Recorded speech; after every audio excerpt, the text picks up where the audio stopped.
with new DRF All Access past performances.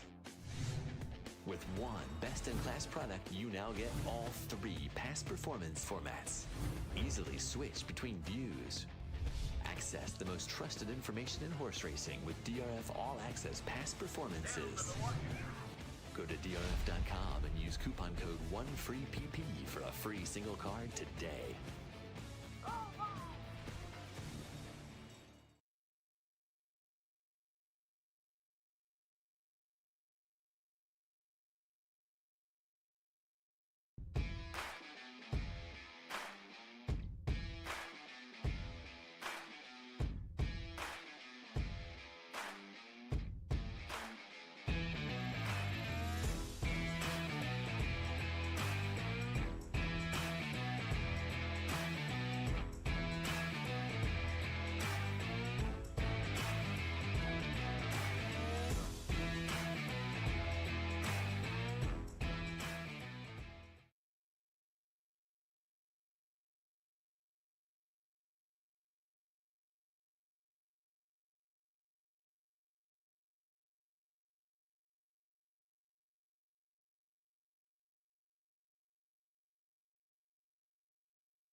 Win big with new DRF All Access past performances. With one best-in-class product, you now get all three past performance formats. Easily switch between views. Access the most trusted information in horse racing with DRF All Access past performances.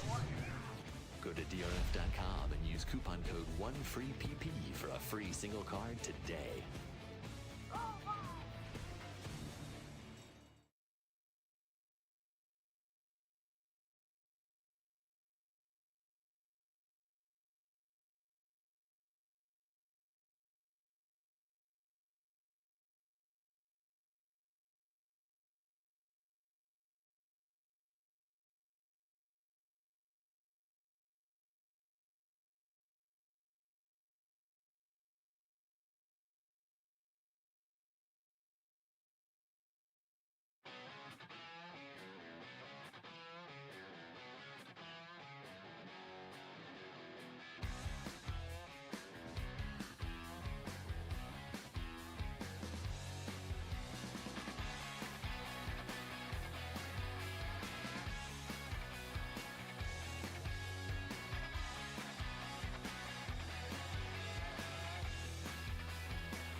Win big with new DRF All Access past performances. With one best-in-class product, you now get all three past performance formats. Easily switch between views. Access the most trusted information in horse racing with DRF All Access past performances. Go to drf.com and use coupon code ONEFREEPP for a free single card today.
Win big with new DRF All Access past performances. With one best-in-class product, you now get all three past performance formats. Easily switch between views. Access the most trusted information in horse racing with DRF All Access past performances. Go to DRF.com and use coupon code ONEFREEPP for a free single card today.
Win big with new DRF All Access past performances.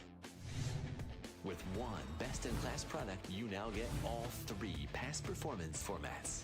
Easily switch between views. Access the most trusted information in horse racing with DRF All Access past performances. Go to DRF.com and use coupon code ONEFREEPP for a free single card today.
and welcome to the 2024 Hawthorne Invitational. I'm looking forward to this year. Watching that clip got me pretty excited. Joined once again by DeRosa and Mike Somich joining this year. Mike, nice to have you.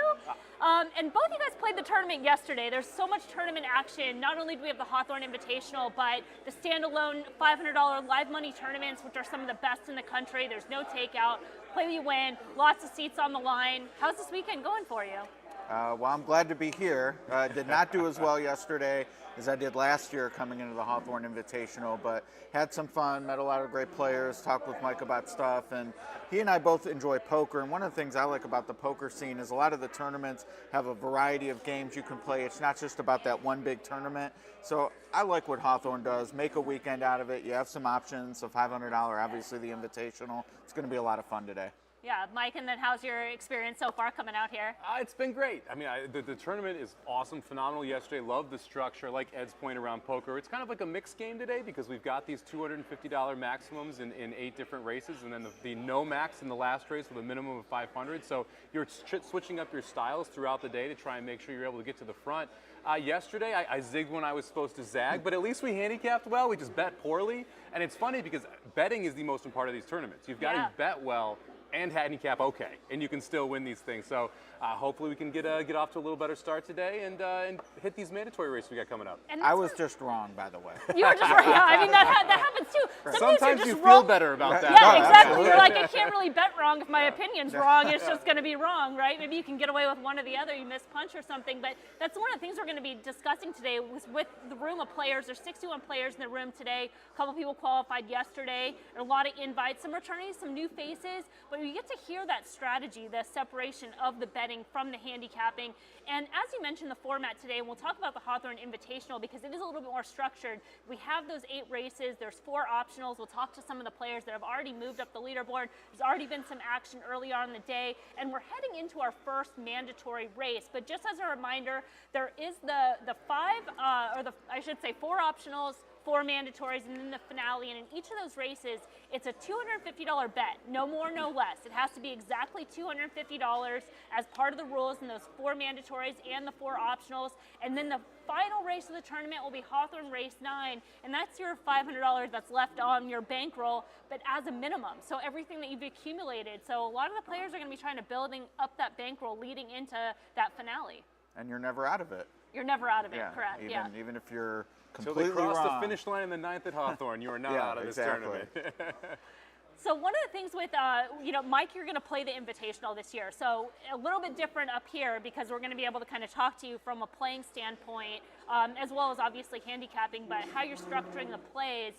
And our first mandatory race today, as we can see on the graphic right there, is Churchill Race 5. Again, a $250 wager. And these are all single race wagers. So no show betting, but you can do win, place, exacta, trifecta, and superfecta in those wagers. So it gives you a lot of options, but you still have to make sure that you bet $250 on the nose. So it can get a little tricky if you're starting to spread a little bit too much.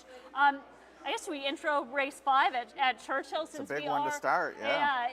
Yeah, one of the things that I guess before talking about that is the selection of mandatory races and putting everything together in the time zone. And with Churchill Race 5, one of the things I found interesting about it is your 2 morning line favorites were both horses that were coming off layoffs versus the rest of the field. And I thought that always kind of makes it interesting from a playing standpoint because you're kind of making a stand on those horses if they're going to be a little bit weaker favorites off the layoff and how you're going to play. So it creates some opportunities in the race. And you can see on the board right now that we are seeing number 7 implementation as the current 3-1 favorite. But number 1, Mufasa, who is a 15-1 morning line, and I saw was taking money in the doubles and is now at 7-2, opened up at 3-1. So it seems like a live runner. I just thought this was a good race to start off as far as there was kind of no clear-cut favorite. Very interesting race to start off with, especially what we've seen early in the Churchill card here. We were commenting about how good speed has been early on. I like 2 closers when I looked at this race originally, so I'm sitting here deciding, do I want to change up that original handicap and pivot over to some horses that should be close to the front? It's awfully telling that Mufasa's taking this kind of money. Yes. Right. This is a horse that has only run in Chile, coming over here for Iggy Corrales. Got Jose Ortiz to ride. That kind of tipped the hand first off that this was probably a live runner. But the fact that you're seeing so much money, and you see that on this feed as well, Joe and Kevin both like this horse too.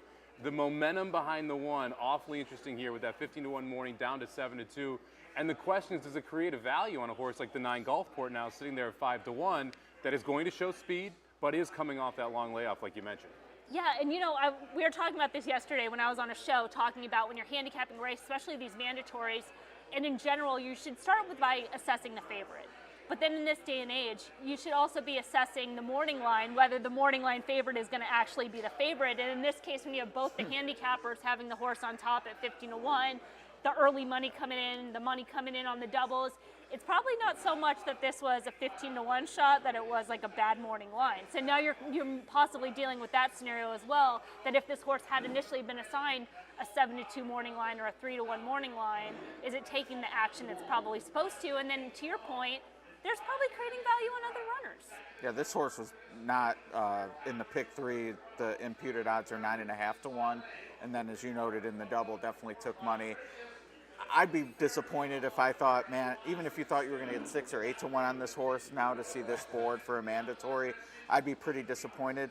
To Mike's point about how the track's playing, I was actually on a horse who shows speed and is number 4 Squire Creek. If I were playing, I'd be inclined to just take my shot with him on top. Going into the race, like thinking about how I'd play today, it was, maybe you can hang around for a piece and look at the exactas and tries. But at this price and how the track's been playing, I think it'd be all on the nose for me. Yeah, I had Squire Creek in 4th originally, and that was before I saw how the track was playing with literally 3 closers in front of him. So it's like that horse gets elevated in this spot, and I think it is frustrating here. Morning line, making the morning line, everyone out there who does it, you're doing a great job. You deserve a pat on the back. It is the most thankless job in horse racing, and it can be tough to understand where that money is going to come once the window's open, and they're trying to make it as accurate as possible. And this is one of those situations where I don't envy the morning line maker, right? Because you could have made this horse 4-1. He's ice cold on the board and 15-1. Everyone's like, that's a terrible morning line. Right. Yeah, these are tough. It cuts both ways when you have horses like this. Now, and I would say, given that pick 3, I mean, 10 years ago, the morning line, I think, more aligned with the pick ends later in the sequence. But now, with all the reports out there and how people play, even when the line is bad, I've noticed the pick 3 kind of sniffs it out. This one clearly flew under the radar. Yep. Yeah, and I mean, let's talk about the track profile again, because I do think that in those scenarios, you can make adjustments, and you should make adjustments, because especially in a case with, like you're saying, with a horse that you like at 14, 15-1, can upgrade significantly. And the same thing, even the 3, Ludwig, you can start to look at and say, this horse has early speed as well at 9-1. Is this a horse that maybe I didn't love, but in this scenario, with some other horses taking money, with the way the track profile is playing, start to make some shifts? And in the previous race, which was a stakes for 2-year-olds, I think the winner showed she was best. So, she won gate to wire, but she sprung the latch and just ran away from him. The runner-up, who was well-backed, I thought had no reason to stay on for second based on how the race unfolded, turning for home, and she did. So it's not so much about the winner. Like you would say, oh, gate to wire must be a bias. To me, the fact that the runner-up stayed on when she looked spent at the quarter pole is where I get some more confidence about the front runner. The second race as well, which is the other dirt race we saw, 10 takes the field gate to wire. That 14 hangs on well. There's no one besides the 4 that really makes up any ground in the stretch, as you pointed out, Emily. And so you've got 2 examples now where it's not just the front. Right. It's the horses that are quitting, aren't getting that caught. Now they're looking like they're going to back up around the turn because they're sitting in the pocket, and they're like, oh, that horse is going to drift back. And then they just kind of stay there, and they stay there, and no one's really closing ground. You start to think, okay, that could be a little bit tougher. Now it is starting to dry out, so maybe things change throughout the day. And I think the track superintendents too also notice that, like, hey, maybe nobody's closing. Let's change things up a little bit. Let's make it more even when they're expecting it to now play unfair, and it always throws a loop in there. But to get back to this race and the tournament as a whole, I think this is a good race to start out. We'll probably have a lot of movement. As far as the board, mentioning some of the players making some movement earlier, Paul Calia, who is currently sitting at a little over 4,700 right now, with just one play. He hit that 10 horse that we talked about, Churchill, at 10-1, just a freak earlier on.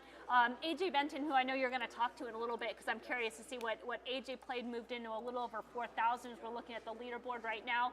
And then there's not much movement after that. You see the scores that have 2,500. Those are all players that haven't made an optional play. Now that'll all drop down $250 or move up regardless of what that action is. But there's also some players that have made some of those optional plays, but there's still plenty of time.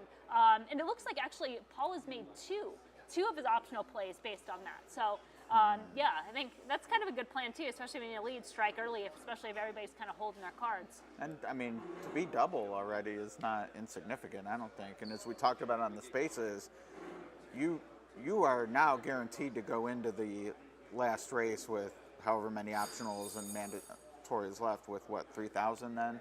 Well, you're max betting $2,000.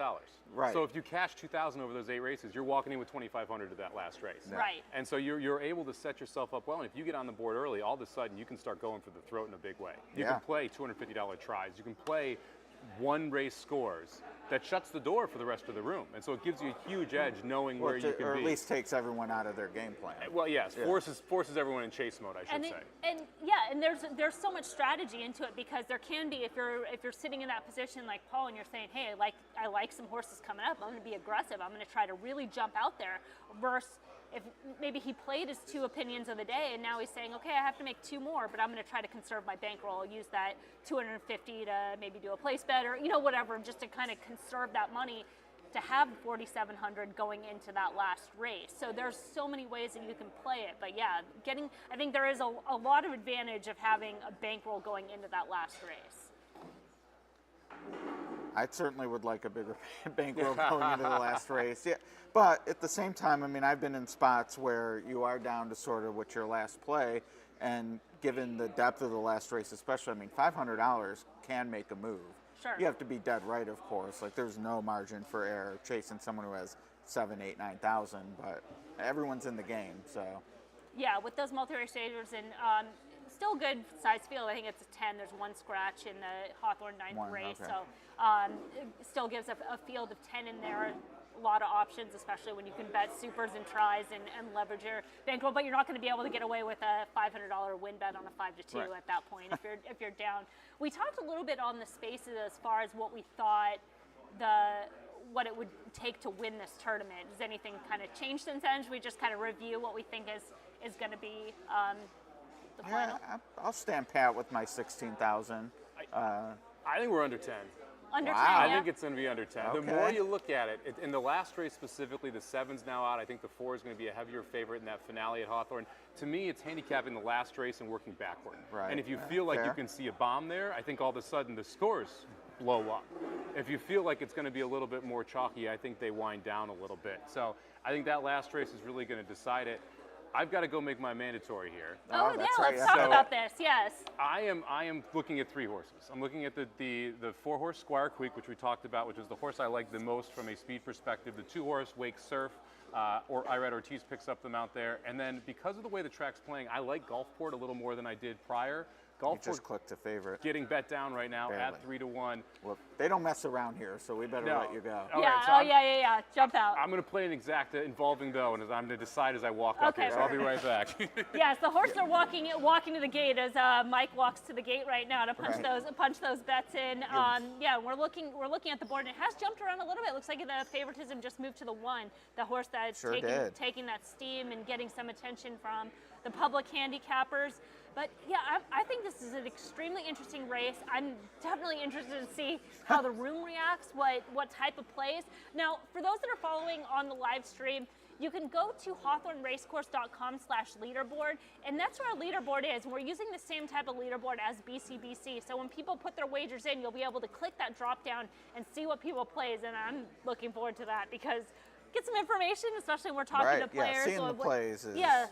Good or bad, you just get to see, what people are at, how they're approaching this type of tournament with that $250, which is different than the BCBC, because in the BCBC you could push all in if you love something here. Right. Yeah, you could be out. Yeah. Or you could be way ahead. Right. And to the similar point about we know that the leaders here are going to have a minimum of 3,000 or whatever it is left.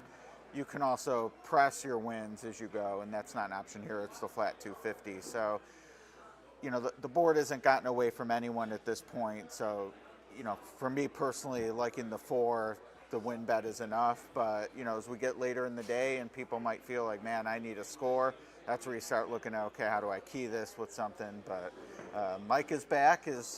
I take it that means you got in? I did get in. All right. I ended up keying the 4 in exactas top and bottom with a 2 and the 9, and then I played a triple 9 over 4-2-4-2 to try and get a little bit bigger of a score. I don't love this race, and I want to bet straight $250 exactas, $125 tries. But in this specific spot here, because it's changed so much, I decided to back off it a little bit. Yeah. Well, they're off right now. It looks like They're definitely hustling the 4. Hustling the 4 out of there. Yeah, definitely. I mean, I think that's the right plan. You've got the early speed horses that are out in front. Now, Mike, as you mentioned, you kind of spread your bets around a little bit. Were you looking for like a number to come out, say, okay, I'm betting 250, but I'm looking to get 1,500 out of the race? Were you kind of looking from that standpoint? I'm hoping for about 2,000 a bet. That's what I'm trying to get around. So I'm looking at about the 8-to-1 price point for the bets. And generally, I want to play one bet to do that. But like I said, because I don't love this race, I tried to mix it up a little bit just to see what we could get back.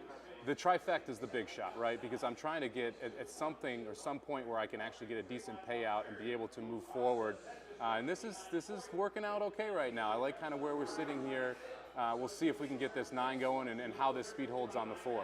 Yeah, the 1's looking for running room along the inside. The 4's got the lead. Looks like the 3 is, we would say would normally drop back, but is staying on. 9's got momentum on the outside. Yeah. It looks like it's going to be 9-1. Yeah, it's going to be 9-2. 2. On the outside? Oh, no, yeah. that's the 8. I'm sorry. Oh, the 8, yeah. The 2's coming down the outside. I know, I was Yeah, like, and here- and the 6 is closing, so it looks like 6-8? It's funny, 6 was my top pick yesterday. Okay. Yeah. And the track, I just can't play that horse. But that's the thing about being a horse player is you have to be able to make those adjustments, right? And say, hey, the track is doing this. I can't play a closer. Yeah. But you'd arguably make the assessment that 6 was best making a close over this type of race course. Even the 9 an assertive ride on the outside, putting the horse in the race, recognizing I've got to be a little bit closer even though I'm outside. I'm not sure what the excuse is on Mufasa there, but I would say this might be an example of, and unfortunately it was such a wide race, so you couldn't be narrow past him or her, past Mufasa.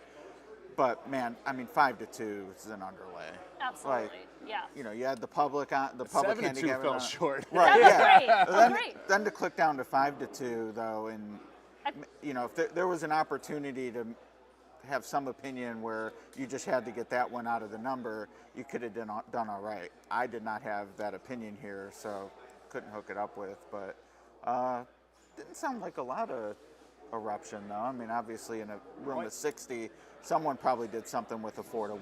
Well, here's the thing: when you think about them, I think a lot of people may have tagged the 1. So there's a 15-1 morning line horse, but then you get up to the race and you're like, do I like this horse more than Gulfport? Right? Because you're sitting at 4-1 and 7-2. At 15-1 and 3-1, yeah, I do. But when you flip those odds, your opinion flips there. And so I wouldn't be shocked if we saw people change their opinion in this race and move off a horse like the 1, which was logically popular at 15-1, but almost unplayable at 5-2. And so when you make that type of move, I think it changes up how the room overall is going to feel about a horse. And Gulfport was, in my mind, a very logical horse, especially with the way the track's playing. A horse that's shown he can fire off the bench before, a horse that was really well thought of early in his career. And so 4-1 is not a bad price at all here. And if it's 4.96, I'm going to be a little mad at myself. But we'll worry about that later. What was it? It's going to be close. I thought it was between 9.86. Yeah, I think the 8. I hope you're right, Ed. But, yeah, makes you feel a little bit I'm better. glad it wasn't part of the pick 6 because that would have. I don't want to say I'd be dead, but it would have shaved a lot of my tickets for sure. So. I will say the interesting part about these Hawthorne tournaments, Ed and I both playing the 500 today, and I am playing it simply because if you're out there watching and you're betting $500 today, you should be at an OTB here at Club Hawthorne. Absolutely, Because I was going to play the pick 6 carryover anyway. Why not win a free NHC seat if you hit it, right? Yeah. You might as well take a shot in those type of things Some because good prizes. it's essentially free prizes. And even if you weren't planning on spending the $500 bankroll, like if you're like, oh, I'm going to play the pick 6 and my budget's $100, you could buy into the tournament, play the $100 ticket. If it hits, Then quickly Right, you're yeah, good. sure. Like you don't even have, you don't have to bet the whole No, 500. yeah. You know, like to your point, just go in and play what you wanted to play, and if it works out in your favor, you're gold. Good call, Ed. Yeah. There we go. Yeah, 9-8. all right. The home All track right. angle. And then WW Candy, just a preview for Hawthorne, one of our old-time Hawthorne horses, WW Candy. Familiar name around here. Ran very well against 9-8 that was Absolutely. 35 to 1 exacta. So if someone was found gettable. it for the right volume, Yeah. they'll jump up a little bit. 8 was playable. I mean, I could see people just going 9 over 3 or 4 horses there too, and trying to move their money around in that. Yeah, I'm disappointed I couldn't figure out what to do just pari-mutually, because I had 8 horses like that I fair odds, so to speak, where I thought, okay, these are the contenders. Here's where I would kind of want to play them. The one wasn't anywhere among the 8, so like that's an opportunity. You know, you're against the 5 to 2 very clearly, but I just didn't have a strong enough opinion. I leaned on That's the a 4. tough race. Yeah. It's a very tough race to start off. And I mean, the other thing is too is, you know, you're talking about how tough it is to figure out how to make a pari-mutuel bet. And that's a different thing about different tournaments and shifting to that live money, right? At the NHC, it's like kind of a no-brainer. Like, oh, I like the 4 at 19 to 1. Right. $2 win That's place. it. Like you live and die, or you're splitting between, oh, I thought the 1 was live, but maybe not. I can't take 5 to 2, and you either just stab at something else. But when you're betting, Yeah. it makes it even more crazy because you can start using those horses. The number of decisions you need to make in a live bankroll contest versus the number of decisions you make in a win place like NHC it's exponential in a live bankroll contest. Because in NHC, yes, you're deciding between The board races. decides for you. But you are like, hey, I'm probably playing a 10 to 1 plus shot. Right. Is it 10 to 1 plus? Yes or no? Do I want to play it as one of my options? Yes or no? Those are your decisions.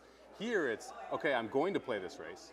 How am I going to play this race? How does the board affect how I play this race? Where am I in the tournament to understand where I need to get to make sure I'm getting the correct payout to play this race? It just forces you to make so many more decisions, and you have to be right about them, or else everything kind of crumbles from a tournament perspective.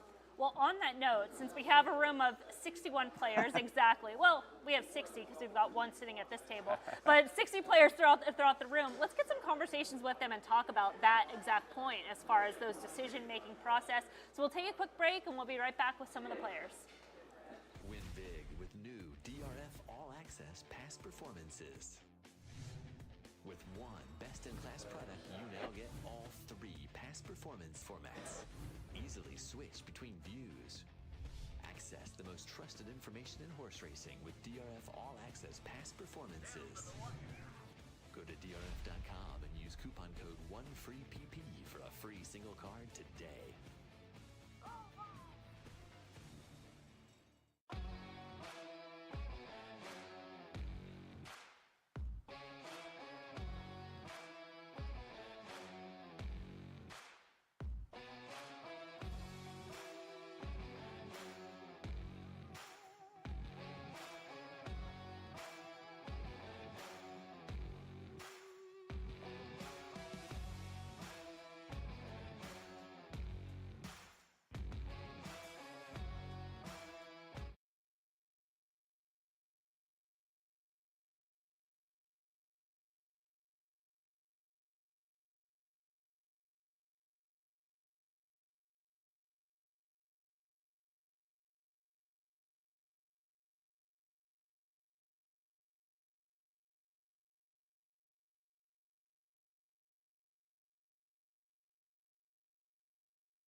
with new DRF All Access past performances. With one best-in-class product, you now get all 3 past performance formats. Easily switch between views. Access the most trusted information in horse racing with DRF All Access past performances. Go to drf.com and use coupon code 1FREEPP for a free single card today.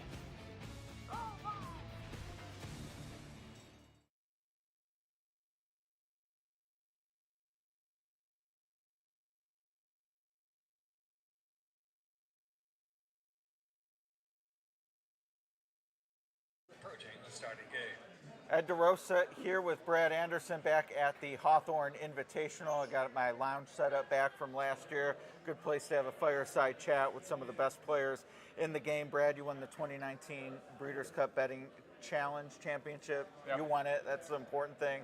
Now you're here at the Hawthorne Invitational. What is it about the live tournament setting that keeps you coming back to these types of contests? You know, when you like solving puzzles, to me, these live contests are all about a puzzle. You know, when you work backwards from an amount that you think is going to win, and then you strategize on what are those plays going to be. So to me, it is that kind of strategy along with the analytical side that I just love of the cash side. We've had a lot of discussion the last week of what the winning score is going to be. So that, you know, what are you working back from today? What were you kind of thinking? You know, the question is last year an aberration or not? Right. I think it is. Yeah, to go from 50 to 16 right. is... So to me, I'm conservatively right around 15. Yeah. So 15, I know the number I need going into that last race here at Hawthorne. So my mandatories and my optionals will just build to that number, hopefully. And it's the first time I've played in this contest. I've been invited, but I just haven't been able to make it. And I love the uniqueness of it. I mean, it's different than the traditional cash contest where if you like a horse, you can press your balance on it. Here, you got to be a little more strategical. I like playing in the double pool and the win pool.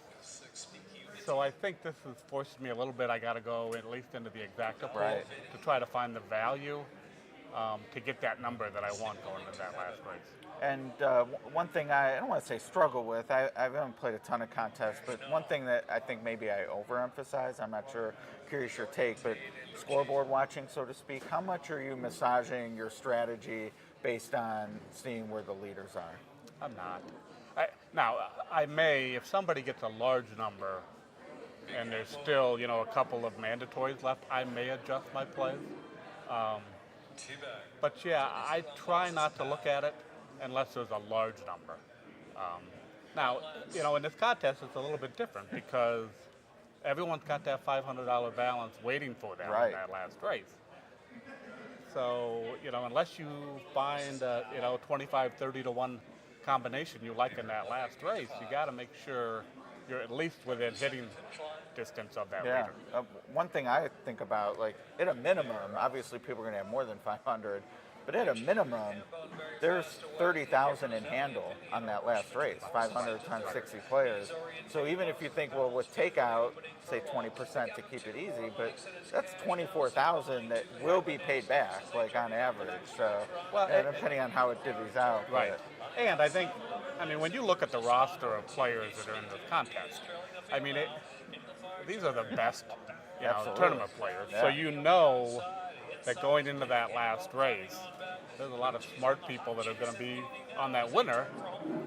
The question is how much value can you extract by maybe your lesser opinions to deliver on that. But, I mean, that's what makes this type of contest, is you know you're going against very smart, seasoned players, and it's going to take your best and a little bit of luck to end up on top. Two more questions before we send it over to the next one. Do you approach optionals and mandatories differently? Are you thinking about, okay, with everyone in this particular race, are you sort of playing the field a little more than you would with an optional? Yeah, I am. I've got my return targets on optionals a little higher than on the mandatories. Okay.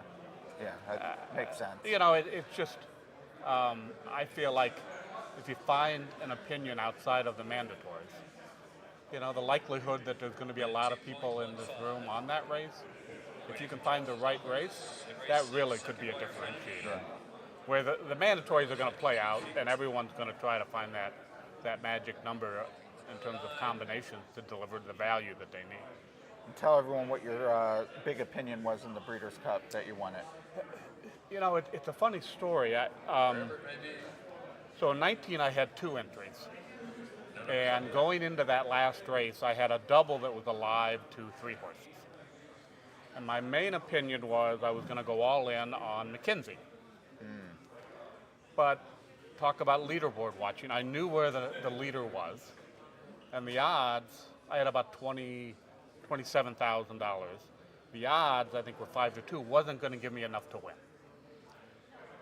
And this, the strategy that I play in those contests is I'm there to win because the value is in that prize pool. Right.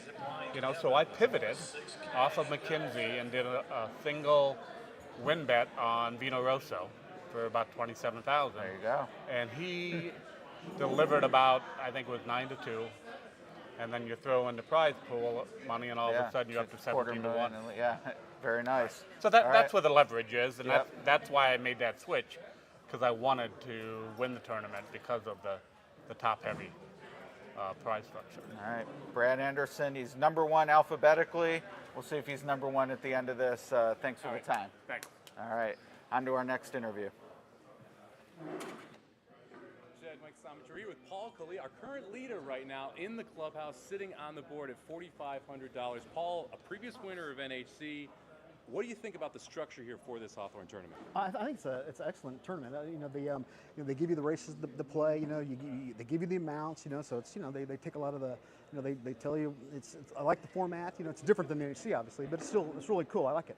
It's an interesting hybrid, right? Yeah. Because it's not like a cash tournament where you can just shove in 4 or 5 different places. It has parameters, so which is everybody knows what you have to do. Mm-hmm. So. Ready? And now, so you've played NHC. You've successfully played NHC. Are you looking at the same strategy here? With NHC, you're looking for those 10-1, 15-1 shots that you're trying to hit to move up. Are you looking for win bets here at 10, 15-1, or are you looking more for exactas and trifectas that you can go after? I basically try to find the horses that I like, and like the one that I hit, he was double figures, and I just bet it all to win. So I didn't want to miss it. Like I'm normally a trifecta player, but here I thought I'm going to find the horses that I like. If I like them, I'm going to play them on top, and let chips fall where they may. And now we were talking a little bit before the interview started here. There's 7-8 tracks that you can play. Right. How did you decide to kind of narrow it down to make sure that you didn't get overwhelmed? I have watch lists that I keep. I study pedigrees, and I put them on my list, and it's very time consuming, and I keep Word documents of all this stuff because it doesn't stay online forever, and then because they may not run for 60 days or something, you know what I mean? So I have to go back and then basically the horse that are on my list, that 10 was on my list. I'm playing him, and I lost one that that he was on my list. I'm playing him, So it's amazing when fate lines up, because I think we all have watch lists, right? But you don't often get I have multiple different types. Right, exactly. I have multiple watch lists. So now you mentioned to me you've got a play in already. Yes. So you've played 2 optionals. Yes. You've got a 3rd bullet out there. Where are we going for this 3rd optional? It's Churchill. So basically, everything I'm doing is at Churchill. So are they from here? All right, so we're going to focus on Churchill. Have you looked at the last at Hawthorne yet? Yes, I have. Do you know? Do you have a thought of how you would like to play it now that you're guaranteed to have at least $2,000 for that race? It's a difficult. It's not an easy race, and probably none on your watch list. It'd be one of those things. If someone said, I like this horse, I wouldn't argue with them because it's that type of race. See, if you have some type of feeling on something, I would never argue because my feeling's not strong from what I've looked at so far. It's a 20 maiden claimer on the turf, going 7.5. Yeah, that's not an easy call. No, that's not an easy call at all. So but I did look at it. There's like 3 of them that I like. So it just depends on when it comes up what I'll do. So now coming into today, did you have a minimum number you were willing to bet on some of these horses to win? Is the 10-1 okay? Is 8-1 okay? No, I play what's on my list. You're just looking for whoever you can. Yeah, but obviously if they're 4-5 or something, then I'm not doing that. But it's like the one that I lost on. he was 4-1. He kept switching from 7-2 to 4-1. 4-1 is kind of like the bottom of what I wanted to use. There wasn't a big field, so when you have 4-1 in a 6-horse field, that's fine by me. I'll take that. It depends. And then of course he clicked down where I wouldn't have played it. He clicked down the number that I wouldn't have used him, but that's the way it goes. Do you have any favorite horses for the people out there watching? Any one horse today you're very excited about playing?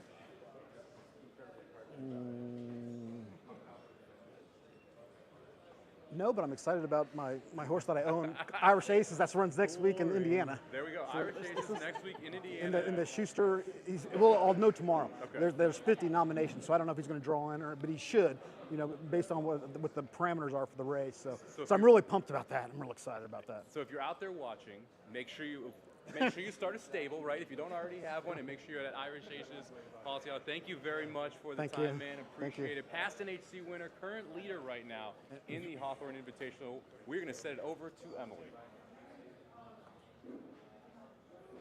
And Emily here with Matthew Bickey. And Matthew, I'm so glad we get to talk because last year you finished second, and we kind of closed early, and we didn't get a chance to talk to you because Eddie Olczyk hitting the big 80-1 was a lot of the excitement, and you just kind of got swept aside. But talk a little bit about last year's tournament and then coming into this year. I didn't know. Well, last year I had a really good run. But actually whiffed until the optional I had, and I also had that 81 to 1 and a back, but not as many times as Eddie. I have no idea. It was fun though, pretty thrilling. I was in the back cheering similarly, but not as amped as Eddie. Yeah, it was a pretty exciting finale. Now, you mentioned that because you only hit you said last optional and then the finale. Because this year I'm looking up and you haven't played an optional yet. Now is that by design? And last year's 52,000. It's like what? Like okay. Is the mic okay? Monmouth 3 actually. I was thinking about it, and I'm glad I skipped because it 1-5 won. Okay. So that was handy. The internet was not working. It kept me out of the race and saved me. Okay. Well, sometimes things, Sometimes you know what? work. Sometimes you need that type of luck. Sometimes passing a race or skipping a race, something like that works in your favor. Now, as far as holding off into those later mandatory races, is that because those are races you picked out, or is that sort of like you just wanted to wait and come to that time, or did it all kind of come together? Well, as we spoke in Vegas, race selection is my personal holy grail, and I haven't solved it yet. But there's some methods that I've been trying to use to winnow races out of huge, selections. Like, there's just too many tracks to look at everything. So you've got to have some sort of way to parse them down. So are you following a circuit this time of year, or is it a select type of races? Do you prefer maiden races? Are you looking for big fields? What are some of those angles that you feel give you an advantage in this type of tournament, or just horseplay in general? Well, I'm pretty dedicated to the software system that I use, and there's something that they've come up with called a long shot score, which I'm trying to help them perfect. It's still off, but someday that is my hope. Like, my dream is there's a scale from 0 to 100. 100 means bomb, 0 means forget about it, it's the chalk. Okay. And I would like for that to 51 means better than a coin flip, not coin flip. Coin flip. Not right. favorite. Yeah, so much of the play, just in general, and as far as tournaments, and you're talking about in the race that had the 1-5, is being able to assess that 1-5 favorite and say, if this horse is vulnerable, this race is a play, and you have to be able to do that so accurately that it's not even so much picking the exact horse, but finding the races where there are a vulnerable favorite. Like, for example, let's talk about Churchill 5, which was the first mandatory race. How did you approach that race, and then how did you end up playing that race, just in terms of both your handicapping process and then how you ended up playing it? Well, in mandatories, I firmly believe that you should, unless a favorite just lays over the field, I never take them. So hold on before we go further. Is that just in terms of playing live money as well as fictitious bets, because it could be different, right? It can be different, but generally, in the way I play Win Place Mythical, I'm never going to get beat by $6. Right. It just doesn't usually happen. Okay. We're good. Yep. I'm never going to get beat by $6, so even in a race where a favorite looks dominant, I'm still trying to cap second. Right. So in live money especially, I was key to the 4 there, who ran a nice race, and then a wall of horses swallowed him at the end. But, I was swinging for the fences there with like an exacta like last year. I mean, had that 4 come in, I'd have been in the 18,000. So you ended up keying the 4. Did you have like a win bet and then as well as your exactas, or did you have the horse only keyed in exactas? On win bet, exacta, I do use a 4-horse box. Jorge likes to argue with me about that, but I think you got to be good on the day. Generally, I don't agree with boxing, but in a tournament, I do, because I don't want to be sitting over there like if I had only, you know. So I do about 25% to a box, and then I have some skinny drops. Yeah, but always have that win bet, especially when the horse is 19-1. The 4-horse that we're talking about in the mandatory was, I think, 19-1. I never issue the win bet. Yeah. I mean, because if you're right about something, you got to get something. Correct. Right. So I know that we're approaching the mandatory next coming up at Belmont Race 6, and you put some bets in. So good luck in that. If you, we'll maybe talk to you afterwards. Hopefully, we'll see your name go up there. Right. I won't get shut out this time. Okay. All right. We'll be there at the end. We'll let you go. We'll be back at the desk. Take a quick break. Win big with new DRF All Access past performances. With one best-in-class product, you now get all 3 past performance formats. Easily switch between views. Access the most trusted information in horse racing with DRF All Access past performances. Go to DRF.com and use coupon code 1FREEPP for a free single card today.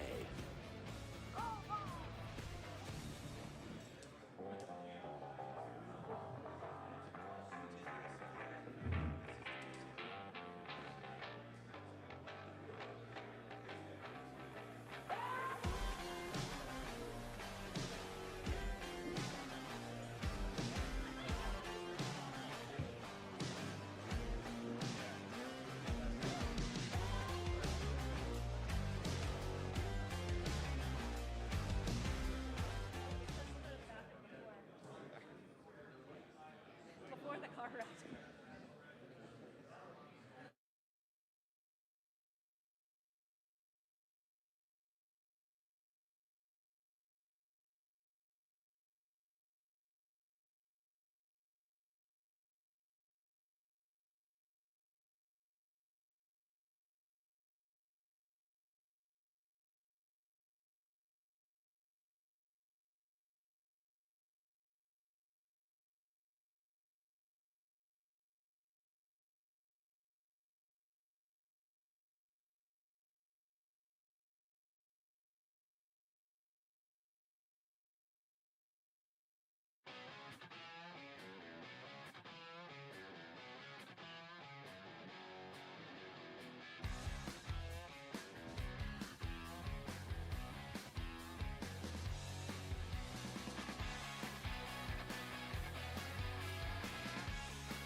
Well, we're back after the mandatory and some conversations, and we're already on that second mandatory. It's crazy how quick time flies.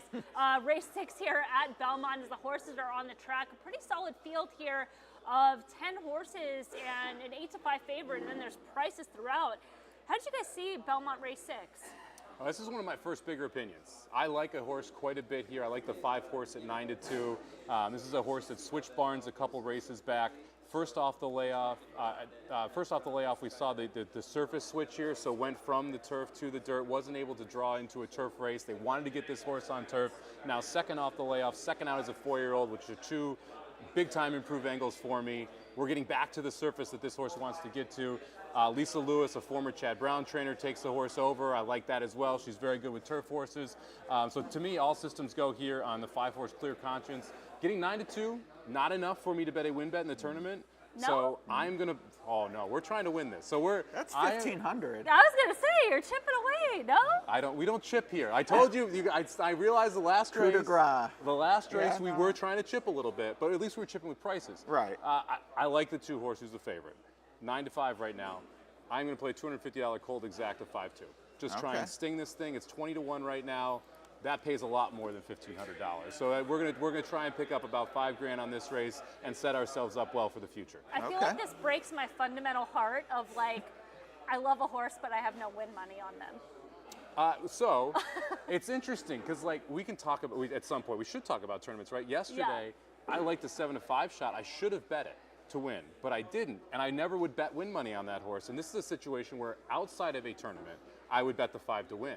Inside of the tournament, I won't. In both situations, it's because you have to know what you need, right? And yesterday, betting that 7-5 shot for $500 to win got me at $1,200. I needed that other $700 to be able to play the way I wanted to later in the tournament.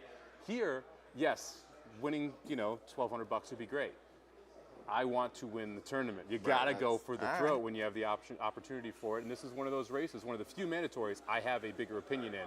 So I'm willing to take a shot trying to get 20-1, try and put me at the top of the leaderboard, hopefully until the last race if I'm right in one of these races. I think there is something to be said about that aggressive play and taking a shot and knowing that even though 5-1 is a square win bet, all things considered. Yeah, I would. Not in this scenario, not for what you need. Okay. I actually do like the favorite, but 3 it's like, okay, where's your line? That is definitely a situation, a win bet here where you're only limited to the 250. I'm not saying I have this strong of an opinion on this, but I mean, let's just say like, man, I love this horse. 3-2 is fair value. You're getting 8-5. In like a BCBC type tournament, you can maybe it's not an all in, but you can certainly make a significant stake. I thought the 8 at 18-1 had some numbers that aren't terrible. And can move forward off that race at Saratoga. So personally, that's how I'd be looking to, can we sneak the 8 in there? And then beyond the 2, I had 3, 4, 5, all very logical. Yep. So in my mind, the 8 is sort of the wild card if I were playing. I thought this was a tough race to price on. I think it's 2, 3, 4, 5. Those are the 4 horses, and they're the logical horses. They're the prices, and because of that, this is the style of race that I'm looking to just hammer cold then. Yeah, I disagree. Yeah, I mean, I thought this race was kind of one of those tricky races too, because we're kind of expecting maybe it would come off the turf. And so looking at this field, you think, okay, well, there's a lot of horses in here that are dirt horses. So if this stayed on the dirt, it could still, be pretty decent of a race. And I mean, from a handicapping perspective, I agree on the 5 for all the reasons that Mike mentioned, had some excuses going back. And Ed's point as far as the 8 has those numbers of the turf class is probably a little bit weak. But I also feel like the 2 has some class questions, but it is one of those horses that is a turf horse, does have the good connections, which is part of the reason why that number's coming down. And the 5 checks all the same boxes a little bit better. So kind of surrounding that, the 3 is probably the one horse that you probably wanted to have last time at 26-1. Now it's stepping up in class against winners, and you're just getting 7-2. Yeah, 7-2. We talk about it. I mentioned the wedding funeral all the time. Look, that was the wedding. If you miss the wedding, don't go to the funeral, right? This is just dress like you're at a funeral. Yeah, there you go. You got some colors in there. I like it. It's a little pizzazz for that funeral. But it's so hard to take a horse against winners at 7-2 after you had the chance to play it against horses that had never won before 25-1. And 3 weeks ago. I realize that you now have form to look at, but that race doesn't win this race. Absolutely, yeah. And so it's tough for me to swallow anything around that 7-2. I got to run and bet. I will be right back. Who's the plot? What's the flow here? Because I had a hard time. Like, you look at the running lines and you may think one thing, but like Briss, for instance, has Miracle Mike as a sustain, which is sort of a closer profile. But the pace ratings say if they wanted, he's capable of being up front. So yeah, this is. I mean, when you're handicapping a race, right? You're looking at pace, class, speed, and form. There's sometimes where you're going to upgrade 1 or 2 of those. Sometimes it's an equal assessment of handicapping factors. And in this race, looking at the plot, we have a red plot fit. So it's basically saying what you said, where there's a lot of horses that have different run styles. And you have a horse like the second-time starter that we're talking about, who only has the 1 race, who came from off the pace. Well, maybe they could sit a little bit closer. Right. Yeah, some of those dirt horses. So it's one of those races from a pace perspective that I would just have a hard time spending too much time on, because you still have so many unknowns that I would probably lean on class a little bit more. I'm going to lean on speed. I'm going to lean on form, which is kind of where I went to the 5, where I said this horse is fast enough This horse has the class. It's in form. It's second off a layoff. Run style. It's not a deep closer. Not a horse that misses the break every single time. Doesn't need the lead. Can work a trip. And it's a 9 furlong turf race at New York, so it could be 116. Absolutely. Leading to they crawl. So we're heading at the gate, but we are hearing the call from Churchill right now. It's quiet because not only, I mean, maybe someone used an optional, but also the start of the pick 6. And to quote John G. Dooley, the favorite obliged. The favorite obliged at even money to start off the pick 6. Unfortunately, the favorite obliged there. I didn't like that favorite. Let's go. Let's try and beat this one though. There you go. As far as but not so bad that he doesn't finish second. Beat a second, right? Yeah, exactly. We're going to First loser here. I'll take a 5-2-8, and then we can all enjoy the spoils. Now, as far as the leaderboard, there really hasn't been much movement even after that first mandatory. We saw Paul and AJ up there. I know you're going to talk to AJ soon because AJ's kind of one of those players that when he catches fire, watch out. It's amazing. He missed a 10-1 shot by a nose, or else that would be a very different leaderboard. And that was just a bad bob. That horse was there and just lost the photo. Yeah. Will be very interesting as we're heading in the gate. We're going to watch this race at Belmont here. I know you guys were mentioning the pace. I think the pace is going to be awfully interesting in this spot, especially with the 10 BD Saints scratching out. I thought that was one of the pace horses, and now without BD Saints in here, it's going to be interesting to see who does decide to go to the lead and how aggressive some of these inside horses who are moving up in class want to be in this spot. Yeah, and we'll see what the riders decide to do to Ed's point. Maybe they go 116. No one really wants it. Your favorite's going to be your leader. No, Miracle Mike right up there. I like this. I like the favorite in the lead and only one horse catches him. That's what we're looking for. There you go. The 5's in a good spot, covered up, not too far out of it. My bomber can see them all. Yeah. I mean, whenever you see that gap, though, in a race, on the turf specifically, I don't like those horses up front. You want them to be closer up. You know, you have a 2-3 length gap. It feels like they're exerting way too much early. And the 4 here, Miracle Mike, really hindering the 2 chances, Liar's Poker, to be able to try and take this field gate to wire. Going to be interesting to see if we get fractions here from this race, but definitely not the, if you're sitting there with a win bet on the 2 or the 4, not a great spot to be in. And handicapping pace, I don't think anybody who even liked the 4 thought, hey, I'm going to be in a duel early on. No. I don't think anybody saw that, so they're being a little bit more aggressive. It was one of those races I thought it was very tough to try. And even the 3, I talked about that. It was a horse that closed in to break their maiden first out and just sitting in the pocket right now. 5's getting a great trip. Yeah, the 5 has no excuses from that spot. Perfect trip. And the question for me is this 2 is the 2 going to be good? Be second best, yeah, for sure. Because the 5 I think is your winner right now. Absolutely. We'll see if he actually kicks, but come on, 5, get her going.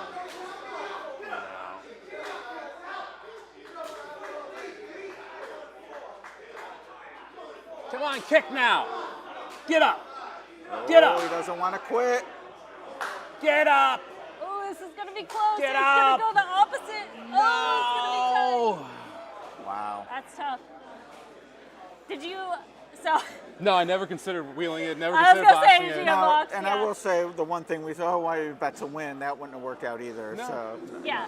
No. not that we'd ever crow about not our money, but yeah, I mean We talked about it on the spaces, talked about it before this race, talked about it before. I'm going to try and take shots to win, right? And that's the difference. If he wins the race, I get $1,500. If he wins the race and the 2 runs second, I'm at $5,000. yeah. Right. All right. So it's going to be my style. I hope everyone watching boxed it, but yeah, I'm going to play these cold and hopefully I get it right. And we got a great trip there, and the 5 just didn't right here, that little in and out and not wanting to just go really cost us the race in the end. It didn't have that final kick to get by the 2. But speed held pretty well, all things considered there. Yeah, we never saw fractions. I mean, I didn't get the impression they were Going very fast, Right. but yeah, a little too much too late. It might have been the inside good too, because that 9 kind of came from the inside to kind of get up for third. But well, this is actually we talked about to close out the first mandatory was opinion versus betting, and sometimes it just doesn't work out. But you made the right call, which I think you bet. Yeah. The way that you wanted to with the expected outcome, so no mistakes there. Just need a little bit more racing luck. Yeah, rarely you're happy with losing $250, but I'm happy with losing $250 because I did everything right, just didn't hit the way I wanted it to. You know, we've all been there. You know, people maybe unknowing or they just play inefficiently, whatever. I mean, I could see the text now. Oh, why don't you just box it? And a 2.5 is only coming back $1,000. Yeah. And that was not your target. No. You had no interest in taking that kind of money out of the race. So why would you make a play that doesn't give you what you think you need to get out of the race? So for those wondering that, it's not just that. The 2.5 pays $1,000. It also cuts my 5.2 in half. Because half my money, all of a sudden goes to the other way. That is not my opinion. Right. And one thing that I stress to people who are trying to get into horse racing or new horse players, you should be able to show me your tickets and not say a word after a race goes off, and I should know the exact order you like the horses. Correct. And in this case, I like the 5 more than the 2. Yeah. And if I bet a $200 5.2 and a $50 2.5, what does it do for me? Nothing. Correct. Yeah. Nothing. It's like betting. It's like betting the show. Exactly. Right? You're like, it's your Great, opinion I got is my you like the horse, $250 and then why'd you back. bet your show? Yeah. No, you go for the gusto, you go for the throw. To win in horse racing, when you are right, you have to get paid. And at these tournaments, it can be, I always kind of thought this, starting with poker on TV, and they talk about, oh, there's $8 million in the middle. Well, they're tournament chips. Like, that's not really $8 million. And, these are, in a way, sort of tournament chips. So you're watching, you're like, man, I could never bet a $250 exacta. Neither could I, quite honestly. I can bet a $10 exacta. You still play smart at the, lower levels of the daily pari-mutuel wagering. And I think, to me, the tournament play really focuses in on that efficient play. Well, while we're waiting for that to go official, and again, one of the other things I mentioned is Dylan Davis having quite a day out there at Belmont, but we're going to wait for this race to go official, and then we'll catch back up. We've got a few more people to talk to. I'm looking forward to that AJ interview. Ed, who are you talking to on the next break? Think Steven. Great. Steve Simonovic, so we'll talk about that. And I'm going to talk to Dennis Montoro. So some good players coming up. We'll be right back. This is our longer time, too, between races. Win big with new DRF All Access past performances. With one best-in-class product, you now get all 3 past performance formats. Easily switch between views. Access the most trusted information in horse racing with DRF All Access past performances. Go to drf.com and use coupon code 1FREEPP for a free single card today.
Ed DeRosa back with Steve Simonovic, who many of you know from the contest space, and you're soon to know him from Coffee with Dew. My new favorite web series. Good conversations always with Justin. Hopefully he's enjoying his cruise. You unfortunately did not enjoy that last mandatory as much as you would have liked. You got a route, but we're looking to cash tickets. Yeah, I'm playing win bets. This is what I'm doing today. I'm betting 190 to win on all my picks. And I'm doing a $10 try with my pick over 3 horses. That's my strategy coming in. So I need to hit a winner. Right. Unfortunately, I ran second in the first mandatory, and I ran second just now with the Lisa Lewis runner.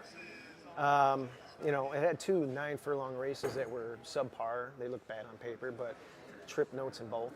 And I thought it was live. It was live. It ran a good race, but I thought Castellano could have straightened him out a little bit better in the top of the lane. It did look like he was ready to maybe make that burst and then just...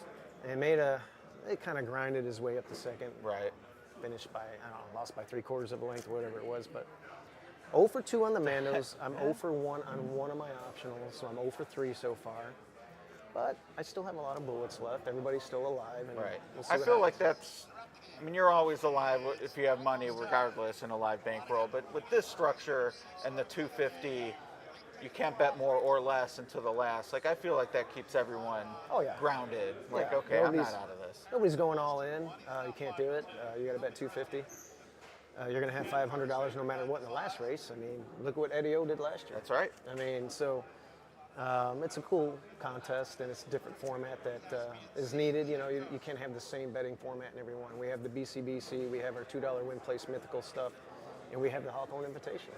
You were very forthcoming with your strategy, 190 to win, some tries with the rest. Yep. You have a family member who is forced to be forthcoming with his strategy because he has a interest in a horse running in the finale the finale of the contest, Hawthorne Race 9. I'm not sure what your involvement is if you also have to declare, but what's sort of the vibe at the table with that in terms of what you're going to do in that race? Yeah, my dad owns the horse, so I guess I could play it, not being an owner. Right. I actually like Manny Perez's horse in that race. It looks like it might have some speed. It's getting back on turf, and it might be formidable on the front end today. So I'll probably be playing that one on top with Safecracker Suit underneath, and maybe with a couple of those other like maiden special weight droppers. But you know, they're both going to be prices, especially Safecracker. She's not much, as we say in horse racing, but the race isn't much. Right. And she is bred for turf, I suppose. I mean, she's out of a hard-spun broodmare, and by Connect. She showed a little bit last time going a mile and 16th. They're cutting back. She liked the turf last time. She hung a little bit, kind of shied away from the rail. So she's got an outside post. We'll see how that first turn comes, and the rails, I guess, are out 10 feet. We'll see if she can get position. And we don't want to get the Justin Dew trip of death. Which sort of the 4 got in that mandatory at Aqueduct. Right. If you're sitting second on the outside, Justin Dew, he's right about that. TOD. Yeah, trip of the death. Trip of death. Don't be hanging outside of that pace setter. One thing I talked with Brad about, it was the BCBC winner, and he mentioned he called pretty much a complete audible when he won the BCBC, knew the score he needed, pivoted from what at the time was a key opinion, or he thought would be, going from McKinsey to Vino Rosso. As a player in live contests, are you the kind who will completely switch off a horse you like, or are you looking, okay, a win bet's not going to work, but I like this horse, I'm going to look vertically? How do you adapt when you know you need a bigger score than maybe you'd like? If I like a horse, and instead of doing just a win bet, then I'll try and get aggressive with an exacta or a trifecta then. I'm not going to get off my horse just because, you know, oh my God, I'm more money behind than normal. If a win bet won't work, then I'll try and do, like I said, a large exacta, $200 straight or something, or maybe a $50 or $25 trifecta, and then see if it'll come in. But I think to have a strong opinion on a horse and get off it for something for bigger odds, and then watch your horse win at lower odds, or maybe it wins and you're thinking maybe you're too far out, I think it's foolish. I think you should just try and work around and change your betting strategy. Right. All right. Well, he's Steve. He's in the Hawthorne Invitational. 6 bullets left, right? 5 plus the mandatory. I got. Well, what did I do? I used 3. So. Okay. I used 1 optional and 2 mandatory so far. So what's left there? Plenty of invitational left then. That's all that matters. Yeah. All right. Best of luck to you, and let's hear from someone else. Thanks a lot, guys.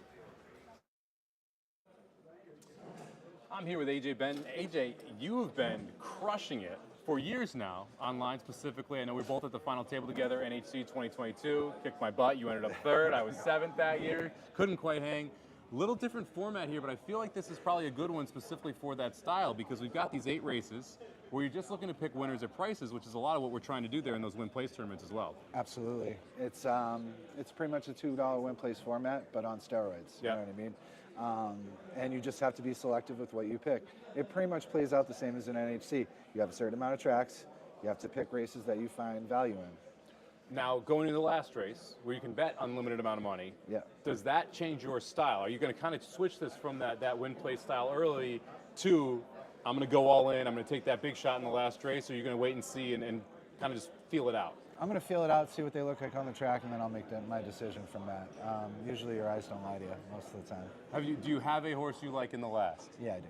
Okay, that's good. I'm not going to ask you who it is. I mean, I'm in the tournament too, but it's good to hear you like one. Yes. Now, interesting strategy. I know you're currently sitting in second right now on the leaderboard. Yep. You had one nice hit, and what was your strategy in that race that you scored on? I thought it was a price race, and I thought I could steal it, and I thought the favorite was very, very vulnerable in there, and I said, when things don't make sense, I bet them. And now, how many horses did you bet in that race? 2. So you took 2 of the horses, which is something you can't do. I guess if you have 2 entries in a win-place tournament, you can. But generally, with 1 entry, you kind of have to make that decision between the 2. Yep. So here you split it up between those 2 horses. Yep. And now you've got another play coming up, so you're going to use your third optional here shortly, and you're looking to do the same thing. Yep. Where are we headed? We're going with the 5 and the 7. Notice the volume went down when he said that. We got to keep it down here. So I won't say who it is, but AJ looking to fire that third bullet there. Any big opinions in the mandatories coming up? Yeah, I like a horse at a price later on down in race 9, so we'll see what happens. Maybe I get lucky. AJ being slot. You want to just hold up the number? I can turn my back so the people at home can see who it is. Thanks for the time, man. Really appreciate it. One last thing. The Hawthorne tournament. They're doing a great job here, putting it on. No takeout. Is this something you want to play every year? Oh, absolutely. As long as I get invited, I'll come back. You know what I mean? You're considered, one of the best players in the country. You know what I mean? Like, this is the toughest format and the toughest group of people you're going to play against. It's, obviously the field's smaller. It's not 700 or 800 like the NHC, but you got people that can do all sorts of things. You got people that can win in cash. You got people that can win in $2 win place. You got people that win cash games online, BCBC seats. You name it, they probably won it. Yeah, we've got 4 past tour winners. We've got 4 NHC winners, 3 BCBC winners, a laundry list of accomplishments all around the room. Yours not unincluded here. You've been phenomenal, specifically online, crushing it there. Final table at NHC. AJ Benton, everybody, thank you very much for the time. You can send it over to Emily now. See who she's with. Thank you very much, man. All right, Emily back with Dennis Montoro, who we got to meet in person yesterday out at Oak Brook because you played the Saturday tournament. And Dennis, if you don't follow, you should follow on X now at Denny Caps because you've put out some really good threads, some spaces, which I find wonderful because you're playing full time. So what's that like being a horse player full time and translating into tournament space? It's my passion, so I love doing it, but it's also a grind. It's like you say, it's the hardest way to make an easy living, or the easy way, whatever. Something like that. Yeah. So it's a lot harder than it seems, and probably a lot less glorious than people think. But it's my passion. I love doing it, and it's just my life now. Yeah, I think it's kind of, since this is my life too, not so much on the player side, but still doing horses full time, and 364 days a year, and even that 364 days a year, and that one day off, you're still collecting data, doing a bunch of other stuff. So it has to be that passion that you love, like an artist, where just even on a day off, it's still kind of in the back of your mind and thinking. So what has that process been for you, just in terms of making that transition into a full player and things that you've done, and how many years you've been doing this? It's been a journey. I've always been involved with gambling, from like a younger age, I guess. But, I was involved with poker and sports betting and some of the other gambling avenues like blackjack, and basically just found horses as a child, but just continued to kind of always keep it in the back of my mind of it's another gambling avenue, but really found a home with it just because of how much data there is in this game, and compared to other types of gambling, and just kind of fell in love with that aspect, and some other reasons as well. But it's also a sport that's very scalable. Like there's races like every two seconds here in this country and other jurisdictions. So it's just a game I fell in love with over time, just based on how much data there is. Yeah, and from the gambling standpoint, the poker standpoint, and while we were just chatting here, and after the most recent mandatory at Belmont Race 6, we've had a jump in the leaderboard, and I could see Dave Gutfreund moved up to the top as we talk about poker players, and David also playing full-time, plays a lot of poker. Would you say that having that gambling edge, 'cause I think that's one of the things we've talked about, just making that transition into being more of the gambling side, talking about the game, if that presents an advantage, not just in tournament play, but like in everyday play?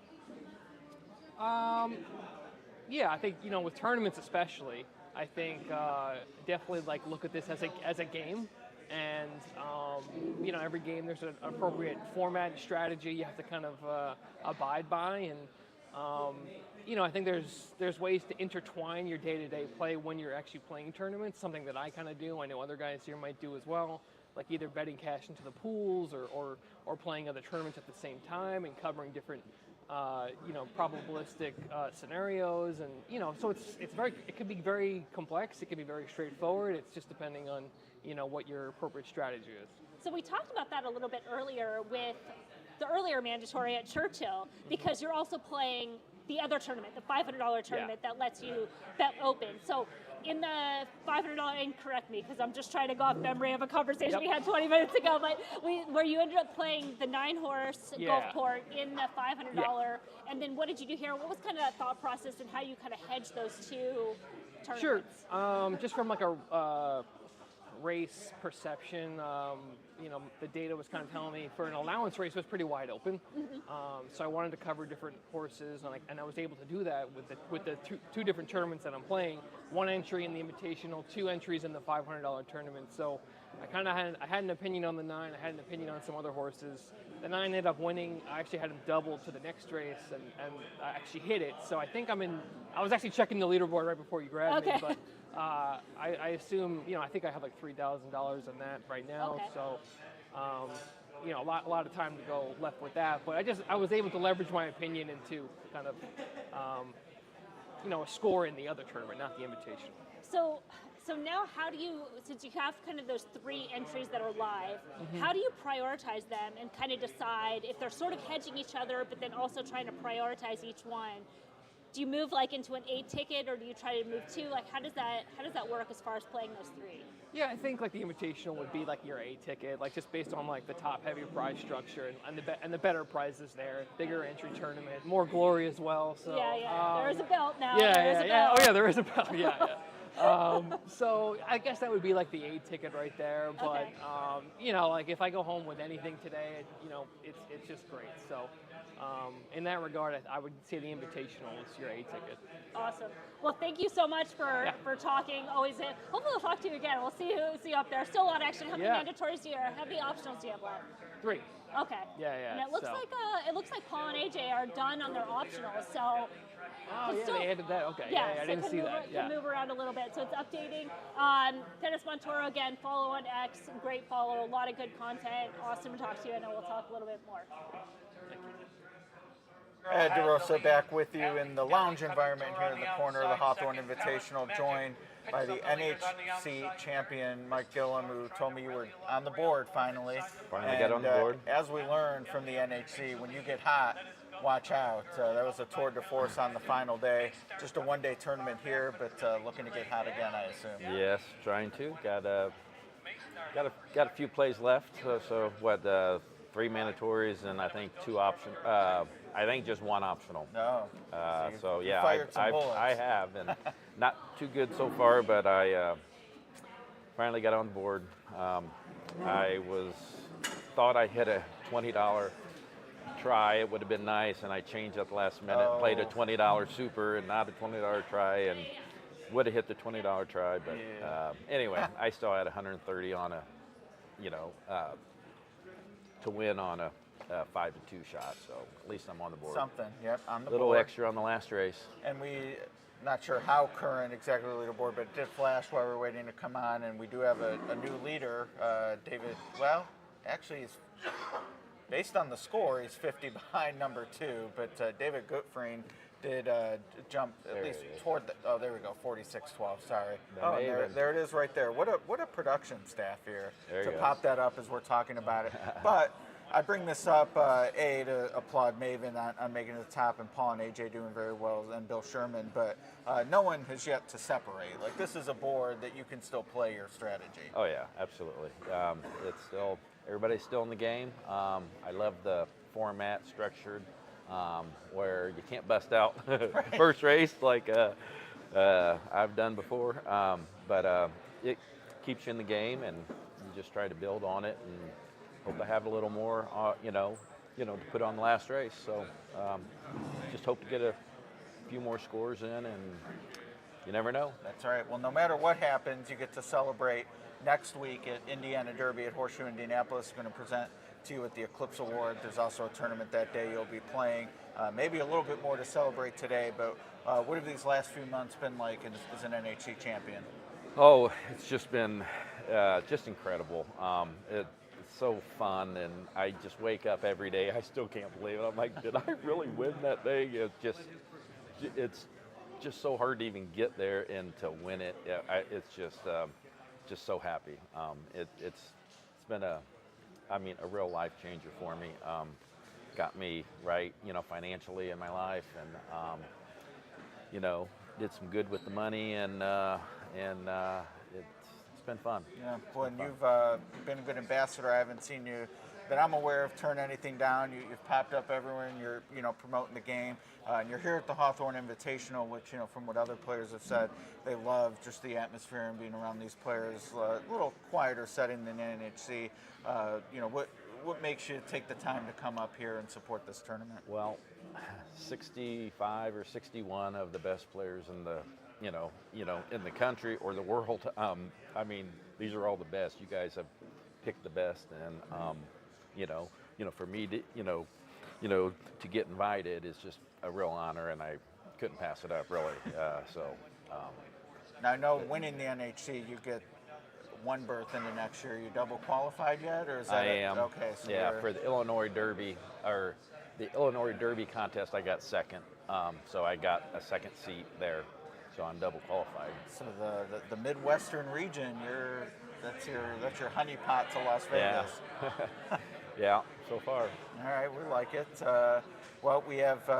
You only have one optional left. Any changes to thoughts there with only one left? No, just trying to get a little more money to add to the bankroll to fire on the last race. So no changes.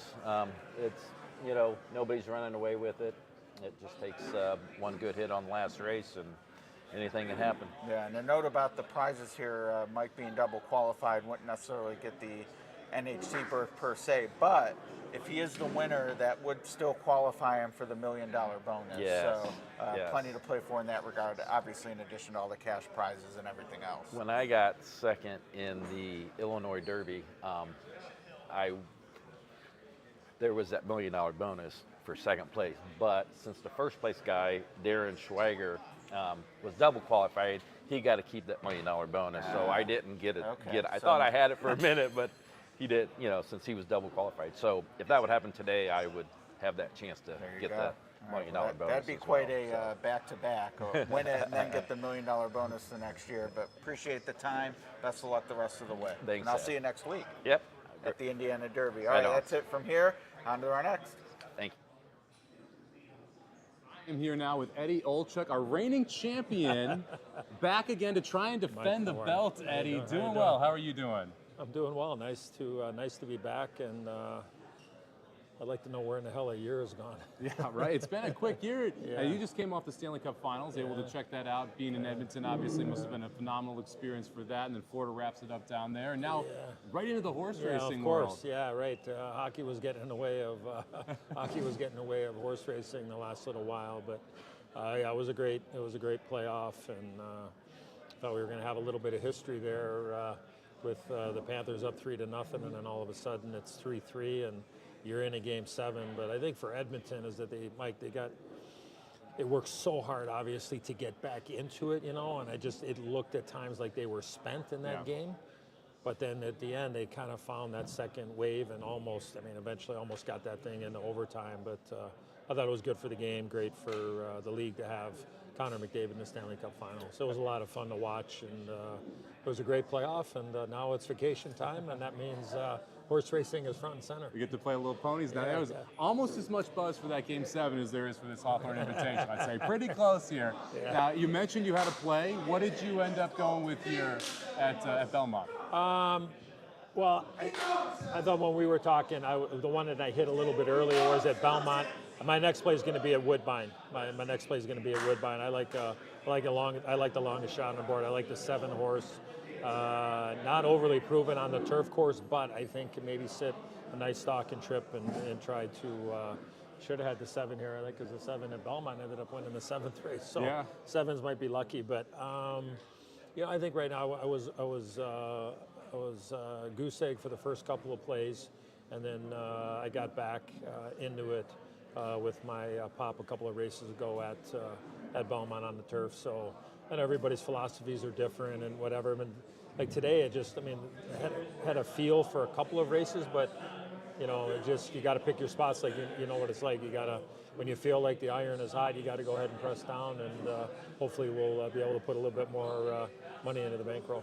Momentum is a funny thing, even in horse racing. Oh, you got to feel like you're going well. Yeah. AJ Benton, we just interviewed him. He had that 7 there for $125 to win, so he's going to move on up the leaderboard as well. Now, last year you did win this tournament, and you struck gold on the end of it. $52,000 cash with an 80-1 on top. Hell of a pick there. Yeah. How much did you have headed into that last race to be able to turn it into that $52,000? Well, I think I was sitting. I think it was like in 4th or 5th at the particular time. And honestly, my strongest play of the day was that horse. Out of all the races that I handicapped, and it happened to be a mandatory race at Hawthorne, and I think I invested like $790 ish into that race. Wow. And, like I said, everybody gets lucky every once in a while, and. I grew up about 2.5 miles from here, so this is my old stomping grounds, and it's great to be here with the people at Hawthorne and Crestwood. And but yeah, like I said, when you have an opinion, I feel like you lose more than you win, but if you really feel, and look at, somebody once told me the horses don't know their odds. No, they don't. I never thought in a million years the horse would be 81 to 1, but it was an awfully good feeling to be able to know that when the horse crossed the wire, I had a pretty good sense that I was going to win the tournament. Oh yeah, I think you probably were the only one in the room, especially with the route. If you haven't seen the route video, look at his numbers at Churchill. This is going to be bombs away here with the 5 elephants here. I think it was 47 to 1. Beating the 6, 25 plus is that to a 1. 3 Chimneys horse that just went off at that big of a number? I believe it is. It looked like the silks at 3 Chimneys. We're going to have back-to-back bombs here. One at Belmont at the Big A. Another one here, 47 to 1 over 36 to 1. I think I went all in this race for the. I went all in the last one for the mandatory pick 6 today. I should have been all there. That was the all race. We missed one there, but we'll see if there's any jumping on the leaderboard here. I unfortunately did have that as an optional. I did not have the 5-6 exacta cold, or else I'd be like Eddie O over here to have a $52,000 score. Yeah. Thank you very much for the time, man. Great to be here. Really appreciate it. For having me back we are going to send this over to Emily now. All right, we just had a couple long shots come in, and we had a 30 to 1 over here. We just had a 47 to 1 at Churchill. And Dave, you just said that this tournament, in your opinion, you think is going to get ripped wide open at this point. I'd be shocked if somebody didn't hit for 5 figures in one of those 2 races wow. on an optional. I'd just be shocked. I mean, I wish it was me, but I wasn't close. One of the things that we've been talking about, and I want to get your opinion on this, as far as what do you think it's going to take to win this tournament? What were you playing for, at least? Whatever somebody could hit one of these 2 last races for, literally.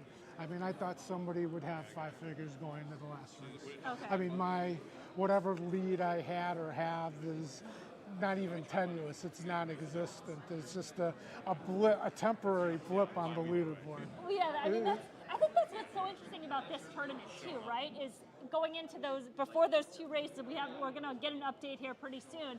But you're at 4,600, and in this tournament, you can only bet the 250. So it's not like somebody can make that, an all-in type move at that point. So you still have, 4,000 at least going into that last race at this point? You would think conceptually the Frank Mistaris of the world are trying to turn 250 into 10 or 15,000 in some of these races. And I realize there's only 50-something people in the room, but Eddie ran into something in the last race last year that nobody would have thought he ran into. And I really do think somebody hit something big here, but it is what it is. Well, we're still waiting for a couple to go official before it to update. But I know you're saying you had a story to talk about. Well, I owe you a big thank you, Emily. You gave me a heads up about this tournament a little while ago, and I was able to make my plane arrangements early. Okay. And earlier this month, I got called in for jury duty. Okay. And the trial was supposed to start for the potential jurors last week, or the questioning of it. And they said to the potential jurors, you know, if you have any travel plans or anything like that, you know, you're not going to be able to serve. And I whipped out my plane ticket from Las Vegas to Chicago for this contest, and this contest got me out of jury duty. How about that? You know, it's funny because I'm always the person that wants to get picked, and I never do. I think they can see right through me on that. So I'm glad you're able to get out of it. And it was also going on during World Series of Poker at time. And who wanted to be during World Series of Poker time on a jury duty? Well, we still haven't had an update right now. So as far as your optionals, you've played 3 so far. I played 2 optionals now with just playing that one race at Churchill. Okay, it's showing you that you played 3. Well, 3 total. Those are total races played. Those aren't optionals played. Oh, got it. Okay, well, I don't know why it's in the category. Okay, so you played 3, so you played 2 optionals, and you have to. So I've made 4 plays now. 2 optionals and 2 mandatories. Correct. Okay. So as far as like your optionals going forward, do you have those races picked out, or yes. are you? Okay. How do you? I'm looking for the races very similar to those. Churchill race had a full field. Belmont race had a full field. They looked wide open. They might produce opportunities to turn a little into a lot. And I think I have the 2 best opportunities remaining on the day to turn a little into a lot. And that's what I'll be trying to do. Yeah, so I'm imagining at least one of them's probably at Churchill, one of the races we didn't pick, one of Correct. the 10. Yeah. So one's at Churchill, one's at Belmont. I mean, it's not that. I mean, it's pretty obvious. Yeah, you got the big races. Like you said, you've got some opportunities. Well, it's not just the big fields, the competitive fields. You know, if you're trying to take out significant money in a race, you can't do it as far as optionals go. At Canterbury, for example, it's hard to get $10,000 out of a race at Canterbury. You got to be in pools that are liquid. Well, I'm glad that you threw Canterbury under the bus and not the other option, so that's much appreciated. So, Dave, thank you so much. We're going to send it over to Ed, waiting for his next interview.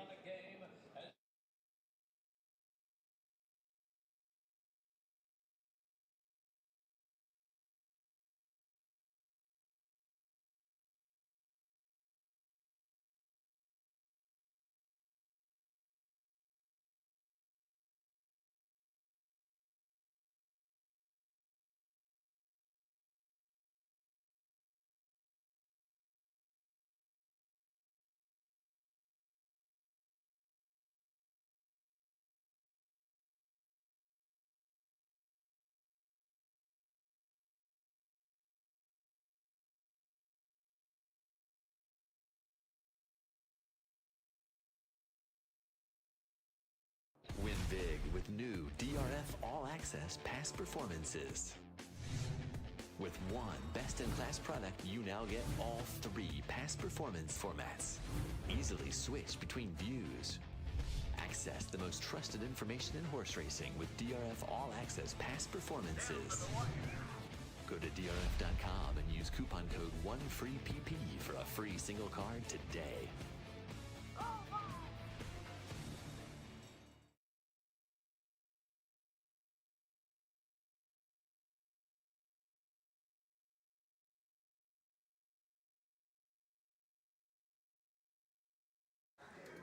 DeRosa back in the Players Lounge. Pleased to be joined by our current 5th place competitor, Bill Shurman, Hall of Fame horse player, won many contests, and famous horse player in general, I'd say.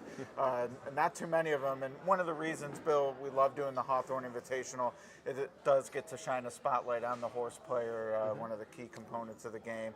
And you're no stranger to traveling around to these things. Why for you is this something that you're willing to put time into and your passion? Seriously, it's the people, much more so than the horses. I mean, I love doing this. I've been doing it most of my life, but I enjoy the camaraderie that we all share. I'm here with my brother. I'm here with a couple of close friends that I've met through this hobby. Been doing it together for many, many years, and that's the main reason, to be honest with you. No, I love it. Got a buddy of mine from Texas up here. He's playing in his first invitational, and yeah, it's just that camaraderie. It can't be beat around the racetrack for sure, wherever people are betting the races at least. You're in fifth, which means you probably had a decent score, but you were telling me it could have been even better.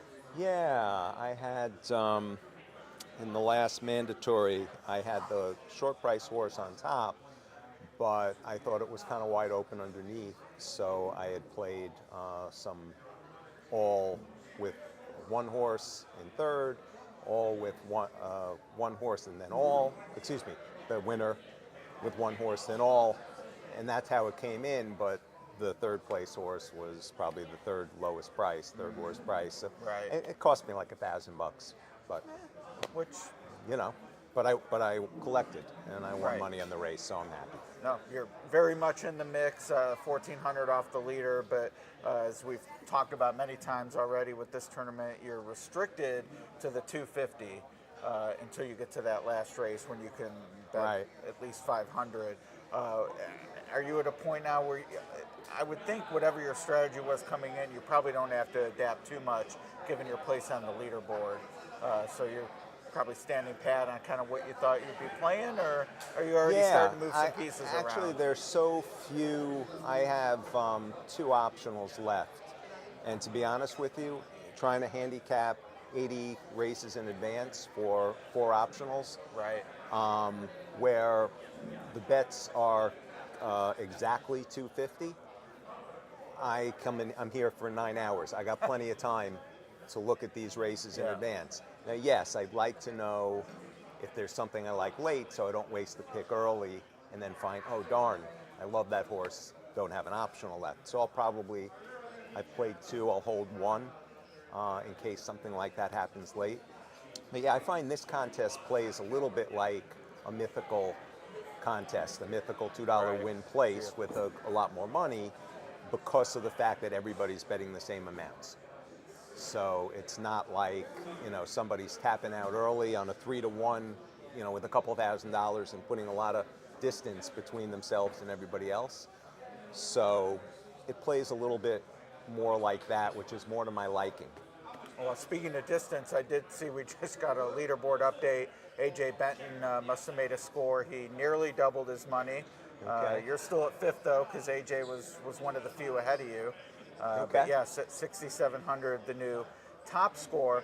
And Bill, we've talked a lot about, you know, target score at the end and, you know, what's it going to take to win this thing. Because of the way this is structured, where the last race is the only race you can bet anything other than 250, do you also think of a target score that you want to have to bet that final race?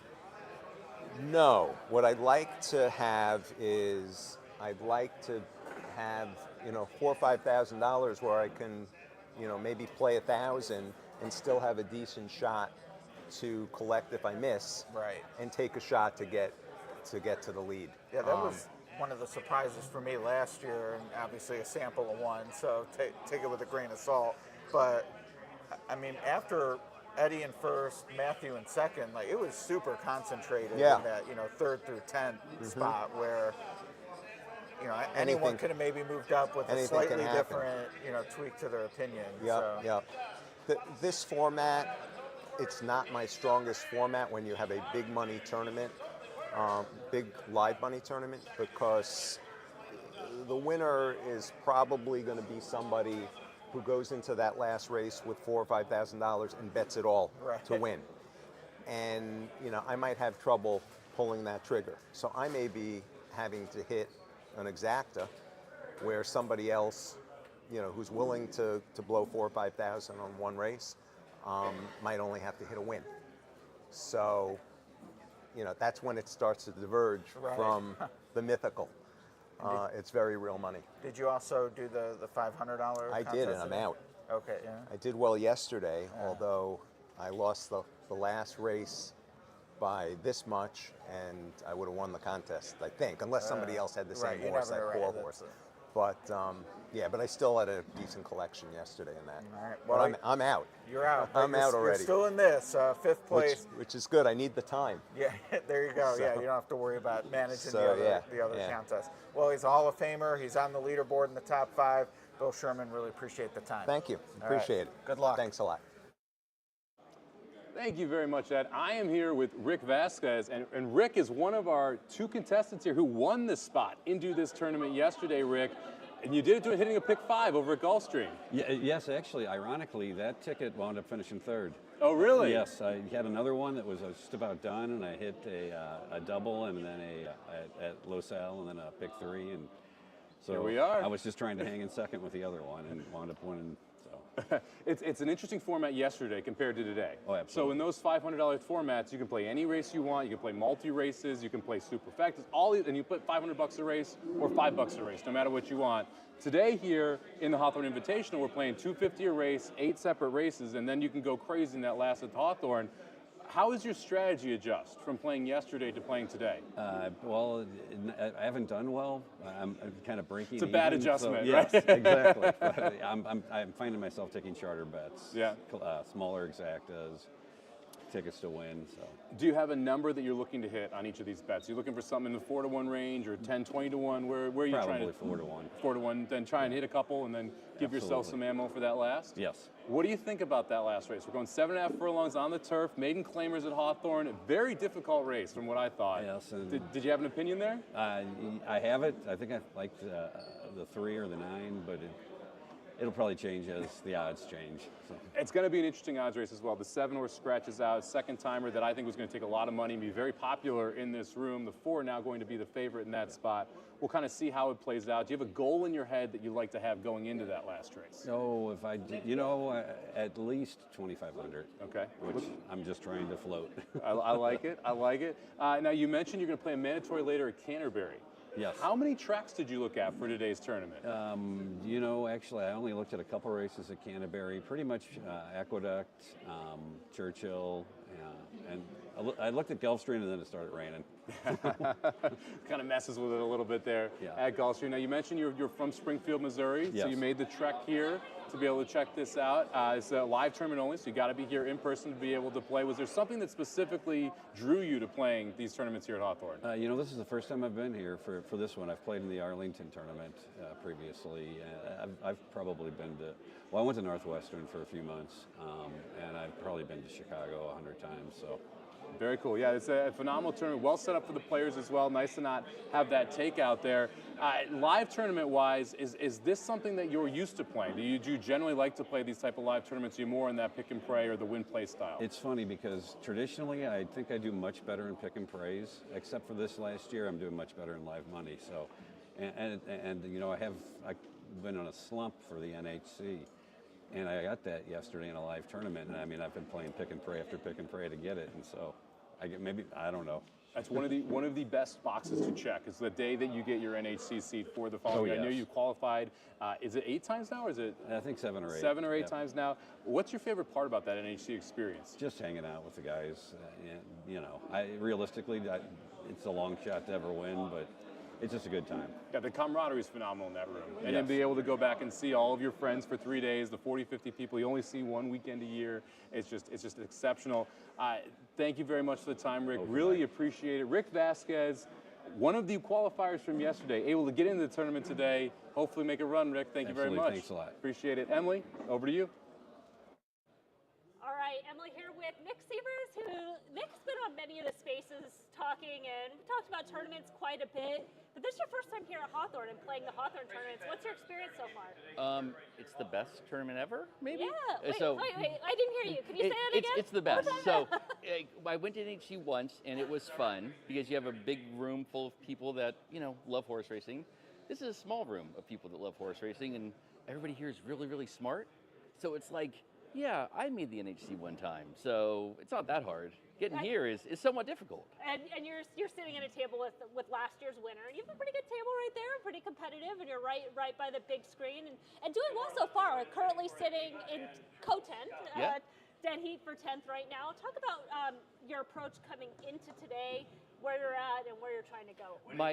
My thought is I hate the last race, the mandatory race, so I'm going to try and get to the number I want to get to before.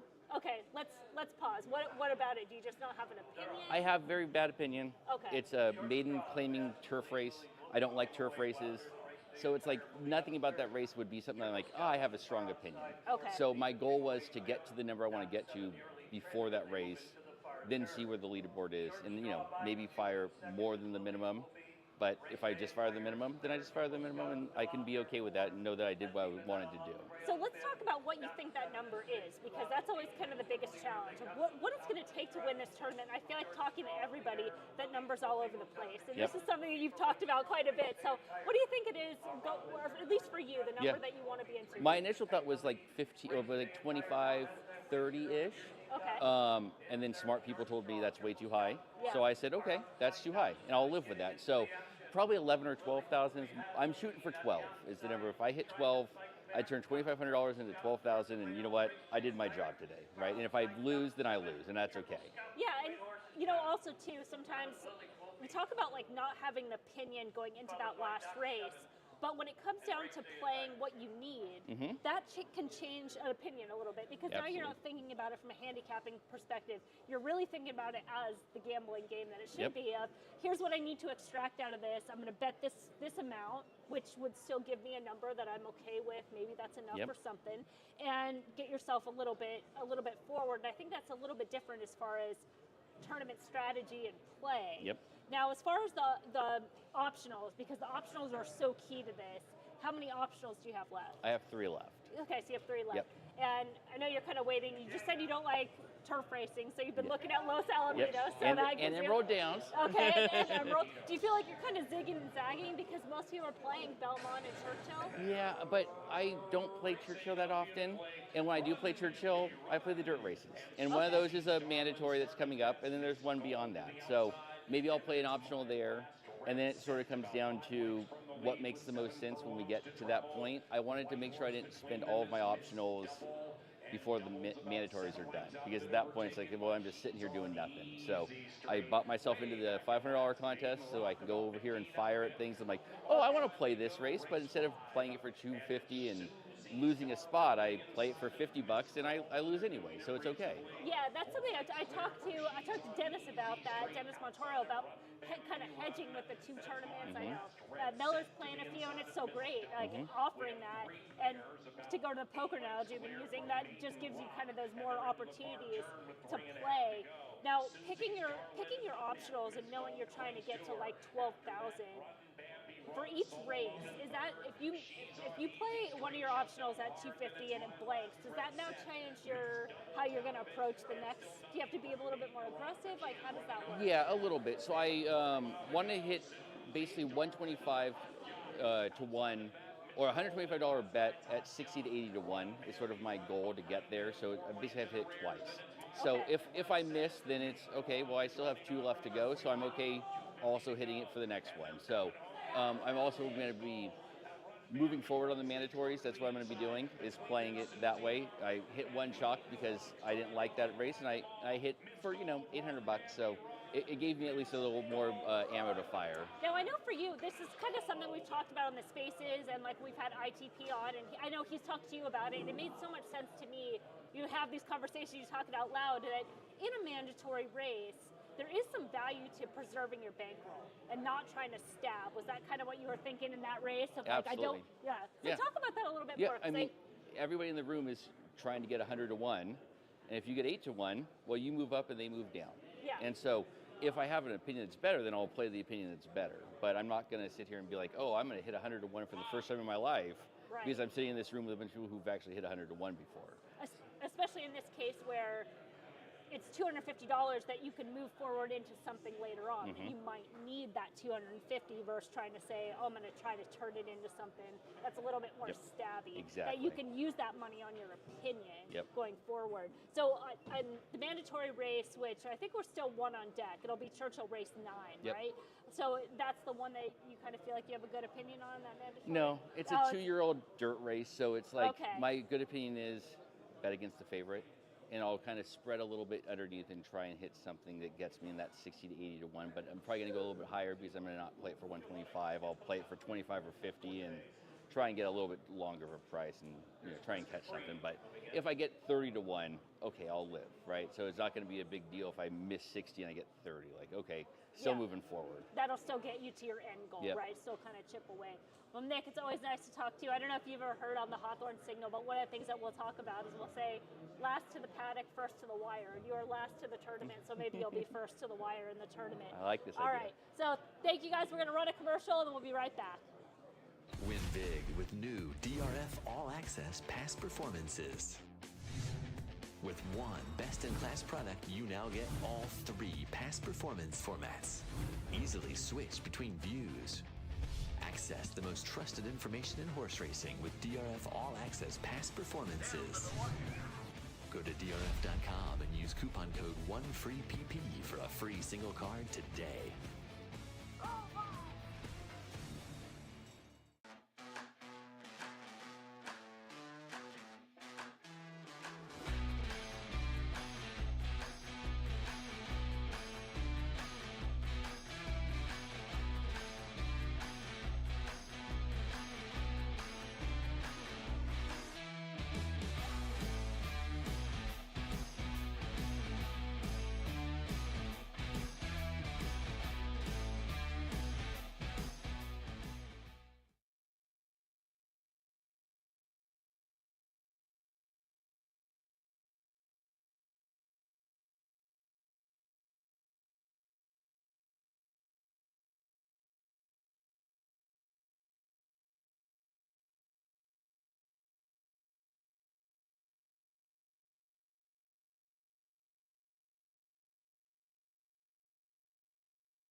Win big with new DRF All Access past performances. With one best-in-class product, you now get all 3 past performance formats. Easily switch between views. Access the most trusted information in horse racing with DRF All Access past performances. Go to drf.com and use coupon code 1FREEPP for a free single card today.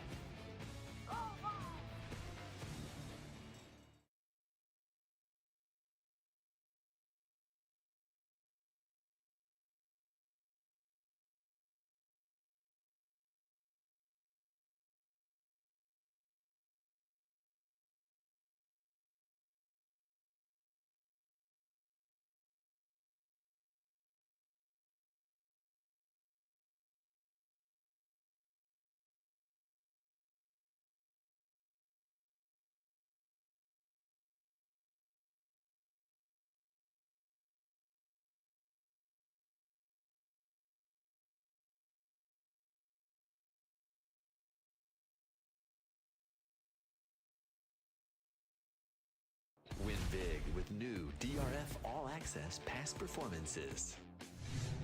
With one best-in-class product, you now get all 3 past performance formats. Easily switch between views. Access the most trusted information in horse racing with DRF All Access past performances. Go to drf.com and use coupon code 1FREEPP for a free single card today.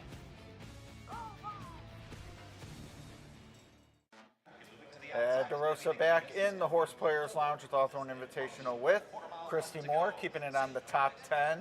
Currently in 9th, it looks like. Made a move. What was the winning play, or is that multiple scores? No, I've only played the 2 mandatory so far. I haven't played an opt. I know. I'm having a hard time finding a race that I like. So I hit the 2nd mandatory, but it was not a very narrow bet. Not that the try paid very well, but that's what I hit. Paid well enough in the top 10, and yeah, we are on top of a race at Aqueduct right now that you did not get involved in, and you know, part of the tournament process, these live ones especially, is pick or pass. You decided to pass on that one. What to you signifies, hey, this is worth an optional bullet? What are you looking for?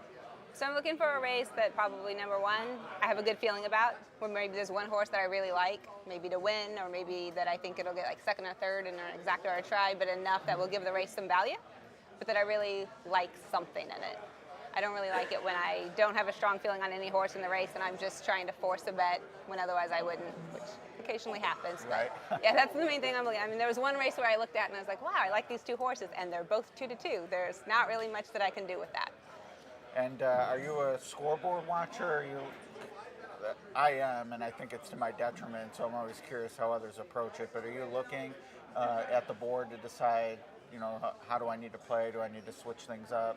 What's sort of your, as the tournament goes on, what are you looking for on the scoreboard, if at all? I don't watch it a whole lot because I feel like sometimes if it gets crazy early, it can mess with you as you're trying to figure out what you want to bet and you're thinking, oh, I'm way behind, but you're not. This one is different because you know everybody is going to have money at the end. Right. So that changes things, whereas normally, you know, half of the field is gone by the time you get to the last race. But you know everybody's going to have a chance and that everybody here knows how to bet and they know how to handicap. Great group. So they're all good, yes, and they're all going to be good enough, even with $500 if the leader has 20 grand, to put something together to try and catch it. Absolutely. 61 players. You have something in common with only one of them, being a woman. How did you get into racing, and how can racing do better to sort of expand the demographic reach of its stereotypical clientele? Yes, yeah. So I met Tim Yoler. And when we started dating, this was something that he liked to do. And we would go to some of the tracks, or we would combine like a different track with a vacation. And I was like, well, if I'm going to sit there with you, I want to know how to do this. Right. So he gave me a program and kind of taught me a little bit about how to read it. And I'd occasionally ask questions. And I started off playing Survivors on the Horse Tourneys website. Right. And then I think I lost like in the first race and got really mad. So I switched to the Exacta-Box contest, but they kind of helps you just learn how to structure your bets and pick certain things. And then he kept talking about this stupid thing you have to go to in Vegas. And I was like, what? So I was like, well, you're not going without me. And I'm not going to go there and sit for 3 days. So then I started playing in some of the NHC feeders with him.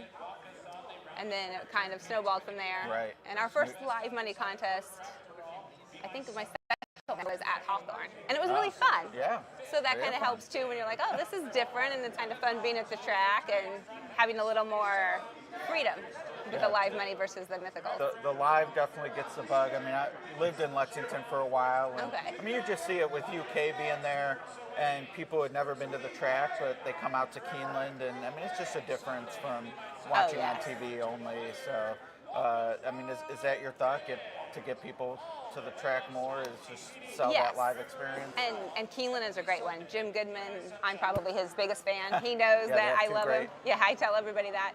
And that was one of the first contests, and he could not have been nicer. Everybody was just so kind and patient, you know, and he was really nice about it when I went there, and it helps if you do well in one. Right. Well, and that is one of the prizes today, I believe, to the Fall Classic. Or Grade 1 gambles in the spring, so whatever the fall one is, one of the prizes. And what's your sort of your personal trophy? What's your best finish? Or So when they used to have the Keeneland tournament on Saturday, Right. they'd get like 200 or 300 people in it, and so I won that one year. Okay, So it wasn't the grade one gamble, but it was the smaller one. But it was the first time I ever put together like a try that paid $1,500 for $1. So I was completely shocked and really excited just to have won there at Keeneland because it's one of my favorite places. I got 4th in the BCBC. That wasn't bad, but I would really, but I would love to win that one day. Of course. Oh, Well, yeah. yeah. But I don't like enough. I've got to learn to like more races. You passed on the one at Aqueduct. You're forced into the one at Churchill.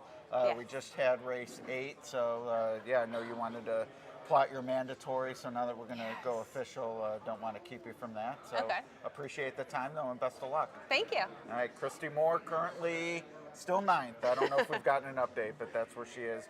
Wish her luck the rest of the way. On to our next interview. Thank you very much, Ed. Mike Somich here with Bill and Brian Chenvert here. Now, guys, you just got a score on the board here. You guys hit a Churchill race, didn't you? Right. Yeah. I hit a trifecta 952 for $125. There we go. That should pay well. We got the 3-to-1 9 horse, so you get outside of the favorite there to start building it up. Now, you mentioned $125. We've got the $250 bet per race here. How did you use the other $125? I did 9 over the 5-7 over the 2. Okay, I like it. So you were trying to really key on that 9 horse, and then create some value underneath to try and get a big time try payout. Correct. Yeah. And was that the first score of yours for the day? Yeah. I missed exacta by a nose for 14,000. Oh, that's painful. So. That would have been a nice little bump up. So you're taking big shots here to try and be able to get as much as you can going into that last race. I don't like the last race, but yeah. Yeah, it is a tough race. It's a tough race, isn't it? Tough race. Now, are you taking that same style there, where you want to try and just go for the gusto here early, or are you trying to chip up early? Actually, I just did a $50 exacta that I hit. Nice. 800 some, so it's on the board. So trying that, but that's the only one I've done so far. I would happily trade you right now. I've missed both my optionals, missed both the mandatories, close on an exacta, but still trying to work it up. Now, I love this, so I got into the sport because of my father, and so he took me to the track. That's how we bonded. Obviously, father son playing here. Is it the same story on your side? How did you originally get your son involved? Yes, we started owning horses back in 1986. So excellent. Up in Canterbury, in fact. So. Oh, very good. So he started real young. And you guys have had a ton of success as well. I mean, a lot of live tournaments you've been able to score in. Do you like this live money format that we're playing today with these 250 and then that last big race? Or do you feel a little more comfortable when you're able to just push it when you want to push it? Well, this actually kind of levels the playing field, I think, because I'm the person I'll go all in any time if I like a race, but that a lot of other players do that too.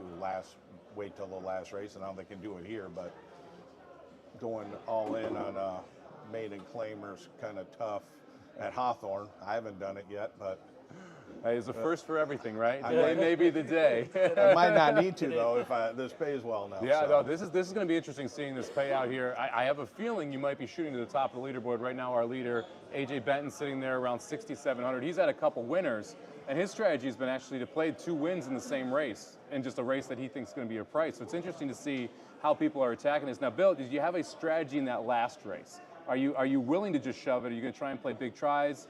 What do you think the goal is there for that last at Hawthorne? I think I want to get before I hit there. I don't want to go all in. It's just not a good race to end on. It's going to be interesting too. We haven't talked about this part of it, but the pool for those races is going to be largely dependent on this room, you'd think. You're going to have a lot of money bet in this room. That's true. It's going to be interesting to see how the pool and how the prices are affected, and if that changes how people kind of attack the race because of the percentage of money bet specifically in here on that race. Odds will be moving quickly. At the last second, too. So does that mean you're going to see every machine busy with 1 minute to post? Are we all going to wait so we can run up there and try and get in the right price? Or cancel. Yeah, or cancel. There you go. I like that as well. Well, thank you very much for the time, Bill, Brian. Really appreciate it. Love seeing a father-son here. Good luck today, and good luck moving forward. Hopefully we'll see you guys at the top of the leaderboard here at the end of the day. All right. Very good. Thank you much. Thank you very much, guys. And we are going to send it over to Emily now. Thank you. Thanks, Mike. Thanks, Mike. I'm joined by Darren Schweiger. Darren, now you won your way in playing the Illinois Derby contest. That's right. One of it, so got you into the Invitational, which is great. We talked a little bit on Spaces about that. But you played online there and you played in person here. What's the difference between playing online, playing in person? Not too much. I mean, in person, you need to tone out a little bit of the distractions. People are cheering, and you just need to zone out and stick with your plan. Do you like that? Do you like the environment, being around other people? Do you get a little bit more excited than being at home? I like it somewhat. I do think it's a little bit distracting, so I probably on balance prefer to be at home, but I've played NHC a few times, so I'm used to being in a room like this. Yeah, it is totally different. I mean, the NHC room just gets really really wild and crazy. It's a little bit more intimate, but still has that live perspective. Now, Darren, as we're talking right now, you're currently sitting in 6th, just a tick shy of 3,000. How's today gone so far? Is this kind of where you wanted to be? Yeah, more or less. Yeah, I mean, I've hit 1 out of 3 bets. I'm not going for huge bombs. I'm trying to semi-short prices, maybe hit them straight and win bets, or hit small exactas or big exactas on short prices. Okay. Making a big bet, but making it a little bit tighter and connecting for like 250 on a cold exactly. exacta. Yeah. So as far as your optionals, we've had 2 mandatories down. You've played 2 optionals as well. I just played my second optional and missed. Okay. So 2 more optionals to go, and then we have Churchill race 9, which will be our next mandatory. We're still about 26 minutes thereabout. So I still need to get my bet in. You still have time. You still have time to look at the board. It should be. It's a big field, so yeah. Should be some opportunities in there. What's kind of your plan with those 2 mandatory races? Were there races that you had strong opinions on? Were there races that you're just trying to extract a number out of? Same. I'm just trying to move up a little bit so that I have a decent bankroll to fire into the last. I'm almost definitely firing all of my money into the last, and I don't have a very strong opinion, so the more money I have, the better shot I have. Yeah, and we talked about the Illinois Derby, so you've kind of been here before and played these live money tournaments. Yeah. So do you think that kind of works to your benefit sometimes when you don't have an opinion and you're just trying to hit a number? Like, because I know there's so many times, like from a handicapping standpoint, everyone wants to come in and feel like, oh, I love this horse in this race, and I'm going to do X, Y, and Z versus I need to play a number. Like, how is that for you? Definitely in the last race, I think I have an advantage, assuming I have a bankroll. I think I have a disadvantage in all the other races because my preferred style is to push all in on my strongest opinions. Okay. And so the cap on the first 8 races, I think, plays against me. Yeah, different formats.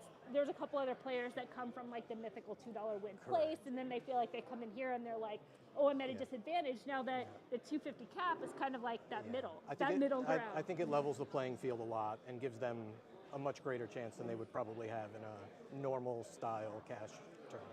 Would there have been an opportunity today where you would have gone on all in? There would have. I went all in the $500 tournament, and I hit. So I was sitting in second, and I'm going to go all in again and hopefully win. Okay.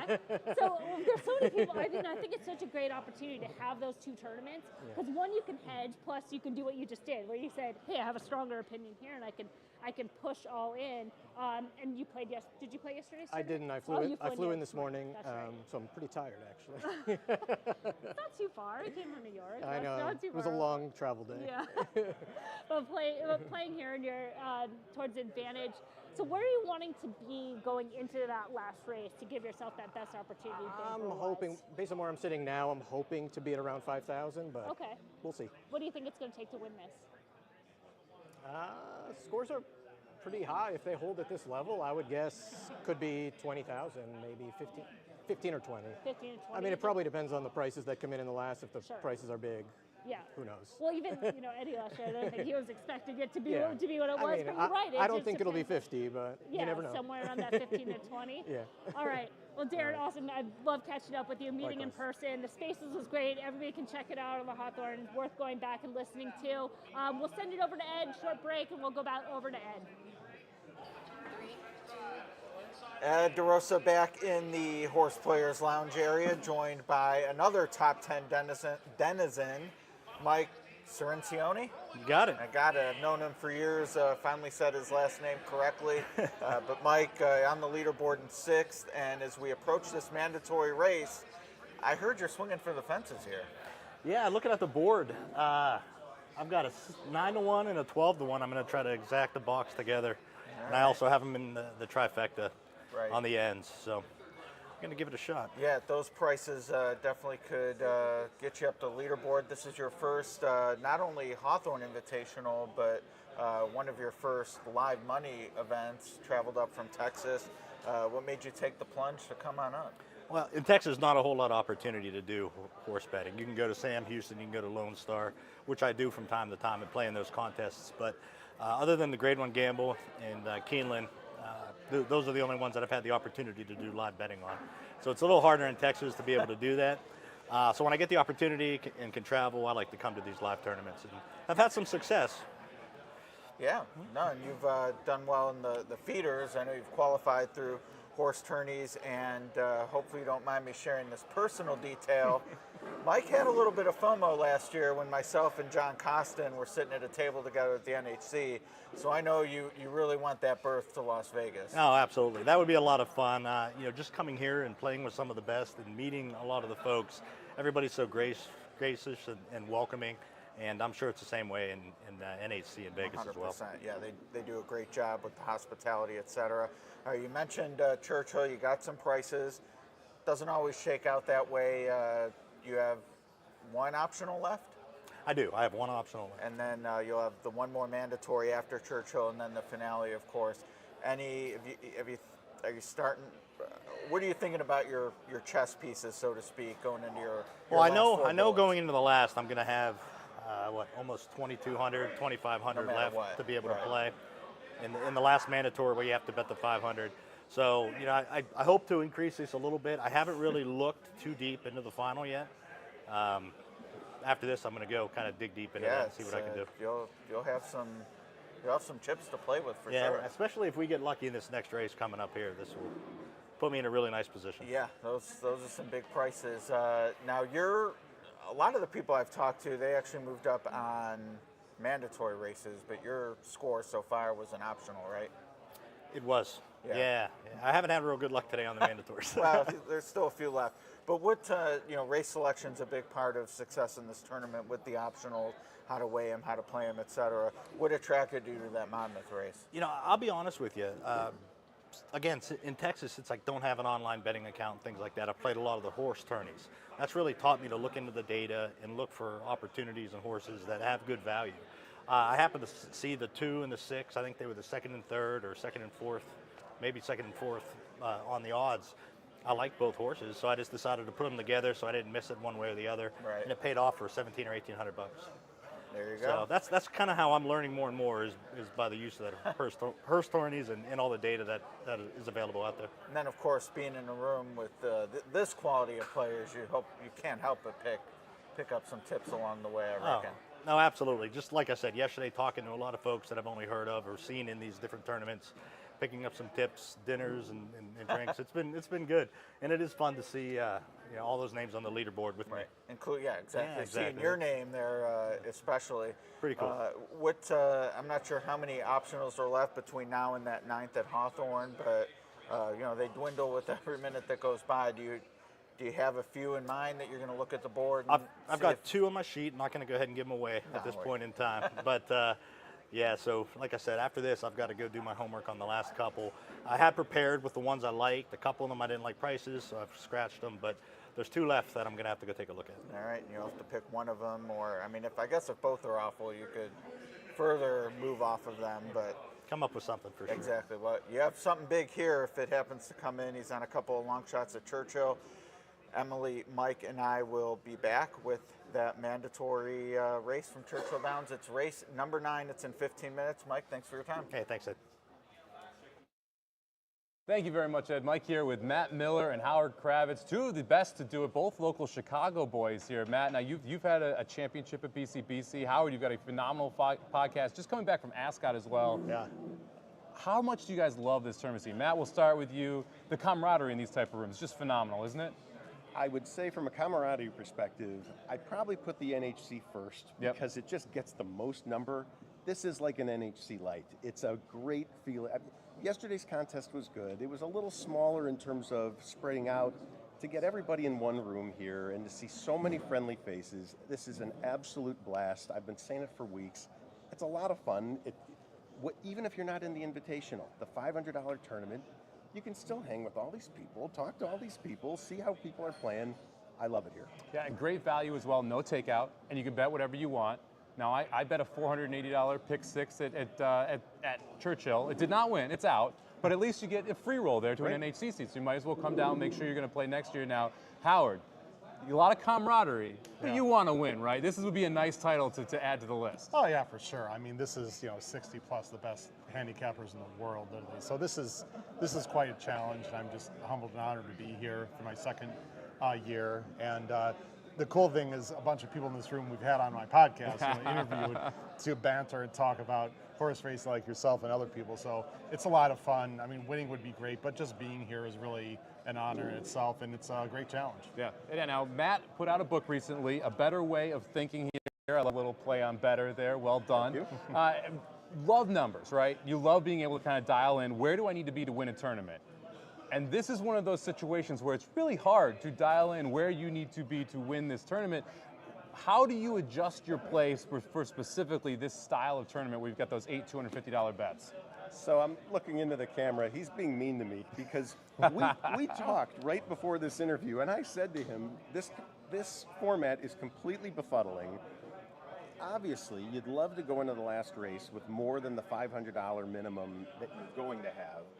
Having more ammunition allows you to adjust the risk-reward, the risk side of the equation to a degree. So I walked in here thinking, all right, I'll try and hit a couple 2 to 3 to 1 shots, build up a little bankroll, and next thing you know, someone hits something for like $2,500. I get spooked too. Yeah. And so, okay, I adjust a little bit, and I managed to hit 1 bet so far. So I should be walking into the last race with at least 2,000.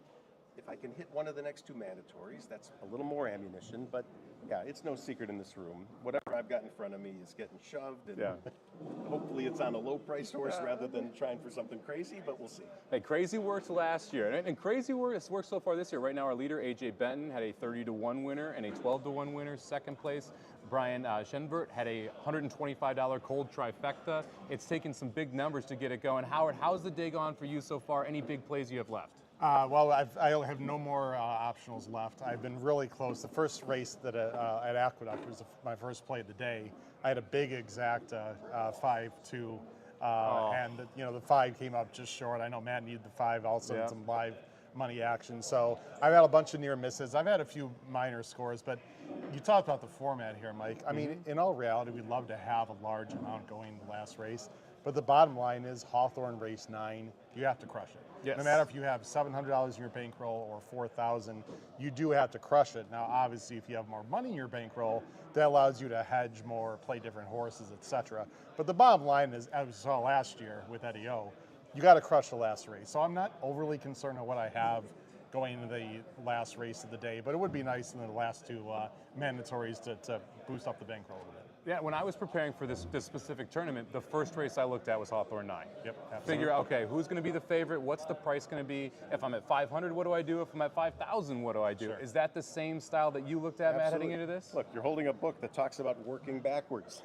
It's the whole idea. I'm excited to read this. I like it. Where do you want to be? Where do you think you need to be? Yep. Right, again, in this tournament, we talked about it. It's a little hard to figure that out. It's much easier in a $300 NIRA bets tournament. The results are very stable week to week. You got some of the best players in the country really unsure of what to be doing here, but I'm with you. Start from what you think is the winning total.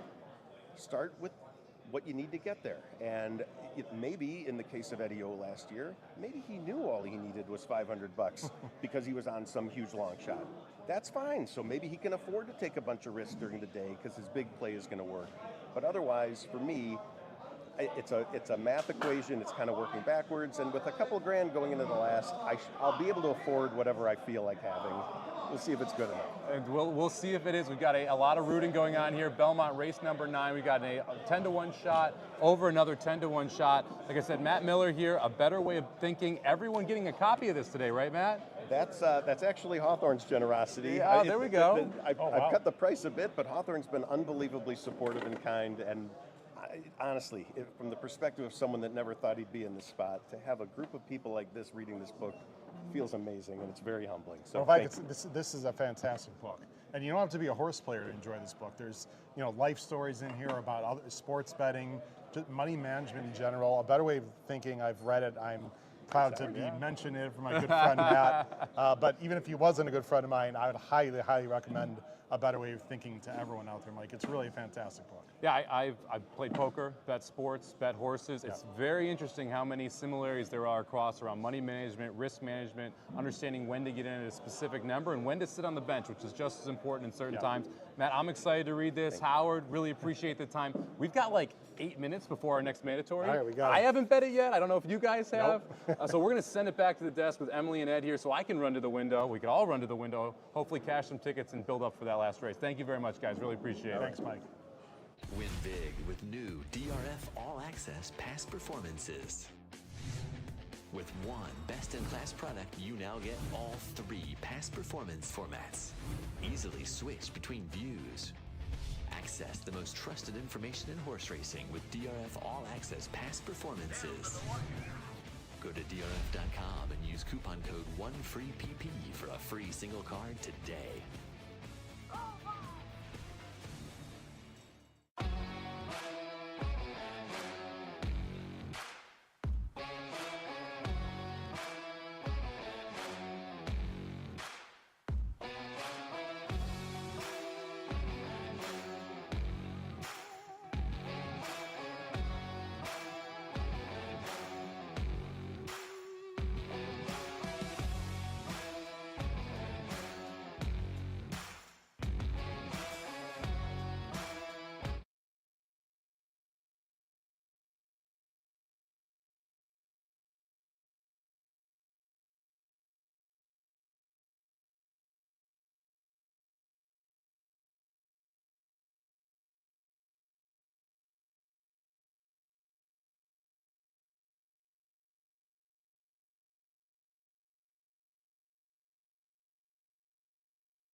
I feel like we haven't been back at the desk for so long. It's been 2 hours since the most recent mandatory race, but we have one on deck, which is kind of a tricky race here at Churchill Downs. But in terms of the tournament as a whole, is this kind of what you expected so far as the scores, as far as where you're making a no face? I would say the top 2 are probably where I expected.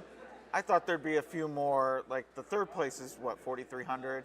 4,300, yeah. And AJ has a pretty sizable, well, I guess now Brian Chenvert just moved up to 6,000. But yeah, those two kind of have a little bit of separation on Dave, who's at 4,300. And then it seems like there's a gap back to pretty much most of the field that kind of has their starting bankroll, which in this tournament isn't necessarily a bad place to be, because having your starting bankroll going into the last race is pretty good. It gives you a cushion to play with. But I kind of thought the same thing as you. I thought it would be a little bit tighter at the top, but score's probably about the same number. Yeah, I definitely think just the way it's playing right now, and I'm not sure if this is the race to do it. What do we got, 12 after the scratch? Maybe the next mandatory, the penultimate word I like to say, but might be an opportunity. I mean, I would think if you have a thought where, man, if I play it this way and I actually like it this way, I can get to 10,000. To me, I'd have to go for it. Like this is the type of strike where the iron is hot board where I'd be looking for separation. Yeah, and as we're looking at race 9 at Churchill, which is our third of the 4 mandatory races, which is the Bachelor Manor Stakes. This is a juvenile race, and I think what's tricky about it is you have a lot of horses. You just have 1 or 2 starts, a couple horses that are shipping in, including the favorite. And, as far as number 5, Bodacious, who is the current favorite right now, earned a really strong speed figure first out, but it's a speed figure going 4.5 furlongs over the Santa Anita main track with a lone trip, with the field spaced out behind. It's like there's so many unknowns going forward as we're getting a look at the horse on the screen right now. I just feel like there are so many unknowns in this race to be taking 2-1, even if you recognize, they're probably the most likely winner. I love the 5. Yeah, I'm here to. I was just saying, I took 2-1. Because of what you think, the speed figures? First off, it starts with the speed figures, right? It's proven there. But I like the fact, I love these horses that are cheap. that are inexpensive buys from ownership groups and trainers that don't generally point toward these stakes. They get top-class jockeys after running well in that first race. In this case, they call up Joel Rosario. He picks up the mount. Connections that don't often run. It's the first time this trainer's been at Churchill. Stakes races, only 5 starts, 1 for 5 in those races. So there are, to me. Didn't he win this race last year or 2 years ago? Parabon? He may have. Am I crazy? I think he did last year with a similar horse. First time he's running this meet. Okay. We'll put it that. But this meet. Yeah, yes, it's these type of horses that come in that I am attracted to, because you get a top jockey taking it for a smaller barn. It's a horse that didn't sell for a lot, that ran very well first outing. Now I'm not betting the 2-1. I liked the 5 and the 10. Those were the 2 horses I was keying on. The exacta probably doesn't pay too much because the 5 is now the favorite. So I'm probably going to play 5 over 10 over 8-9 to get prices underneath them for 125 each way, and hopefully we run 5-10, 8-9. Or 5-10, 9-8. Or 5-10, 9-8. Either one works there. I'll play a trifecta and just play 5 cold in the first spot, 10 cold in the second spot, and then 8 and 9 in that third spot. And Ed, you feel the same way about the 5 that you're saying a legitimate favorite? Yeah, and I might feel a little empowered because I was dubious in the debutante. You know, I wasn't sold on, I forget who the favorite was that ended up winning, but the 6th horse. Yeah. Clearly had the best Ragozin speed figure. I'm not sure how she looked on buyer, et cetera, but you know, those 2-year-olds, it was a short price, and ended up just being the best. Now the break was important. We've talked about good being on the front end, but I mean, that's sort of similar here. I mean, based on what we saw from Bodacious first out, if he springs the latch, he could be gone. Yeah, you know I think what's interesting about this race as a whole, especially, I mean, a lot of these 2-year-old races this time of year, is you get a lot of those 2-year-olds that win wire-to-wire first out, and a lot of them don't have a lot of pressure. Well, now you're going to have a field where a lot of horses have had that similar trip in order to win. And there's unlikely to be a scenario where, I mean, maybe one scamper's clear and is kind of the speed of the speed, so to say, but they've all kind of won in that manner. I think that's what makes this race kind of tricky, and a place that I would be willing to take this horse on as the favorite because they're getting so much attention off the big figure, and it's a 4.5 furlong, race, which again, it's a lone trip. The field is spaced out at the wire. That there could be some horses that are coming up, or if there is a scenario where they do all try to go for the lead, maybe there's a closer in here that really hasn't shown that they're a closer yet. Number 2, Ivan the Great, finished second on debut, not a big number, but I thought that effort was better than look. The horse was still pretty green, so figuring things out and coming in for the connections that have already had a win on the card. So I think this race, there's really, I don't know, not many surprises in here, and the 5 could certainly win. The stakes race Derby week, and granted that's early May, so you're dealing with pretty much only the Keeneland 4.5 horses, maybe a Gulfstream shipper. But we did see a closer win that race. I mean, it was exactly what you described. All the horses who had won gate to wire at Keeneland, they're 4 deep, and here comes West Saratoga, who had finished second, was a maiden when he won that stakes race. And to me, Heat maybe fits that profile because at least showed can press and pass at the end. Now that was Tapita, but being by Munnings and Cassie and Ortiz, they certainly know how to navigate main track dirt. Yeah, so. and I mean, following Woodbine, and Mark Cassie's just been on a tear, so pretty much everywhere, sending out live runners. So that one wouldn't surprise me, made a lot of sense. We're currently seeing 3-1, the second choice. It just ticked down as the horses are going into the gate. Mike, you already kind of discussed your play. How's your day going so far? Because we haven't really, I know we talked to you as far as the mandatories, but in terms of the optionals as well. Was close on one, completely whiffed on the other. So I haven't gotten a ticket home yet, but we're just playing to try and get one home. One puts us over that $5,000 mark, so we got 4 more bullets left to see if we can get one. Would have been nice if we could have got that 5-2 in the last mandatory to Aqueduct. Well, we'll see if we can make up for it here. And on your point of 2-year-olds that can pass, I love those horses. Yeah. It's the professionalism, the maturity that you want to see. And a lot of times you just don't have that level of maturity. If you get beat to the front, you're just done. Right. And so even that 10 horse, that last race, yes, it was on the Tapita, but at least we passed somebody. Because that's something that a lot of these 2-year-olds just don't like to do. I agree with you as well. The 2 horse Ivan the Great, able to pass a couple horses. We've seen O'Neill already win on this card. I thought that was a live player as well, but I don't love the draw. and that was also a 5-horse field. Now you're in a much larger field, which is another big-time stress from that inside post. Yeah, a lot of hurdles in here. Now, just looking up at the leaderboard, because we had some movement in there. A friend of the show, Steve DeCasper's made a move sitting in third, but AJ, we talked about AJ getting on a tear. He's currently at 7,500. So he keeps firing. He and added keeps to hitting. it. Yeah, he's been adding to it, because he was at 6,700 a minute ago, and somehow he's got exactly 7,500. So I'd like to know how he did that. He is playing this as a win-place tournament, and he's targeting specific races. Now, he's just betting to win, but he's willing to bet 2 horses in the same race if he thinks it's going to produce a price. So that's how he's been attacking this tournament. That's how he got to that 30-1 at Belmont. He had 2 horses in that race, as well as the 12-1 at Gulfstream earlier. So interesting strategy from someone who is an absolute win-place crusher. Yeah, that is interesting, and I think that you figure out how to play to your strengths, and especially when you're getting hot, and it's working. So very interesting. Mike Mulvihill also moving up, another dangerous player. That was a lot of big movement in that last race. Paul is still there. Dave is still there. Is that the Aqueduct Turf race? I believe so. Yeah. A lot of horses going for the lead, as expected. Yeah. That's a scrum. Yeah, it is. The 5 dueling between horses, but kind of poking through right there. 10 horse getting a nice trip there in 7th. We'll see if he's able to actually pass horses, but he's in the clear behind a lot of speed. Yeah.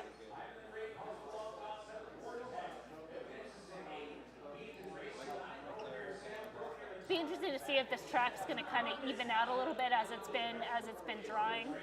It's funny.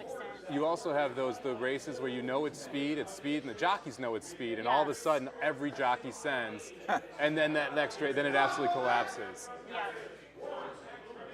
I wouldn't be loving the favorite right now. I'm not loving just the visuals, despite being in front. The 10 horses is going to get me here. The fact that everyone went wide, who's... Looks like the 6 on the outside. 6 is gone, yeah. Wow. And somebody else goes in at 13. Just exploded. Yeah. Yeah, should be a little spicy there. That's the first. With 6, 13, 2, and 12 under the wire, the favorite off the board, and the first and second choice both off the board. A wild race. I thought there'd be some opportunities to play against the favorite in that race, and we'll see if some people did. We already seen some board movement, heard the room get a little excitement, so I think there should be something in there. That was a horse that went gate to wire in debut, so showing a new dimension there. You'll love seeing that if you want to see a future for this type of horse. One of my favorite sires. I should have been on there. Violence, one of my favorite sires. Great on turf, great on dirt, able to get it done there. Politically correct, your winner for Chris Davis, and Jose Ortiz picks up one on the card now. Yeah, and I think there's some advantage too to actually having some local experience with running at Churchill, because there was a lot of horses that were shipping in. We have to see, where did 13 come from?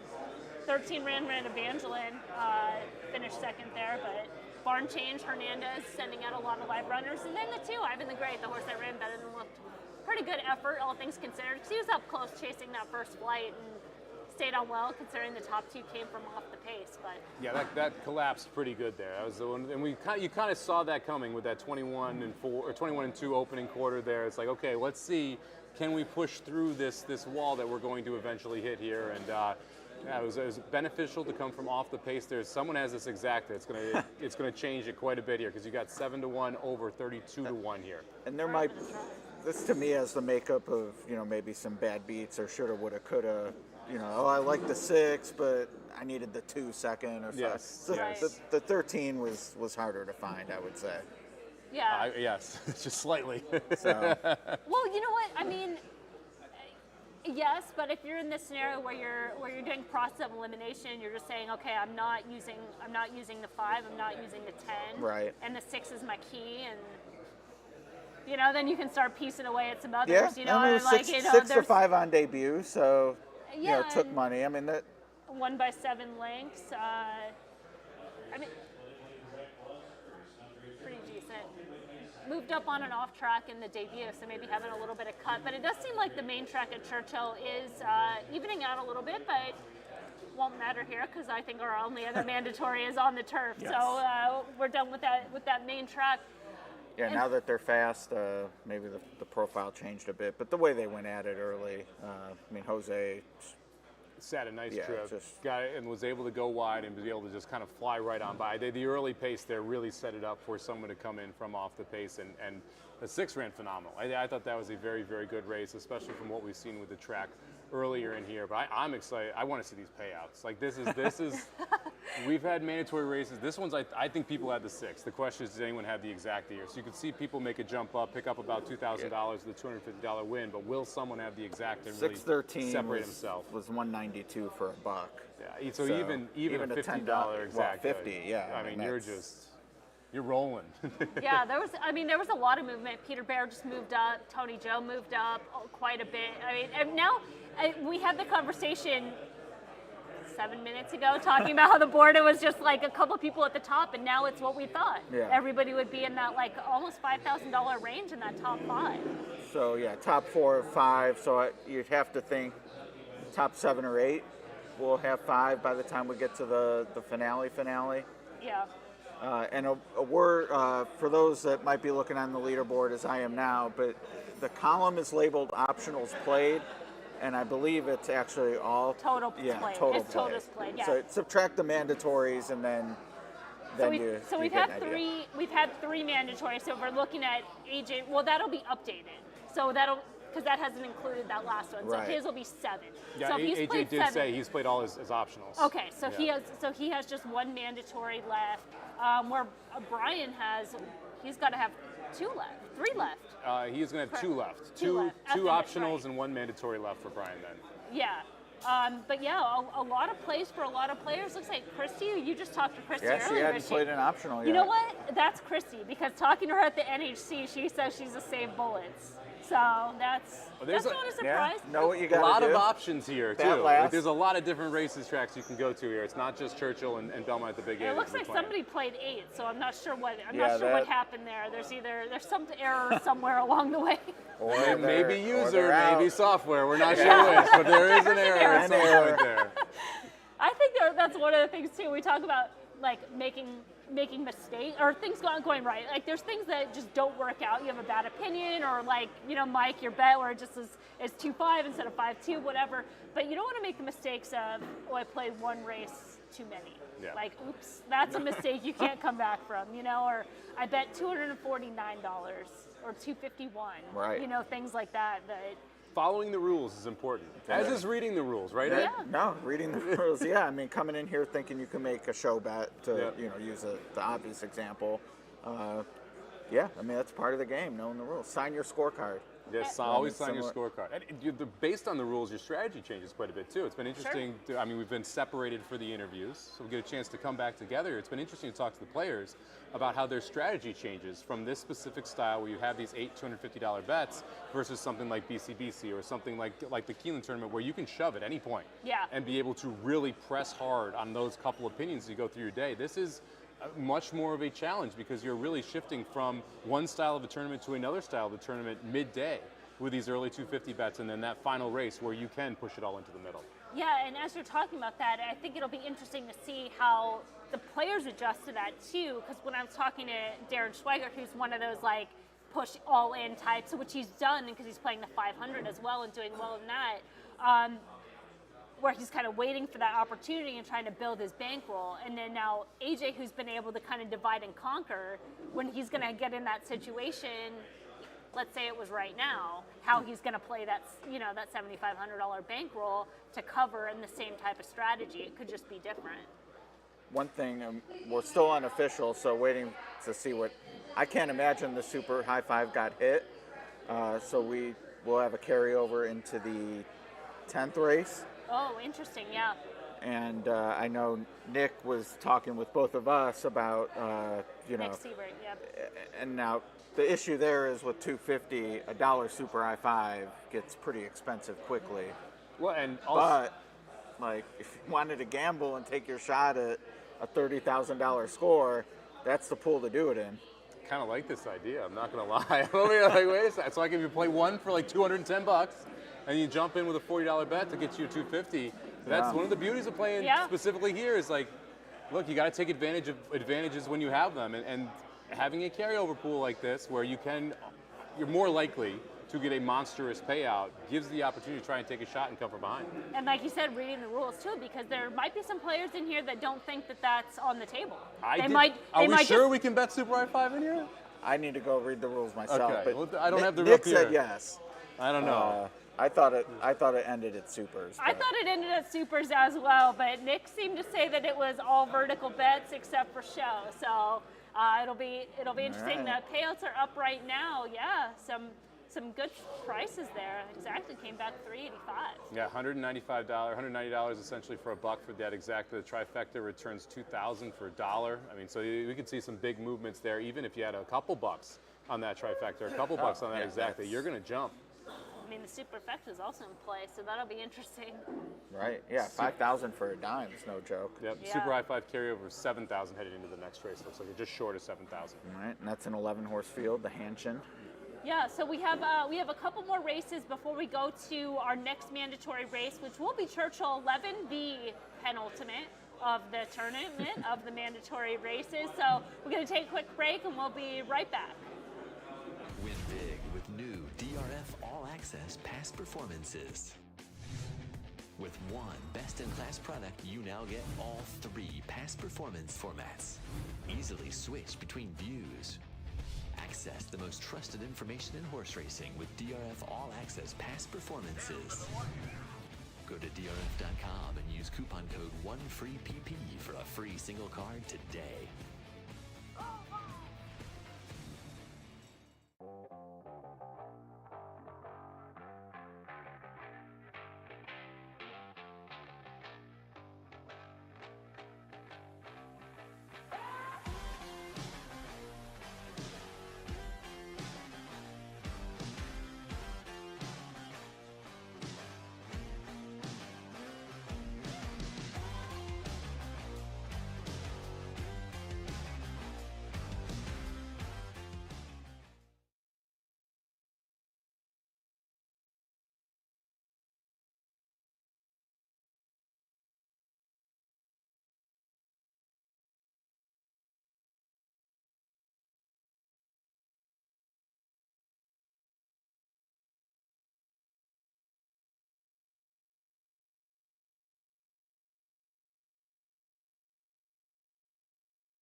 DeRosa back in the Horse Players Lounge. Hawthorne Invitational.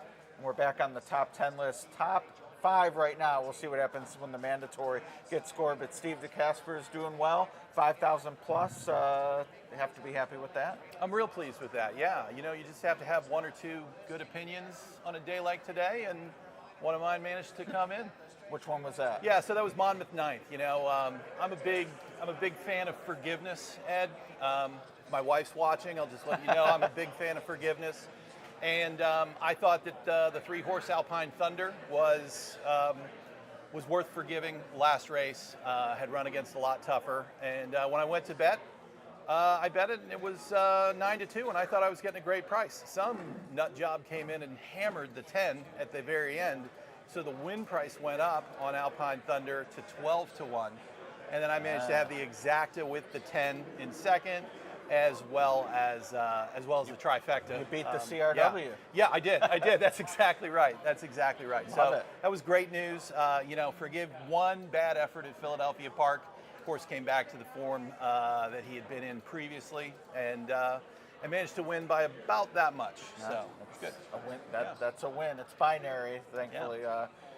That was an optional since it was at Monmouth. You have one left. What's your thought process in terms of picking and actually taking the plunge? Because to me as a player, that's part of the psychological aspect of this game of, we've all been there when, I should have made that play, or why did I waste it on this?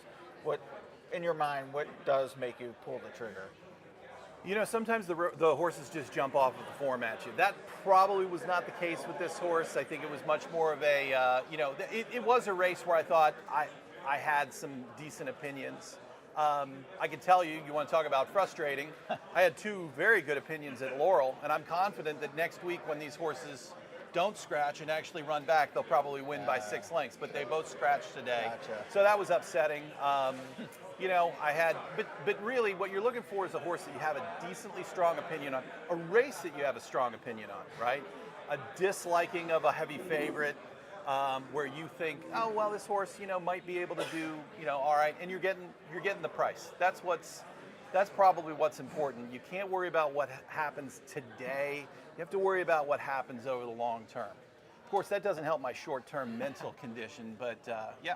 And with one optional left, what are you putting on the balances to decide when to finally go for it? Do you have one in mind already? Oh, you'd like to know, wouldn't you? We all would. Honestly, I'll go on record right now and say I have no idea what my last optional is going to be. I've been worried about that race at Hawthorne and trying to figure out that turf race at Hawthorne in the end, and I think I know exactly what I'm going to do there.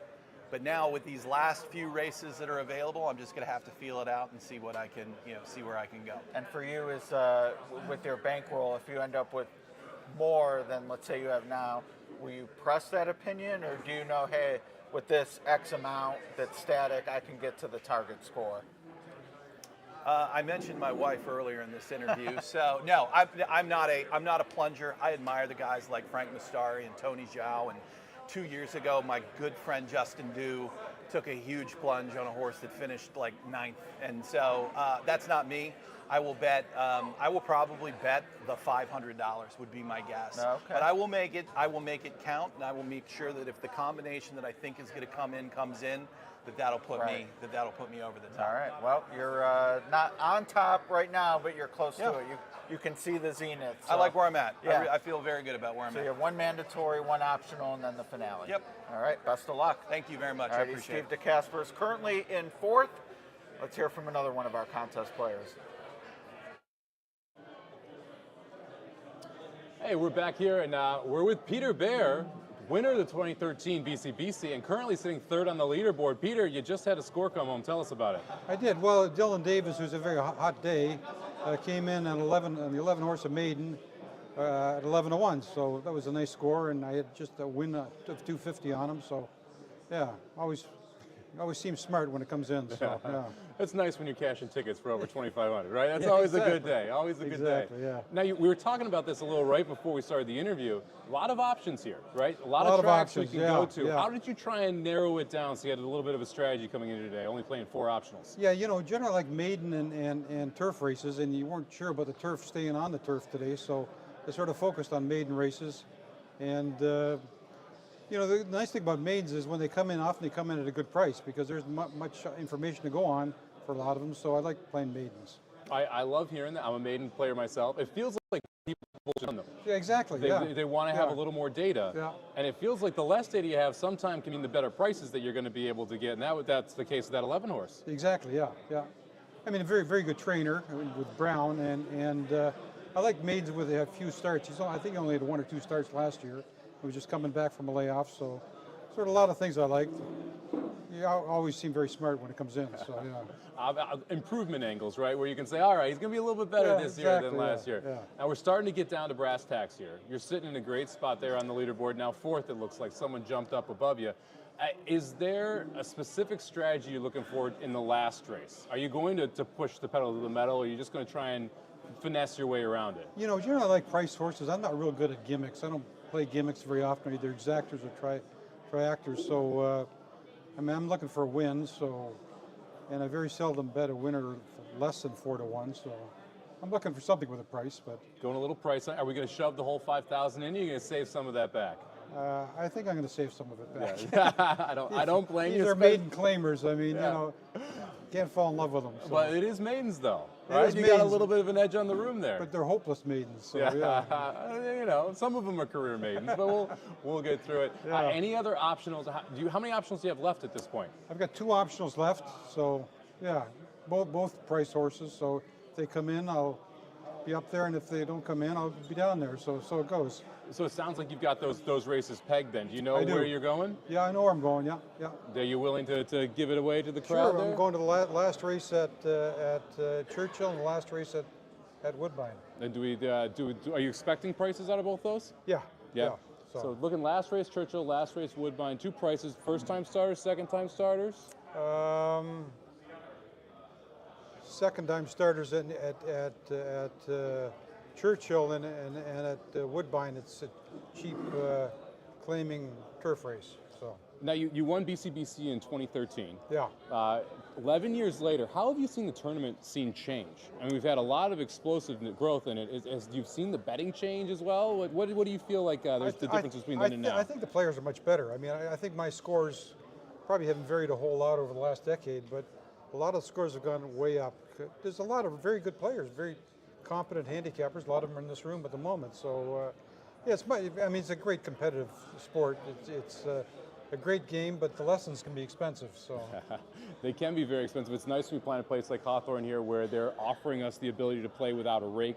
It's a big reason why I want to get involved in these tournaments. Did you play the 500s either yesterday or today as well? I did. I played the 500 yesterday without much success. Today's gone a little better. I've got a few bets left on that. So, but yeah, I mean, I love to come here. They treat you well, and as I say, they comp a lot of stuff that most tracks don't. So I like coming to Chicago. Yeah, we got a meal, we got some drinks, everything's Exactly, great for the players here. Now you just got to get some winners. You've done a great job of doing that as well, Peter. Thank you very much for the time. We're going to send it over to Emily, I believe, with our next interview. Peter Bear, 2013 BCBC winner, still crushing it 10 years later. Thanks, Mike. Thank you very much. All right, thanks, Mike. I'm joined by my friend Tony. How's it going so far? Wonderful. I love being here. Your hospitality, yeah. I know. We love having you and coming out. And I know you made a run yesterday in the $500. We got a lot of tournaments going on. I feel like it's getting to that point in the day where, how many do I have left? What do I have coming up? A couple players that we're still kind of looking as far as being maybe played one too many. And I know you were just looking at that. And is that kind of where you're at as far as optional plays and how today's going so far? Yeah, I'm just, like I said, I'm looking to hit one race for some money to get myself in contention in the last race. So I'm just trying to have enough. Hopefully someone doesn't hit something insane and you can't catch them, but I just want some powder for the last race. Yeah, because right now you're just at a little over 4,000. Is that kind of where you expected to be? Were you expecting to be a little bit higher? I'm a little higher because there's some people on the list that I know is going to fire everything. So I'd like to have $1 more than those people. So we'll figure out what happens, but it's going to be interesting in the last race. How many optionals do you have left? I think I just played my last optional. Okay, that's what we were trying to figure out. Okay. So and then there's one more mandatory left, right? So yeah. Yes, one more mandatory, which will be Churchill 11, and then we'll go into Hawthorne. Correct. So Correct. perfect world. What are you looking for going into that last Hawthorne race? I don't have much of a clue about the race, but I have 3 horses I want to fiddle around with. So depending on how much money I have, it'll determine my bets. And obviously who's in the lead and who's behind and stuff like that. It's going to matter. Now, as far as your play, because we've talked in a few of the interviews from the NHC and from here last year, and people that have been following along know that you play full time, and that you're more on the gambling side. How much would you say going into that last race takes more of the gambling approach than the handicapping approach? Like, have you been following the Hawthorne races today to say, oh, the turf course is doing X, Y, Z, and I need to play accordingly? No, I don't. I mean, every time I do that, I mess myself up. So, I'm trying to figure out where to be in the last race. I don't know. I really don't know. It's all going to be dependent on, where I see the money shifting. Because here you can see where everybody's on. The pools will show it. So that's what I'm going to look at and try to pick the one that's not the one that's covered too much. Okay. That's it. So there's no handicap. It's more like game theory in this room at the last race. Yeah. And Yeah. I mean, I think that's so interesting about this tournament and tournament in general, and then where you can apply what you do on the day in and day out, how that goes into the last race. Do you play a lot of Hawthorne and familiar with kind of the trends as far as the betting and watching the pools and late action? I don't specifically for the track, but I have a profile generally what Okay. kind of action I'm looking for. But Hawthorne's tricky. The odds movements are very wild, but the rank order makes sense, meaning like a horse are rated 1, 2, 3 is a good order, but the odds they actually finish at is tough for me to really decipher. But today might be different because there's so much money pouring in. Right? Yes, So, exactly. We've seen that in the past, and I've noticed too at Hawthorne. Like today, said, oh, the favorite will get bet down late, and I'm like, occasionally, and I think that's pretty common about most tracks, but following Hawthorne day in and day out, there's a lot of overlays. There's a lot of opportunities there, and I could see our last race being one of those races because it's kind of tricky. There's a lot of unknowns in there, and I think that the general public will kind of have a hard time finding out who that favorite is and creating some opportunities in that race. Well, I know you have some stuff going on, potential Emerald or potential other things, so I don't want to hold you up too much, but I appreciate you jumping on as always, and we'll take a quick break and we'll be right back with DeRosa.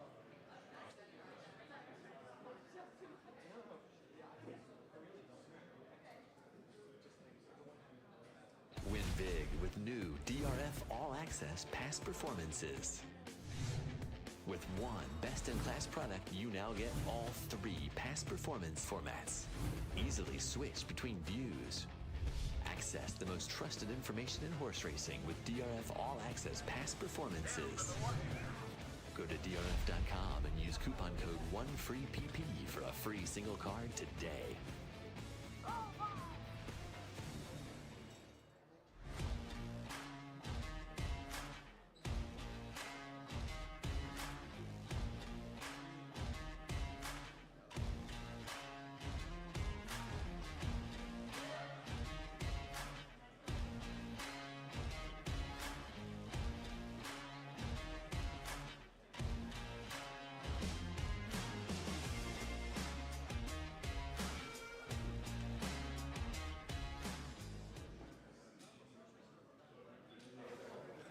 Ed DeRosa back in the Horse Player Lounge area with Alexa Zepp. And Alexa, I'm going to be honest with you. You're the first person I've talked to not in the top 10.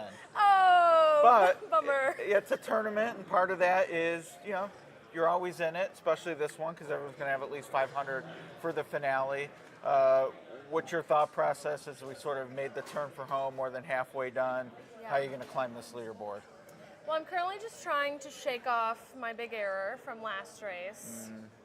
Wagering error? Yeah, I really should have cashed big in that race and didn't. So, but that's just how it goes. You got to make these tough calls in these tournaments. So I'm just like working on shaking it off and regrouping for the next one. All right. How many optionals do you have left? I'm out of optionals. Oh, you're out. So you're down to so I have the 2 left. mandatories left. All right. Well, that's a $250 bullet in the last race at Churchill, and then at least 500 in the Hopefully Hawthorne more. nine. I plan to and hit this hopefully one. more, of course. I've been playing wins and exactas today for the most And what was the part. mistake?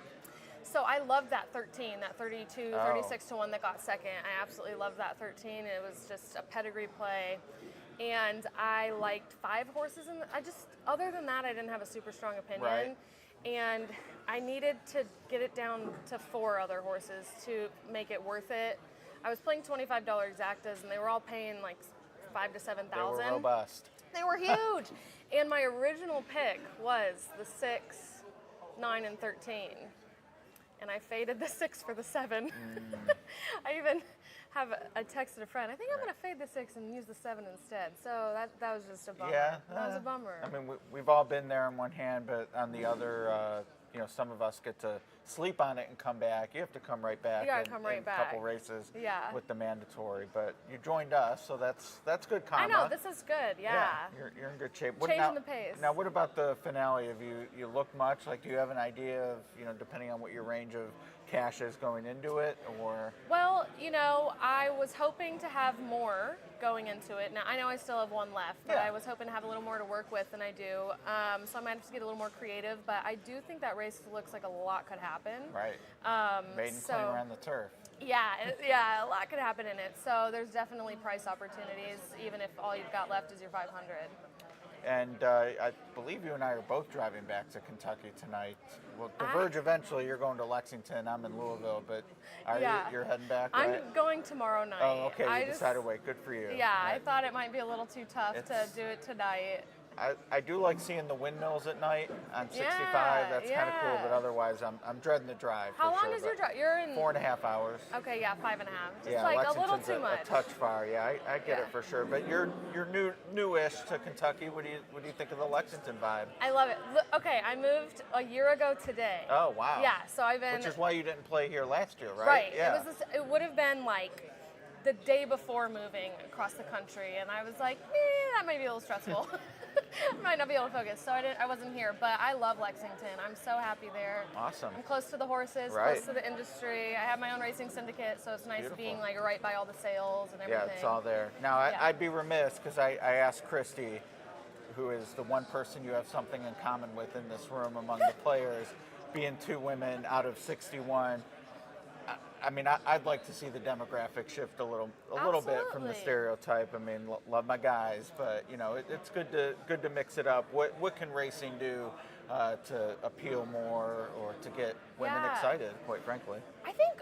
So I'm a part of the Horse Racing Women's Summit, where we have events around the country to get women engaged in the sport. And when I've done some like handicapping lessons and handicapping tournaments within that group, and women love it. Like, they love learning, they love competing, and I think it's just making it more accessible and educating people on how to handicap, because I think there's not a lot out there for just new players because if you look at the form, it's really just overwhelming. Yeah, you know? there's a lot so there. I like time form. I think that's really great for new players. So it's just easier to look at, easier to visualize the races. So I think a lot of it's just educating and then making it known that you can play for $18, you can play for cheap to learn how to do it. So I don't know how we break that barrier down, but just got to chip away, erosion chip away at it. Social media is always good. Right. Yeah, let people see that girls can do it too. Right. Well, and you know, and the tournament, like you said, you can do it for $18. I mean, you can do it for $2, really. Yeah, And you know, we love talking tournaments, and people, you know, maybe are checking in on it, might be intimidated, like, oh, these people bet $250 a race. That's not for me. Well, you know, that's because this is a tournament. Right. If you want to play the races, you can. I'm not do it. betting $2,500 every Sunday. Right. Like, that's not my life. Yeah.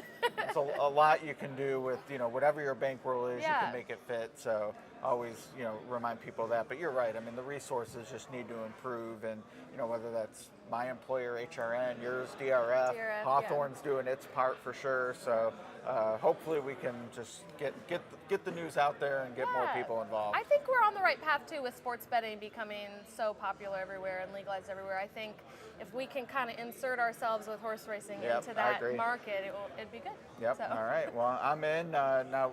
Really, we could chew your ear off for another half hour because you just have one race left. I've got the mandatory, but plenty of other people to chat with, and looking at the board, not sure I see much change. I'm Steve, I know, lost with that race. The prices being so low so far. I've heard more people cheering than the leaderboard reflects. I would agree, and I'm a little surprised because we've definitely seen some prices come in. We've had crazy prices. So I'm surprised there's not that one person who at 40, 50 grand. Caught lightning somewhere along the way. I agree. I wanted to be that person. Well, there's still time. One race left, and it's a good one. That finale at Churchill on the turf. Stay tuned for that. And as we wrap things up, we got another horse player on deck. Thank you very much, Ed. I am standing beside not only a Hall of Fame member, but also someone I am proud to call a friend here, Ken Jordan, joining us here on the show. And I got to tell him how we met, Ken. So my first live tournament was actually NHC, I believe it was 2019. And I walked into the room on a Wednesday, sat down, it was the first chance, last chance, and you were the first person to sit down with me. Phenomenal person, extremely nice to me, made me feel very comfortable sitting down at that table. I really appreciate that. And it speaks to the camaraderie inside this room and how, yes, we're all competing against each other, but everyone's still rooting for each other, and you create these lifelong bonds. Thanks, Mike. That's just how I wrote it. So you're playing the tournament today, the 2500, the Hawthorne Invitational. Yes. The structure's a little different. It's kind of a blended pick and pray and also live tournament at the same time. How are you approaching this with your optional bullets and with the mandatory races of 250? Are you attacking it and really going for one big score? Are you spreading it out and just trying to chip up little by little? The optional plays, I'm a little more aggressive. The mandatories swung and missed a couple of times, and that's been my history in Vegas too. The mandatories are killers, but I cashed a few shorties before, and we've got some things coming up with our last optional at Woodbine, and hopefully we can create some magic in the big mandatory at Hawthorne. It's going to be interesting here, and we've got Churchill going on right now. Raise Kane at 20-1, trying to make a big move here and run down Cagliostro. We'll see if Cagliostro gets the wire today. Needed him to get the wire last time, but hey, what can you do? Tumbarumba also making a big run. You mentioned the last at Hawthorne. We've got a $20,000 maiden claimer, 7.5 on the turf. I think a horse that was going to be very popular in this room, scratched out in the 7 horse. Did you have a plan going into the day on what you want to do in that last race? I was going to try to bet horses that I figure would be towards the front. I know a lot of guys spend time on breeding in races like that, but with those horses in the maiden claiming ranks and the maiden specials at Hawthorne, the elevator's going down. Once they're exposed, the breeding doesn't matter to me. There's a couple of things I might do, but I don't have my sheet here now. But I'm going to try to get the horses towards the front. I did see the pace collapsed in the earlier turf race, but I don't think that was a reasonable pace. Yeah, it worked out for Eddie O last year, catching that 80-1, going gate to wire. And when you get down to this bottom level of those claimers, sometimes passing is optional. You know, these horses just don't want to get by. We'll see if that's the case today. It's going to be an exciting finish anyway. Everyone's got at least $500 for it. Are you planning on shoving all in that last race? Of course. We came 1,000 miles. You got to shove in. If they shove back, that's good too. Yeah, we came to dance. We might as well do it. All right, let's send it over to Emily here. One more interview before we get to our last mandatory.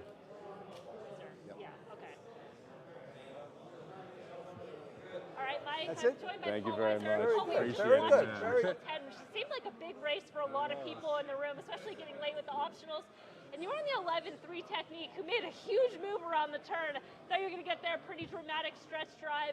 4-1 winner, one finishing second, 20-1 in third, and Raise Kane. But it seemed like a race that a lot of people played in. We might see some movement in there. Overall, how's your day going so far? Just like that race. Made good moves and flattened out late, sadly. But we're not done yet. Still 2 more races to play. Anything can happen. Yeah, so those the 2 races being the finale and then the penultimate. Okay, so you played all your optional races. And where are you at in terms of your bankroll going into those? I have about $1,300 or so left. So plenty of money to fire with. Yeah, and I feel like that gives such an opportunity in this tournament that people kind of forget about a little bit, is you're always going to have something going into that last race. It's just a matter of what that bankroll is. How do you feel about these last 2 races? Well, I mean, we all have to play the same races, so we'll go with them. I don't love races with minimal form, and I don't love betting horses that don't want to win. So, but we're all in the same boat. We'll take our shots and see where we go. Well, that's part of why I brought you over, because we were discussing it a little bit. And I think, you know, one of the things when you're picking the mandatory races is trying to pick them within a window and good betting races, and they might not be the races that everybody likes. You know, we had the 2-year-old race earlier, the Bastard Manor Stakes, which I thought was wide open from the perspective of. But you're like you said, there's horses that have run 1 or 2 races. Every race in there is run. Every horse is run basically 1 time, and almost all of them went wire to wire, and so you're just guessing. And same in the maiden race in the last. You know, a lot of that is, you know, it's an insider's game. It's not. It's hard to play without form, and so I'm a Theragraph user. I'm a replay watcher. None of that really helps in those kind of races. Not the replays. I mean, I'm a replay watcher, and I think you have such an advantage. But in some one of those race, races. I don't know. It's hard. You're making that projection, right? Yes. Because you're not looking for necessarily trouble or this type of trip or a third off type thing. But at least in the Hawthorne race, Oh, there's lots of good things to watch there. You have at least some maidens that do have some form that you can somewhat assess pace, maybe find some opportunities if a favorite is being overbet or a trainer or connections or something like that, or even a lot to gather from looking at the horses and looking at the board. I think you can get a lot of information. I'm partners as an owner of some horses, and we have one running right now who's really slow. She's a Florida bred. She couldn't cut it there. She's in Ohio now, running at the very bottom level. And so I'm used to watching races like the one we're talking about here. And the fun thing about those is that they're also inconsistent. And so, some days they'll show up, some days they won't. It's hard to put a lot of faith in them, and so you can get some pretty crazy results. So anything is possible. It's a good betting race for sure. Yeah, and I think that's just trying to what you put together. You're kind of like, okay, well maybe we'll go for a race that can be a little bit trickier from a handicapping standpoint, but at least it's a good betting race. It's a good betting race. Trying to bet into a 6-horse field. No one is impossible, and anything can happen. So yeah, it'll be fun. This is a great event. I'm glad to be a part of it, and we'll see what happens. Yeah, we love having you out. And Paul, thanks for your time. I know we got a couple races left. We'll jump back over to Ed, get a couple more conversations before we head back into the penultimate mandatory race. You guys ready? Go. Yeah. Thank you. We're all looking at the leaderboard, but we are back in the Horse Player Lounge at DeRosa with Brent Schraff, who is in 9th, although we think maybe an update might be coming. Yeah, we might shake that up. I might drop to 10th. Let's hope not. Right, but regardless, you have some bullets left. Yes, so, got some plays left. Yeah, so plenty of time now. You need to more than double your money to get to the top. Yeah. But with the way this tournament works, the big bet does come at the end, so probably not as worried about maybe the leader score per se. Is more just getting in position. Yeah, exactly. It actually hasn't been. It was kind of a disaster day to start. I got to tell a funny story. I was bet the race at Monmouth. I think it was the next to the last race at Monmouth. Really liked the 3-horse at 12-1. Put the ticket in 250 to win, and after looking at the pace scenario, went back up, canceled the bet with literally 30 seconds to, and that horse won at 12-1. I would have had 250. Almost didn't get it canceled. I wish my fingers wouldn't have been so fast. You were quick on the draw, unfortunately. Yeah, that would have been a nice thing to add on to what I have right now. Right, very nice. Very much in the mix. Well, and the question is, the play you ended up making instead, did that? I did the play that I have not used that bet yet. I'm going to look at. I have a play at Hawthorne that I'll be using, but I definitely should have left it alone. My best friend Steve DeCaspers left his bet, and he's currently he's actually going to move up after that race into probably 3rd. So I was happy for him, and as we didn't even talk about it, so I was like, "You had the 3?" And he's like, "Yes, I did." I was like, "Well, I just canceled the 3." And he was like, "I'm so sorry." But yeah. Well, maybe it's good luck to be on here because he and I spoke, and maybe you are. Yeah, you are definitely the blessing. We'll see what you can do from here. I know you mentioned Steve. Justin's not with us; he's on the cruise. But it seems like you have a great group of guys who like playing the races. Yeah, we love it. We love it. We enjoy it. And spoke with Bill Shurman earlier. I had my buddy Mike, who I know personally, on here, and it seems like that's part of the horse player experience. Yeah, I think there's a great camaraderie. We do it, obviously to make money and to try to beat the horses, but a lot of it's just for the friendships you make along the way, and to go to Vegas for the NHC and throw our hats in that. It's just a great time. So. Now, I've actually been surprised somewhat. I'd say it's about 50-50. The people I've talked to have candidly said, I'm not looking to push all in the last. I'll make, a play, of course. You have to, $500 minimum. I'll make a play to try to get to, the score I think I would need to cash. Others have said, I'll do what it takes to win. Where do you sort of fall in terms of what you think you might need to do with that final play? It's tricky because I'm also, I'm in the first half points contest for the NHC, so I'm currently in 2nd in that. So, you want to win the contest, but you also want to you want to finish high and rank high. But I like to give myself a chance to win. If that means betting more than the 500 that you got to bet, I have no problem doing that. But I don't think I'll be betting all in. I'm not a Justin Dew. He's notorious for that. No plunge. Yeah, a little. Few names up there. I know Tony among them. Yes, he would. Yes, he would totally go all in on his. So. And you mentioned waiting a leaderboard update, and Steve is now up to 5,500. Yep, he's in 5th, and I lost a place, but not by much. So well, and at this stage, obviously the place is less important than the cash itself. But Maven hit something. He's back in the top 2 with almost 6,900. So I honestly thought our scores would be higher today than like 8. I saw 8. I was like, wow, that's achievable. That's for a lot of these guys who are behind. That's a 2-to-1 shot away. That's betting on going all in on the fade. Right.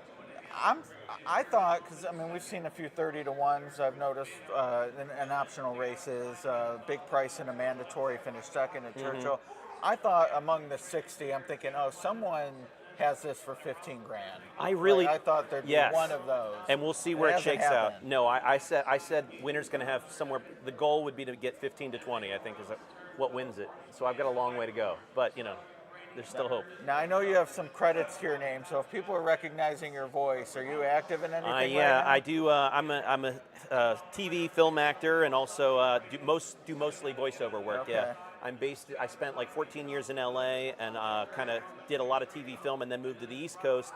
And when I was kind of away from LA, I started focusing on voiceover, and that just kind of took off. So you'll hear me on a Skechers commercial right now with Sugar Ray Leonard, Muhammad Ali. That would be an AI miracle. Which it's coming, yes, for better or worse. Absolutely, yeah. For now, totally. the real voice makes a difference. Have you ever thought about calling a race or dabbling in that? I've always thought about it. It's very interesting to me. Finally combining my favorite things. So definitely something I look into. Well, favorite thing of all horse players would be to move up that leaderboard. So best of luck. I'm going to go work on the rest of the way. that. Yeah, Appreciate thanks a lot. Thank you. Appreciate it. That's Brent. Let's hear from another horse player. Hey, thank you very much, Ed. Here with Paul Matisse, one of the legends in the tournament game. Right. Love to see you here at Hawthorne playing the Hawthorne Invitational. How's it going for you so far today? Well, it's been frustrating, but I got some bullets, so I just hit that last exact at the 9-1. Oh, there we go. So. Yeah, I like the 9 and the 1. Unfortunately, they were my 3rd and 4th horses, and that doesn't usually get you to the exacta in these type of tournaments. No. Now, this is an interesting mix because we've got these 8 $250 races before that big $500 race. When you were prepping for this tournament, what was your theory coming into it, how you wanted to attack those $250 races? I really had no idea. We were talking about that, Charlie and I were talking about that earlier, because it's such a unique contest. It goes, you really don't know what you should do and what you shouldn't do. And I screwed up the race at the 2-year-old race at Churchill. I keyed the winner and everything, and I didn't bet him to win at all. And I didn't use the 13. Oh. And I was just thinking about, right before you guys came over, that if I had just played it like a normal contest and not really going for the big scores, I probably have a pretty good score right now. But you got to try to get a number up there. So it's kind of like you're kind of forced to go for it. But that's the name of the game. You shoot and you miss sometimes, and that's the way it goes. Yeah, it's been interesting to hear different opinions going through the room of do you shoot for that 3-to-1, 4-to-1, and try and make sure you have 2,500 going into the last, or do you try and set yourself up with the 6,000 to 8,000 going into that last, giving yourself a lot more options on who to play and how to play it? Well, that's one thing we were pretty confident on, is that last race at Hawthorne is not going to be too easy. No. So we wanted to get, when coming in, I wanted to get a break, before that and take a shot somewhere. And I probably would be in a good position if I had just played a little more conservative early. I think the next time I played, I might try to a kind of a different scenario where, maybe twofold, because you have so much leeway in what you can do. Maybe just play more win and then, just pinpoint on top of it, and try to get big, take shots at tries or, something like that. Yeah, it's interesting. I'm wondering if I'm coming in, I'm swinging. $250 cold exactas, trying to find that one score that gets you way up there. Maybe I should have played a couple win bets early, right? To just get a little bit of a bankroll going toward that last race, which is ultra difficult. And I do know that if you going into that last race, with your just your 500, you're really going to be you're going to be really shooting in the wind. So that's why I think maybe next year I'll have a different strategy. But I'm not totally out of it today either, so I haven't given up yet. We got this one mandatory coming up. You said you have an optional. Yep. We're not sure where that's going. No. So we'll have to figure that out. But this last mandatory here at Churchill Downs, any horses that you're really interested in keying in on? Yeah, I kind of like the first-time starter, that Little Cherie. The one horse. Yeah. Yep. And so I'm going to definitely use her. I just don't know exactly how I'm going to do it yet. Yeah, Cherie DeVoe, one of my favorite trainers to bet. Seems like she's still getting underbet across the board, be it stakes races, first-time starts. It's nice as a player when you can find one of those trainers. Right. Oh yeah, she's Well, I've known her quite a while. She used to gallop for my brother when she first came around the racetrack. Well, tell her she's doing a wonderful job. Yeah, right? she certainly has. She's a nice woman too. She's the best. Yeah, it's great to see her having success, both in stakes company as well as in these first-time maiden special weight races. Paul, thank you very much for the time. Thank you. Nice really meeting you. appreciate it. Great to meet you as well. All right, we're going to send it over to Emily before we talk about this final mandatory here at Churchill. All right, thanks, Mike. And for anybody that follows any of the Hawthorne streams, whether it's the NHC or last year's stream, they'll recognize John Gasper and Jorge, who we missed at the NHC this year. Not this But year. we know these two, especially for the final table, which I still get compliments on. But I'm glad to have you guys here again and played yesterday. And Jorge drew in at the last minute, off the also eligible, qualified a couple times, through horse tourneys to get in, and then ended up playing. Now, one of the things I want to talk about is live money tournament versus mythical, and you feel like that's still not your strength, playing live money. What do you feel like coming into this tournament? I feel like I'm at a disadvantage, but just try to hang in there, try to learn. Really, it's just getting reps. I don't have a lot of reps playing live money, so that's the main thing.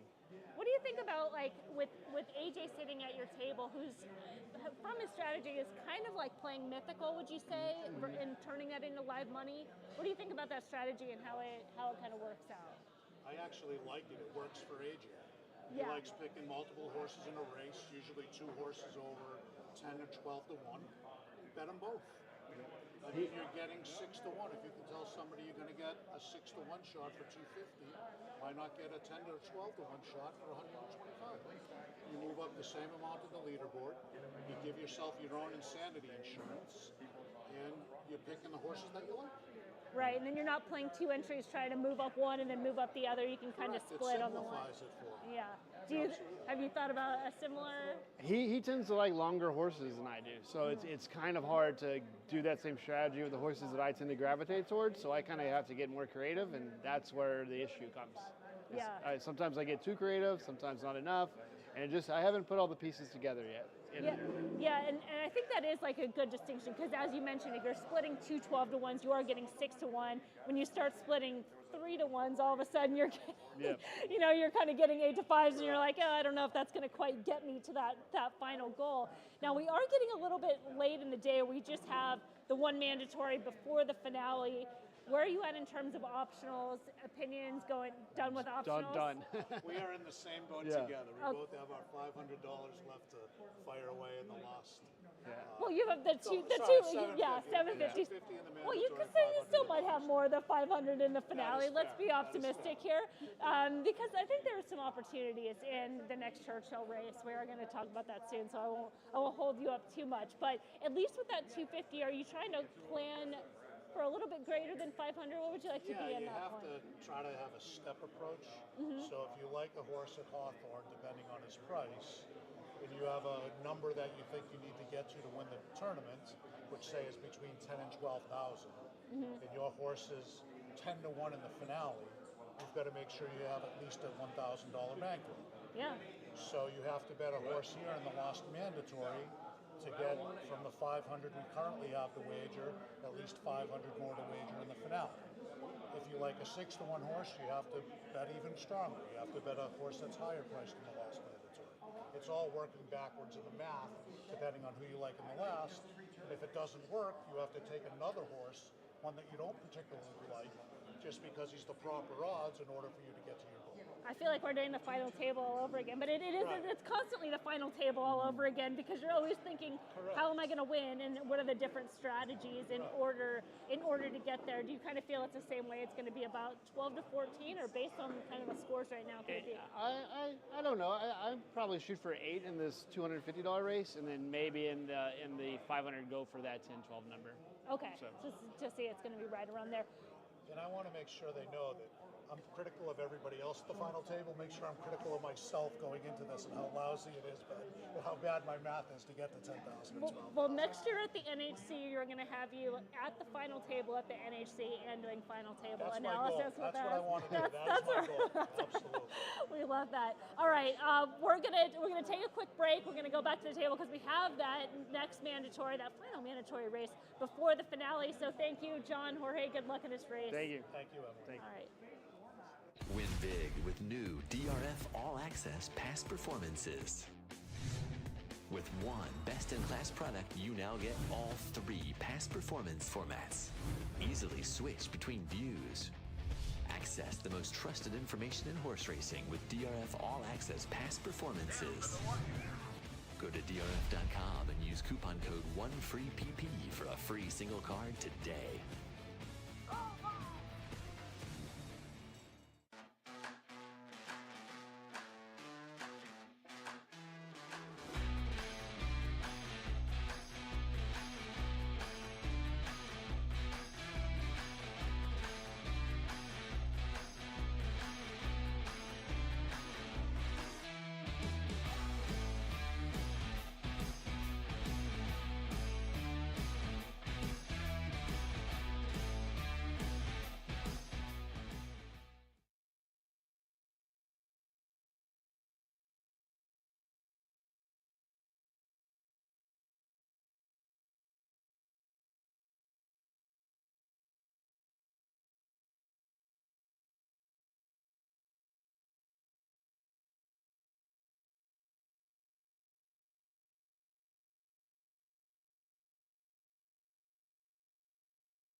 Win big with new DRF All Access Past Performances.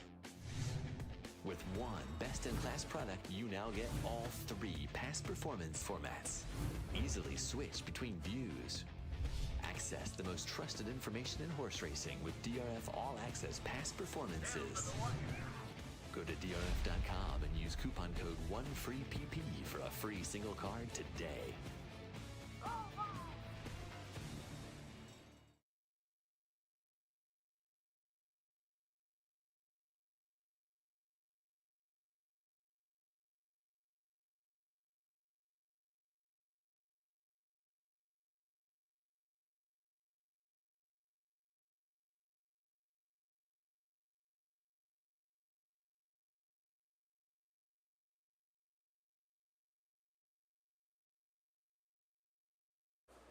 All right, we're all back at the table, and we have just one more mandatory race before the finale. And for a lot of players, this is just their last 2 plays. They've used a lot of our optionals, even though we're going to have about an hour or so between those 2 races. 4 minutes to race 11. Mike, you're saying you got to hit something quick. You made a couple errors, just technical errors at Woodbine, flip-flops and things. You know, looking back, this is the 8th bullet we fired, right? So I'm not done with my mandatories. I had the 1 exacted Aqueduct, which is pretty well documented. We need to get that 5 in front of the 2. Didn't happen. I just made a bad decision at Woodbine. I was looking at the 2, 4, and 7, deciding what horse I want to put on top with the 2 underneath for $125 exactas. Ended up putting the 2 on top, and it runs 7-4. Exacted paid $61, so I'd be sitting at $7 grand, second in the tournament had I made the right decision. But again, this is the style I wanted coming in. I wanted to take 8 bullets and give myself 8 chances to be in that top tier versus trying to get 3 winners out of the 8 bets, right? And so with high variance, you're going to get results on both ends of the stick. So now we're playing a $125 try here in the last at Churchill, and if we whiff on that, I have a feeling we're gonna have a $500 cold exacta coming in Hawthorne. But we will not stop You have a trying. plan. You have a plan. Yeah, I mean, at least you have some bankroll going in there. It'll just depend on how much. But as far as this race coming up, and we're at 3 minutes to race 11. It is a maiden special weight race, 1 mile in the turf, 3-year-old and up. We have a favorite right now at 2-1, which is the 8, a Brad Cox runner that ran second on debut. A lot of these horses making that surface switch here, kind of wide open. How did you feel about the favorite in here? Did you decide this is a strong favorite, a horse that you wanted to play against? Logical favorite, right? Yeah. I think this horse makes a lot of sense. Second-time starter. The first race came off the turf, so now getting back onto the preferred surface here by Candy Ride. So there is some good turf breeding there. I think you're going to see the 8 run pretty well. I don't want to bet the 8 at 2-1. I'm not trying to put the 8 on top and anything at 2-1. I think the 8 is relevant at the end. So I played a single horse over 2 other horses. So I played 1 over 7-8 over 7-8. So I do think that the 8 is a legitimate contender in the race, can run here in the top 3, but at that specific price, not a horse I want to put on top of an exotic wager when I'm trying to make a move in a tournament, and not a horse I would bet at that price.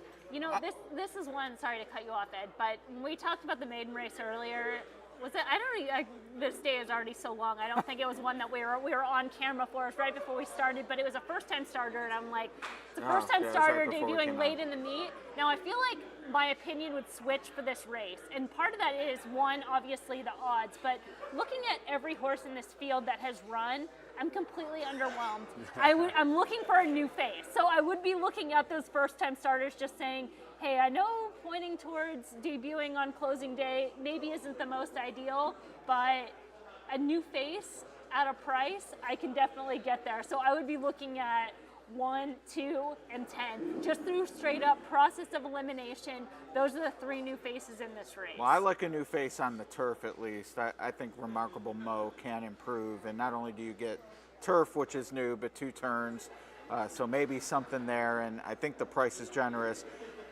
What I was going to mention on the 8, the favorite, part of the reason I'm against, a little inside baseball, Emily, maybe you've dealt with this at Hawthorne, but when I was doing public handicapping for Churchill, and it was anecdotal, shame on me for not having the data because it's there, but anecdotally, I did not like when Brad Cox horses shipped to Churchill from Ellis, meaning training at Ellis, not laid off since Ellis.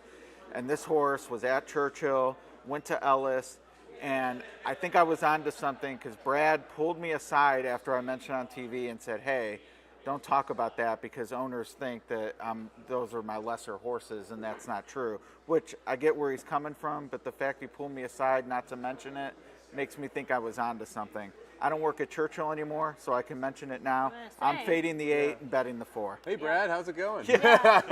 Swing Thoroughbred's going to be like, what the heck? Anything can be said here on this live stream. This is YouTube. Anything goes. It is interesting that you mentioned that, Ed, because I rank Chad Brown turf horses based on where they debut and where they're training. Sure. I mean, you've got Monmouth, you've got Tampa, you've got Gulfstream, you've got Saratoga, all different destinations for Chad Brown, and depending on where he debuts them and the jockey he uses, it kind of tips the hand on what he believes in that horse long term.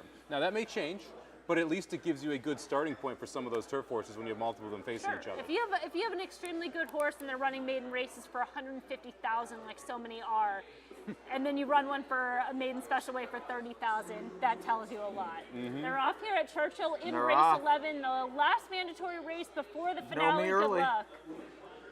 This couldn't be going better or worse. Did you play the 4 to win here, Ed? I sure did. Nice. 18-1. You got to like that spot, especially the way Speed's been playing on this course.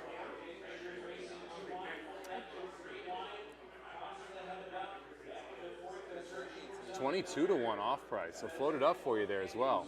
Taking on the CRW.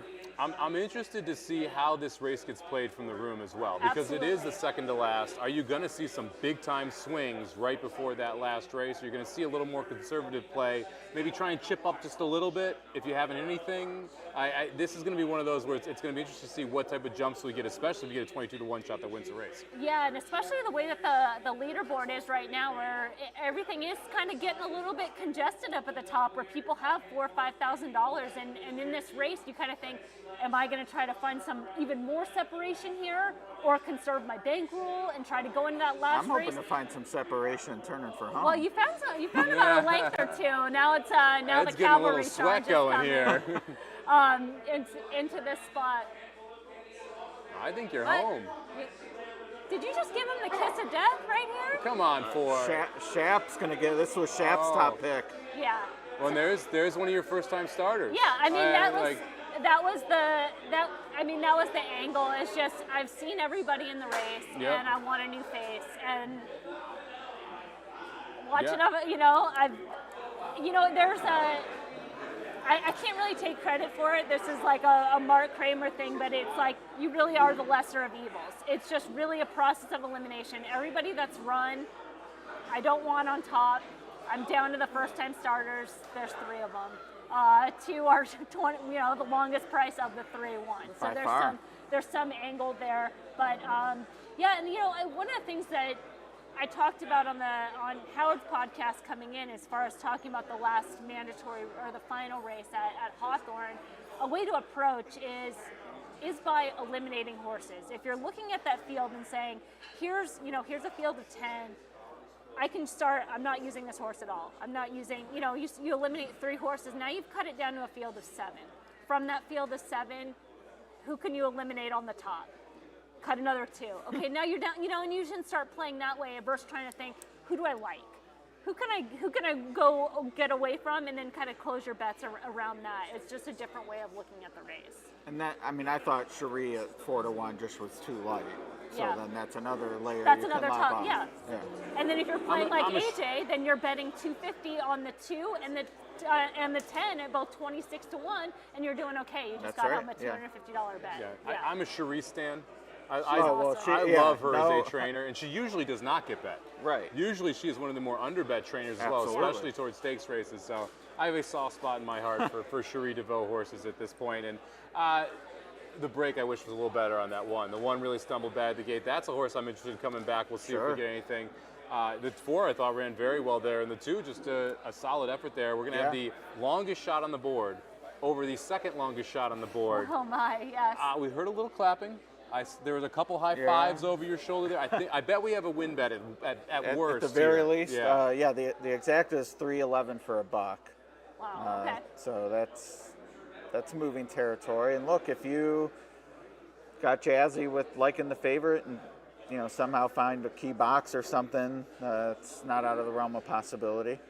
Yeah, and then we have, I'm just kind of looking up right now, it looks like Paul, Mike Mulvihill, and Brent, who are all in the top 10, 11 right now, still have an optional. And they still have time. We're going Hawthorne race 9, and race 7 is heading to post right now. And this could be a playable race at Hawthorne. One that I think a lot of people looked at and thought maybe race 7 was going to be the last race of the tournament. So that's a possibility for players right now. Yeah, I talked to Paul. He has no idea what race he's using. Okay. He said he had one earlier that he pegged. The price didn't work out. Yep. So he decided to just pass, and he's now looking for that race to be able to fill in. It's nice to have, like you said, that hour. You've got a couple options. I think this one and the next one, to be honest, at Hawthorne are both playable. If you want to go either route there, Los Alamitos, you've got a nice 8-horse field. You got a 1-2 shot there, so you might have to get a little creative. But there's a couple races left here where I think people can try to make moves. But now it's all about this final race and how people are going to look at the 9th at Hawthorne. Yeah, I know it's going to take a little bit to get the leaderboard up after this race, but it'll be interesting to see what is moving around and where people are at bankroll-wise going into that last race. Mike Mulvihill's got a lot of work to do. It looks like he's got three more races. He's going to be firing left, there's right, definitely and center. 2 Hawthorne between. True. So get involved in there. Well, I know we want to talk to a few more players before our last mandatory race. $55 on the $55.04 thanks to the breakage in Kentucky. 1984 for the place, so some decent payouts there that could definitely shake things up. But we will take a short break, and then we'll get back with a couple more interviews before we meet up once again for that finale. Basically, time to start talking about how to win the thing. Do you want to talk about that now? No, I meant with the players. Oh, yes, yeah, of no. $500 exactly. Yeah, That's how we know win your this play. thing. Yeah. No, it's a great final race, and I know some people feel challenged by the condition, but I mean, to me, it's part of the gotta game. earn it. Yeah, it's part of the game. What would you, on that point, what would you rather have? Like condition with like a full field of maiden claiming that you have to bet at least $500, a full field of maiden claimers where form could be a little bit off, or a field of 7? What would you rather? In this format, I'd rather have the full field because that's the only race you can go all in on, and I'd feel cheated having to have my final stand be on a 6-horse field where you're like in your case, you might be looking at a cold try at that point. Whereas with this level field, you can decide, well, I'm going to play longer shots, and an exacta could get you there. If you want to be chalky, then maybe you need to look at the try. But I feel with this format, with that being the only one you can extend, you want the bigger field. Yeah. Now, when it's a BCBC style, I think that matters less because you have every race at your disposal to make a push, but not here. Yeah, So that's the key, right? When you have 8 races where your max bet is 250, you need to make sure that last race allows people to make up ground. Absolutely. And with this style of race, with this style of field, you can make up ground. You're going to get some random results, right? But that means we saw that last year. Exactly, but that means that you're going to be able to go from the $500 to the winner's circle. And because of the way that this tournament has been styled, you want that. That's what you want, everyone in the room to be live. And if you play a 7-horse field, not everyone in the room is going to be live because someone is going to have the exact same bet as you for more money than you have if you're sitting there with $500. It's just the truth of the matter. So you have to make sure that if this is the style you're going to play, where it does come down to this last race, that every opinion is live to win the actual contest. Well, I know in BCBC, not last year, but the year before, it was the year that it ended on the sprint, right? That was last year. Last year. Oh, was that last year? Turf, That was last year. turf sprint, then the sprint. So it made things a little bit tricky because you had that smaller field, right? So, anyway, okay, we're gonna now we're really enough chit chat. We're gonna take a quick break and we'll be back with some interviews before the finale.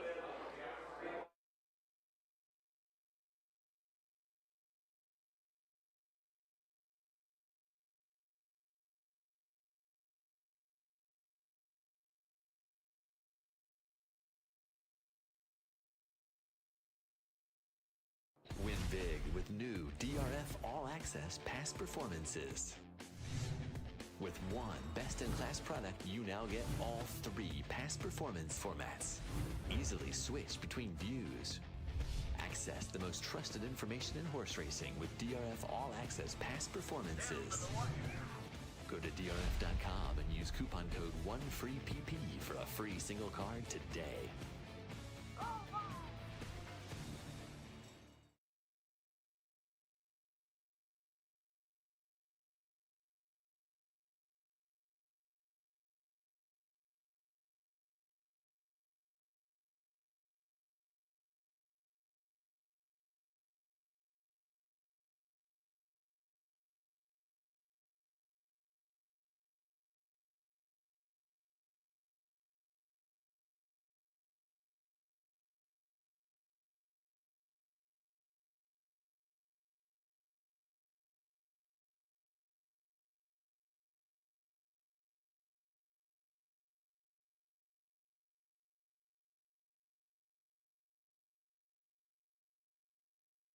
Win big with new DRF All Access past performances.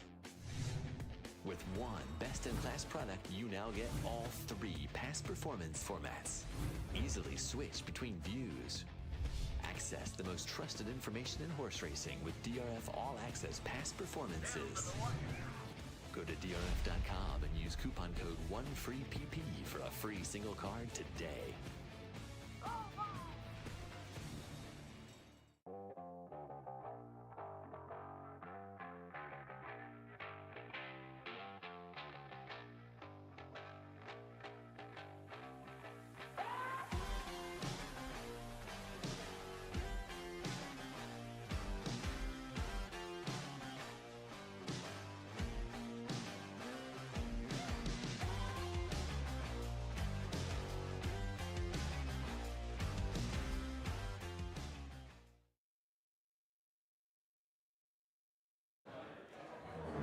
DeRosa back at the Hawthorne Invitational. I've had the pleasure to talk to many players who are in town for the contest.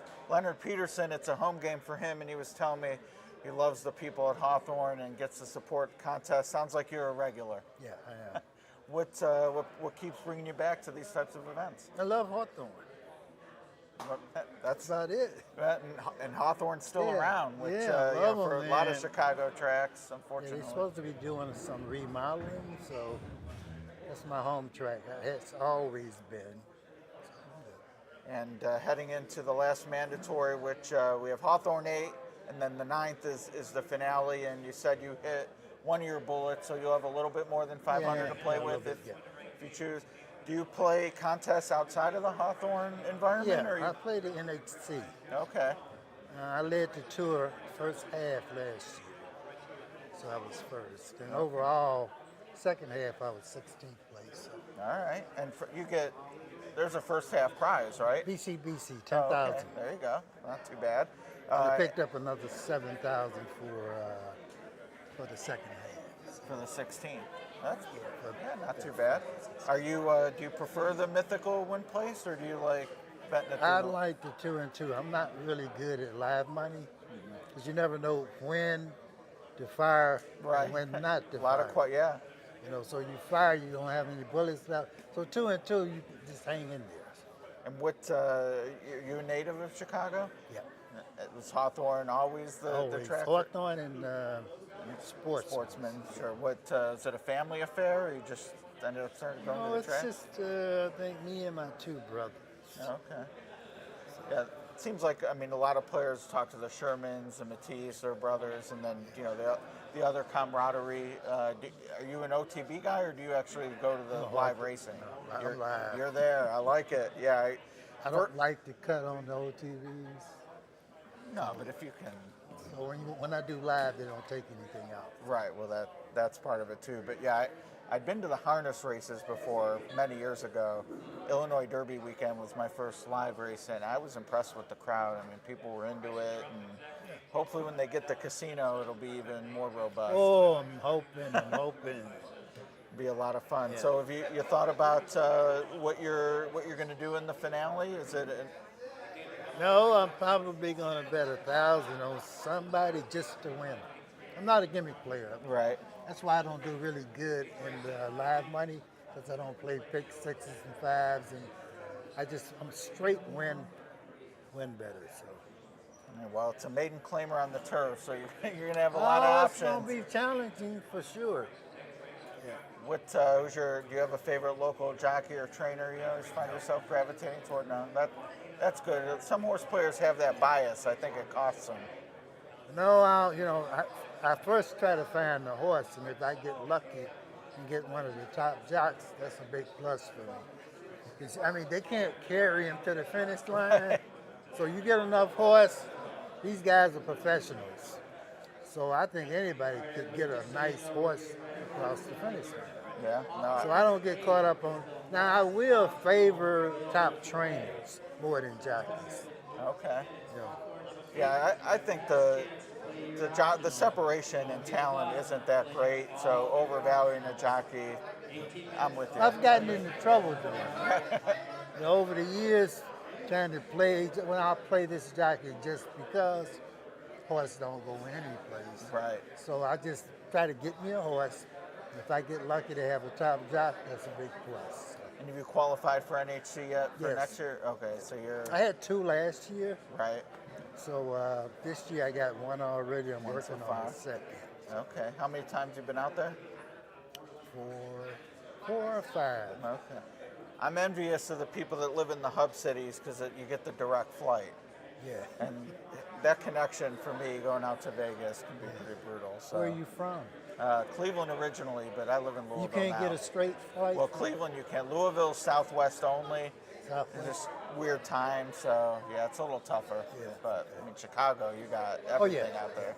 I could use O'Hare or Midway. Either one. All right. Well, Leonard is a local hoping to. Well, I guess we had a local win last year with Eddie O. Yeah. Well, you had Justin. He's over there. He won. He's local, and Yeah, Jim NHC Bennett. champion. Jim Oh, Bennett, he right. won before. Chicago very deep on the handicap. Yeah, and I roster won for sure. this. Oh, you're the a winner invitation. too. Yeah, Okay. I won the invitation. 2018?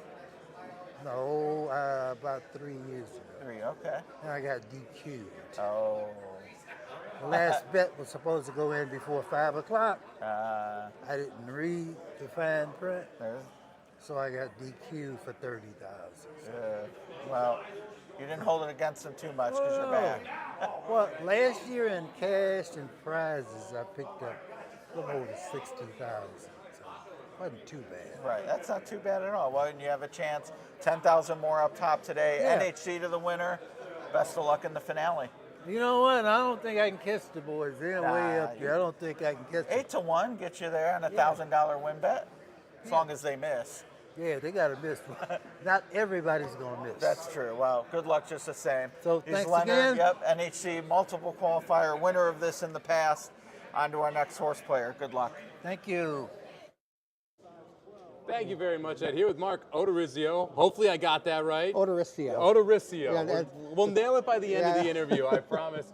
Mark, longtime Hawthorne tournament player. Thank you for coming back here. What draws you to these Hawthorne tournaments? Well, Rhonda and the staff treat, they go above and beyond. Yeah, I mean, we feel like we're a high roller, and we're really not, you know, but they treat us like one, and I mean, I can't thank them enough for just how we're treated here. And we kind of we always usually have some good luck here. You know, at least somebody in our gang usually has a good showing one day or at these tournaments. So, but yeah, it's great. So It's been phenomenal hospitality so far from Hawthorne. Food was good. Food was Appreciate excellent, that. yeah. Race has been good so far to you as well. I'm sitting there up- 13th on the leaderboard? Well, I don't know. I haven't really looked to see. I know I'm plus about 100. So Okay. yeah, for the day, yeah, it's I blew on that last race there. I mean, I think a lot of people blew on that last race there. But I'm holding my own. I got off to a bad start, but I've hit a couple of races since then. And I just got the one mandatory left, so. So we're out of optional bullets. Yep. We're walking into that mandatory 2,600. What score do you think wins the tournament now that we see, AJ Benton right now in the lead, right around 7,800? What's it going to take to take home the belt? I don't think it's going to be the 40,000 that won it last year. I'll be surprised if it is. We never. Eddie O's in the room again. He I might know, pop off for another but I'll be 58,000. surprised that. But I do kind of think. I go, you're going to at least need. My guess is going to be between 15 and 20. Somebody's going to go all in and hit something really good in that race. So, and at least it's a fuller field, so you'll have some viable plays there. And it's not really like last year where it really looked like a 2-horse race last year, and then he just got. I don't know if he got lucky or just great handicap, and then he caught the one long shot that win the race and stuff. So probably a little of both, right? I think we all could admit well, when we catch that horse, it's a little of both. He handicapped the board, you know, which is what he needed to do. He did it better than me. So. Well, it's going to be interesting here. I love the uniqueness of this tournament because everyone's in here with a life. We're going to have every person in the room betting at least $500. Are you looking toward the win pool? Or are you going to try and find the exacta pool that you think is going to get you enough to be able to get over the line? It's weird for me in the sense that I'm really not a trifecta player. I'm more of a win player, and I'm an exacta player. And I don't think I think you're going to have to hit a try in order to. Yeah, it just seems like in most of these cash contests in the last race. Usually somebody hits a try or a try to win these races. You usually just can't win enough on an exacta unless you catch 2 bombs. And I'm sitting on 500. I'm going to play a $500 try or a $250 try with 2 horses under one. Yeah. To try and make up the ground. It does feel like that's how you're going to try and make a move here in the last. Yeah, and I'm not the type where I think I got like 2,600. I'm not going to go all in. I wish I could afford to do that, but my dad taught me don't chase bad money with using good money. So, and I'm not in love with the last race at Hawthorne. I kind of like a horse, but it's not like I'm going to go gun ho on this horse. So I'll probably be a little conservative in it, and maybe just maybe try to hit a nice try or something, key in a horse or two or something like that. Don't really know yet the strategy because I still got some more handicapping to do. We got an hour till the race. I think that's going to be one of the most interesting parts about this is what do people decide to do in each situation that they're sitting in, because when we were playing most cash tournaments, everyone's not live. Right. Going into that last race. With everyone live, you're going to see some crazy results almost no matter who wins. And I will admit, the guys who like to play tries and supers, they're going to have the advantage. I never play a super. I've never was brought up that way. I was brought up as mainly a win, bet to win, or an exacta player. So that's usually what I try to do. Well, so that's at least that's my strategy. And I don't want to. It's tough for me to veer away from what I always am comfortable about doing. That's why when I have to bet a try, I'm always a little leery. I have enough trouble trying to hit an exacta. It's hard enough to get one, right? Let alone two or three. It's tough for me to hit an exacta, let alone to try to hit a try. So, well, we'll see what everyone does here. We got Mark O. We're going to go with Mark O here. That's it. Constant Hawthorne tournament player coming back for this weekend. Really appreciate it. Thank you very much. And we'll be back in Thanksgiving. I love it. Back for the Thanksgiving with our cohorts. Got the whole posse over here. We're going to send it over to Emily as we do the next player interview before we head to our final race. Okay. Brian Gross. Brian, one of the local players. And for a lot of people, they might not know that I got my start playing tournaments, but Brian is well aware that I got my start playing tournaments because I think my very first tournament in Las Vegas, I wound up sitting at your table way back when. So you were probably surprised when all of a sudden you turned on the Hawthorne feed and you said, hey, this girl looks a little bit familiar. No. I knew you were going places then. I mean, I knew you had just gotten started at that time. And just sitting at the table, I could tell that you had a really strong understanding of the sport already. And you were just, you were taking it like a sponge. You really absorbed the information, and I knew you were going to be good. And so I wasn't surprised when I saw it. Okay. One of the things about playing tournaments, as you mentioned, is you get to sit around people and talk horse racing and learn from everybody at your table. I think that's one of the really cool experiences about tournament play that made me always want to go to Vegas and be in that experience. This is back at the Orleans, where it would be 3-day-long tournaments, and you're kind of the same thing, where it's like you're at a round table with some people. Very similar. And now you're at a good table right now. You got Leonard next to you, who's just an awesome local player, and Darren Schweiger, who's up in third, of just a great cash money player. And you're having a good day yourself. You're sitting at about 3,000? Yeah. It was the Churchill race, the mandatory at Churchill. I played the outside horse, the 13 horse. Okay. And I had him to win, and he finished second, and I back-wheeled him in the exacta just to get some coverage that way. So when he hit I hit the exacta there and picked up some money, but that was really a major one for today. And I mean, a lot of times in these live money tournaments, it can just be one race. Just betting, having a good opinion, or even just saying, I have a mild opinion, but I'm going to bet it accordingly, can put you in that spot. Now, I know Hawthorne Race 8 is the last optional. Have you used all your optional races? I've used the last one. So you played this race here? I played the, the seventh race I played. Oh, you played the seventh, okay. So I'm out of my optionals, and I've got the final mandatory, and kind of know what I'm going to do there. Okay, so as kind of a local Chicago player, do you feel like you have an advantage into this race at Hawthorne?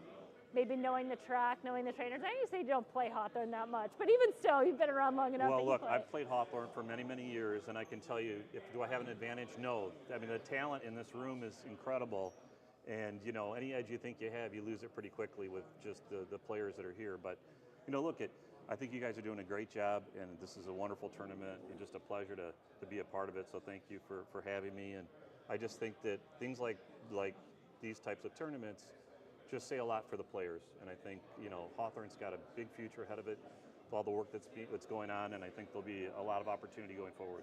Well, I mean, I fully believe that. I'm so happy to be at Hawthorne. I'm so proud. I love these events. Even the racing, I think the racing is good. I'm excited for race 9. I think race 8 as well. But race 9, I think it's very playable, maiden race on the turf, playing fair. I'm looking forward to that. Brian, thank you so much for coming on. I know we had to drag you.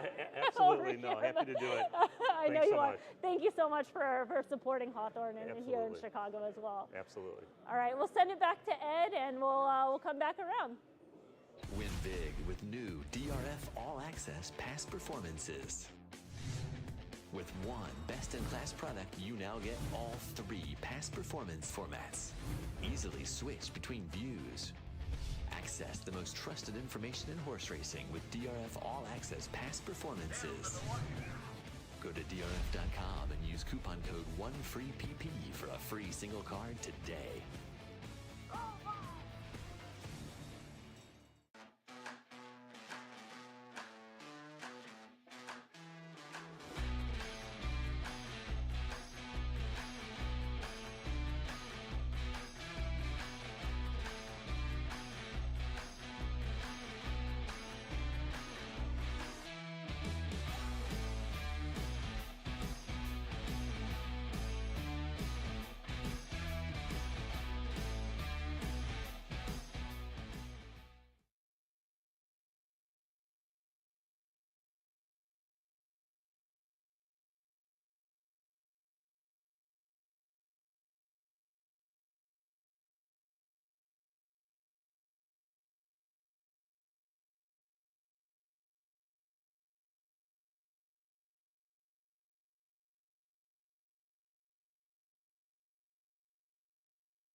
Win big with new DRF All Access past performances. With one best-in-class product, you now get all 3 past performance formats. Easily switch between views. Access the most trusted information in horse racing with DRF All Access past performances. Go to drf.com and use coupon code 1FREEPP for a free single card today.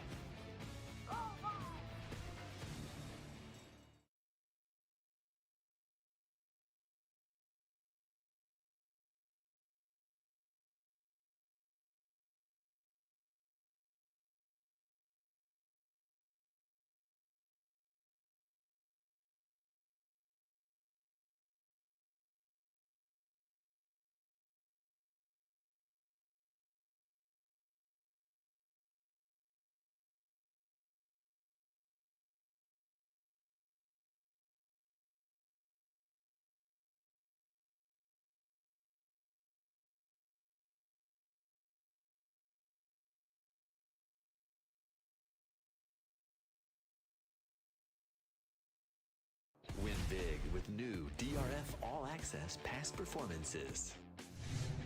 With one best-in-class product, you now get all 3 past performance formats. Easily switch between views.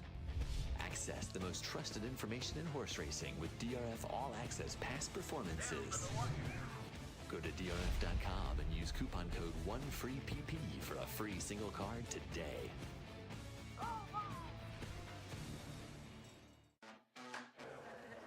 DeRosa back in the Players Lounge area. Hawthorne Invitational winding down. One mandatory race left. It's the big one, though. Can go basically your whole bankroll, $500 minimum. I'm with Greg Lewis. He reminded me that we spoke last year, and not only that, but we got the same shirt. Yep. Got a deal on him. Shirt. Got a deal on him. It is very comfy. Wrote a check, got a shirt. Love it. Well, and you've already put in your last play, it sounds like. Yeah, I just want to get it over with. Well, we've all been there. Is that because of how today has gone, or you just know what you want to play? So I know what I want to play, and so I just put it in there, and we'll see what happens. All right. Well, what has happened so far today? Any bad beats or just? No, my horses last 2 days have run not where I wanted to. I got very lucky. Last race at Churchill, had a small win ticket on the winner. I hit $1 try. Oh. No, that's it. I've done nothing else. Some bullets, though. Yeah, I gave you some money. I was very surprised. It ran well and it paid. Did you push all in, or did you just play the 500? I played the two in the mandatory. I played probably 1,400. Oh, okay. So yeah, that'll give you a shot then. Yeah, we'll see what happens. I can play some tries, see what happens. Maiden claiming event on the turf. Not quite a full field, but decent field size, especially by racing standards. What race selection a big part of putting on a tournament? Would you have preferred a classier race, so to speak, with a shorter field, or do you like that you have the options that come with picking a race like that? No, I think every race for the mandatory has been very good. There hasn't been like a prohibitive favorite. Big fields. If you happen to hit it right, you're going to get paid. Everyone, I think the smallest mandatory is what, 4-1 maybe? Yeah, and then even I think with the short price, there was a bomb in second, or decent price. Right. So it's been a lot of prices, and it's going to be interesting how it finishes off. Well, and as we know from your shirt, you were here last year, and I was as well. But Hawthorne, it seems like with this tournament, a little different format than some of the other big ones, but also just getting this group of players together is something that others appreciate. Well, yeah, it's just you kind of revisit and reconnect with a lot of the people you travel around and see at the other events, but this one attracts almost everybody together. So you see fractions down in Kentucky or New Jersey or Florida, but here you kind of just see everybody running with each other and reconnecting, going out to dinners, seeing how everybody's doing, and it's really nice to reconnect with everybody. It kind of personalizes what we do here. Plus, they just put the wings out, so the food ain't bad. Yeah, there'll be some people running to there. Right, and myself, and I won't run, but I do think the food's good here at the Crestwood OTB. Any other thoughts on the tournament scene before we? I think as Hawthorne has dedicated a lot of resources to these events. The November event, this event, February events. They really put their money forward, and with the no takeout, open betting. It's great to see that you can be any type player. They have various minimums. If you don't like the card, you walk in, pull your card, and walk right out. But it's for anybody who wants to get cash, move from the mythical $2 win and place contest bucks to the live wagering. This is a great avenue to go. You can play any type of betting you want, and you're not paying into the prize pool. And Hawthorne is seeding with great prizes, and you will get better. But it's Hawthorne does a great job. The OTB facilities are wonderful. Service is great. Food's good. Everybody seems to have a great attitude and want to help everybody out. Yeah, I think one of the keys of what you said was events, plural. So if you are interested in joining Hawthorne, in addition to what they do this weekend with the Invitational, plenty of other contests and $500 tournaments throughout the year. I know the Thanksgiving weekend one, very popular as people try to gobble up, pun not intended, those final NHC seats. And Greg, certainly appreciate you participating. Thanks a lot. All right. Well, they are in the gate for the Hawthorne 8th. That means the next race there will be the finale of the Hawthorne Invitational. Hope everyone in the room, best of luck. Okay, and we'll be around here soon. Not at all. How you doing? Good. Good. only one of those you control, and that's the one going poorly. Talking game theory, so I just said, Matt, bring your popcorn. Let's have a conversation. We got Chris. Matt, you talked to Mike earlier, so I didn't get a chance to talk with you. But we're at the point where we are talking game theory. And Chris, you won this tournament 2 years ago. Maybe even a different kind of ball game at that point. But at what point of this tournament do you kind of think it's outside of handicapping, it turns into game theory looking at the leaderboard? Well, I always think the last race is game theory. It's all about, you have more options and you have like in a mythical win place where you're kind of limited, but it still comes down to what's your goal and what's your best chance of getting there. And you've got a lot of options, but that's where you're playing it. And if you're near the top of the board, you got to decide how much you want to play, and you got to be cognizant of the fact that you might impact your own odds depending on how you bet. It could be. I think the fact that we do have a good sized field of 10 and just kind of looking at some of the doubles, I think there's a lot of opportunities. Matt, you're nodding your head, so I know you were talking a little bit about the game theory of it and how you think people are going to play based on their bankroll and based on this field going into this last race. Yeah, this is my favorite part. I love this stuff, and this is really a story of two tournaments where you're building a bankroll with the one variable that's held constant is how much you can bet and what type of bets you could make. Those totals up top are really hard to get to with this style of betting. The problem now is once it's opened up and you can bet your entire balance, there's nothing remotely safe about any position on that leaderboard. I think I've got about $2,000. I'm not trying to sound like too crazy of a lunatic. I'm trying to win this thing. I'll probably bet two $1,000 exactas, which is something I would never do in real life, but to me it's a game and I'm playing the game. And for someone that's been working their butt off all day to get to 7,600 and get snapped by that Excuse kind of me, a is he play. on camera again? How many Yes. times are you going to put this guy on camera? Really? Well, we've put Chris on for the last 3 years, so I figure we can have Matt on twice in one day. Just kidding, Chris. We love having you on. But you mentioned yes, you're going to take your 2,000 and bet those two heavy bets. But I think there's so many people in this room that whether they're at their final 500 or they have 1,000, or even if they have 3,000, they're doing the same thing. So now it's going to come down to how they're going to play it, which combination, and getting that type of racing luck. Chris, what's your approach? Where are you at, and kind of what's your approach going into this last race? Well, I'm about half of what so I haven't had a good day. But I knew at least I'd have 500, right? Yeah. I could, unless I broke the rules. So, I think you have to think about where the people that are in your zone. You want to separate yourself somehow. So, I'm going to try to make a bet that I don't think anybody else in the room will have. So if I hit it, I'll get rewarded. Now, I'll probably have to sacrifice some likelihood of hitting it by doing that. I got to trade it off.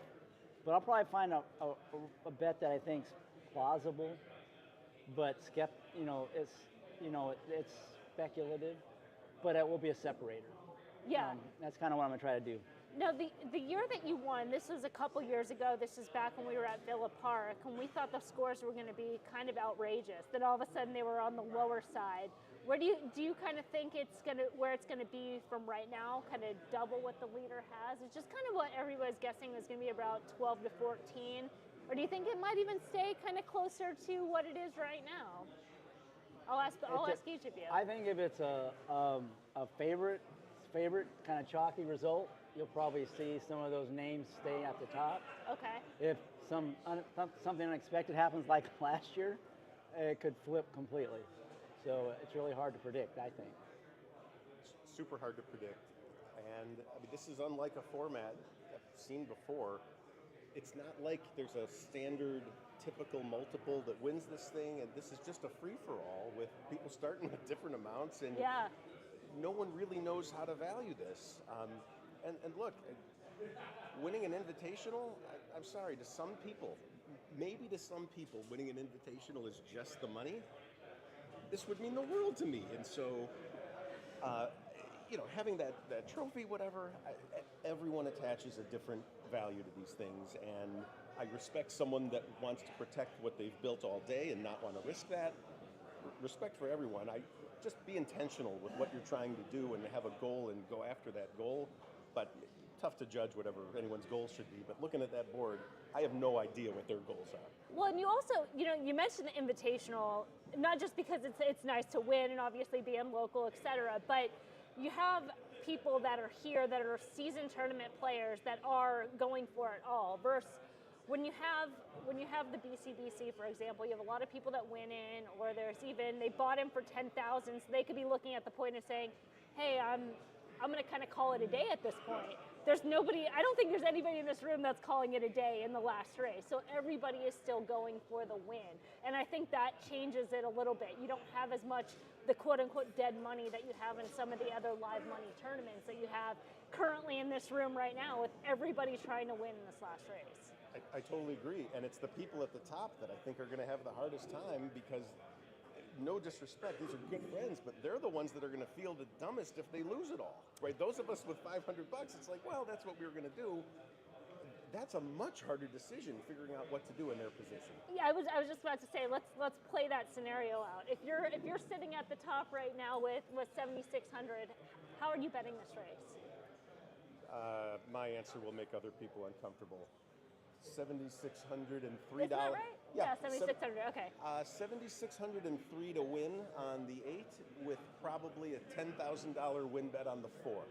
Just on the side. Okay. Yeah, with that being total insanity insurance that I want to walk out of here feeling like I killed it if I humiliate myself and fall out of first place and fail to win. Chris, that's my style. Chris, where are you at? Are you at an all-in on the favorite if you're sitting right now? I've never been all in on the favorite in my life.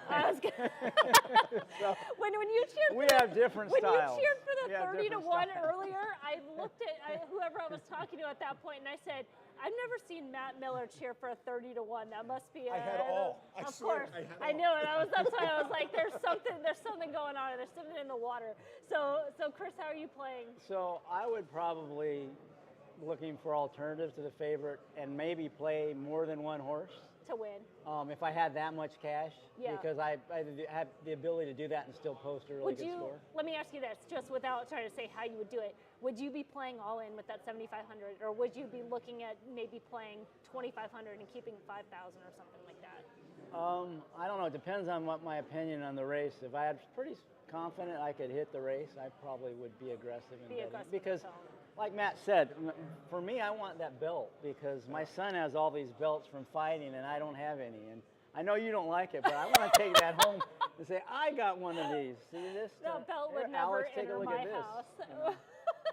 But in fairness, and I love how you answered, everyone's allowed to value coming home with $5,000 differently. Yeah. And who's to judge, that you were wrong to save on that? I mean, I suppose someone with a math equation could look at the value of the prize pool.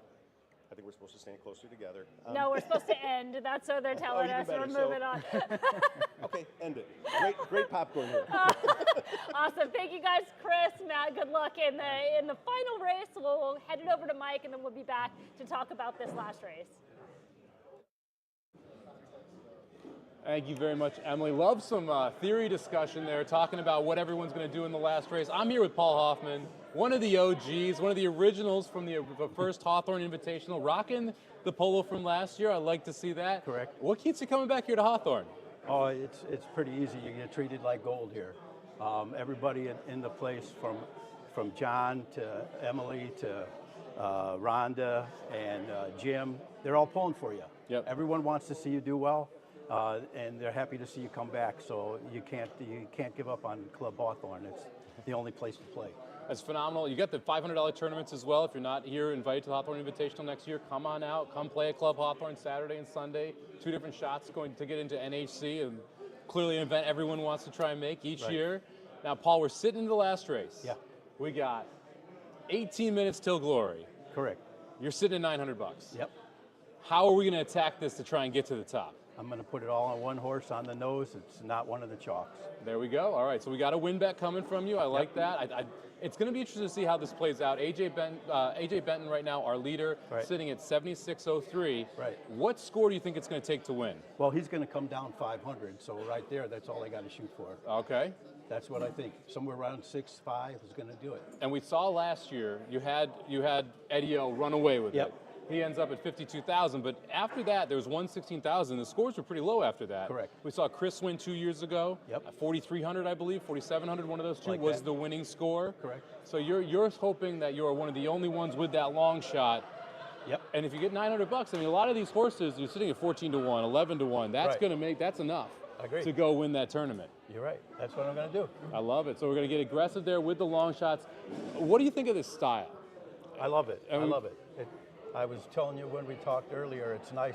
In this room, there's a bunch of competitors that are either really good live money or they're really good at mythical bet. This event is a combination. It's a lot tougher. Now, I really believe so. What's your preference when you're playing a tournament? Oh, I love live money. Live money? Live money for sure, because Yeah. I have no fear. I love the no fear. We were talking about it. Yeah. I asked you, are you going to push it all in? Yeah. You looked at me like I was crazy for even Exactly. asking the question a little bit earlier. But Exactly. I love that style. Excited to see what you're going to do here. You mentioned you think that winning score is going to be somewhere just short of the $7,000 mark, I we'll do. say. If we do get a long shot, Yeah. do you think we could have an Eddie O situation last year? Do you think someone could absolutely No. blow up the board? No. No? No. It's going to be followed by, the chalk is too powerful. Yep. They're going to follow up. If I made you play a chalk, Yeah. which chalk are you playing here? We'll give you the 2, Oh, I'd the play- 4, the 8, or the 9. I'd play the 4, Mickey Goldfine. Yeah, No second doubt time about it. starter coming out, trying the turf here. Yeah. Lou Goldfine, Mickey Goldfine. You can't beat him in Chicago. And then the 7 horse, the key scratch here. Did you have any interest in the second? None. I was glad he's out. Glad he's out. All right. I like the confidence that we got here from Paul Hoffman. 4-time contest player here in the Hawthorne Invitational. Hopefully it's going to be 5 next year, Paul. Right. Thank you very much for coming out. Thank you very much for the time. Thank you. Who are we sending it over to? We're just going to wrap it up. Okay. All right. We're going to go to a commercial break. Thank you for Win joining us. big with new DRF All Access past performances. With one best-in-class product, you now get all 3 past performance formats.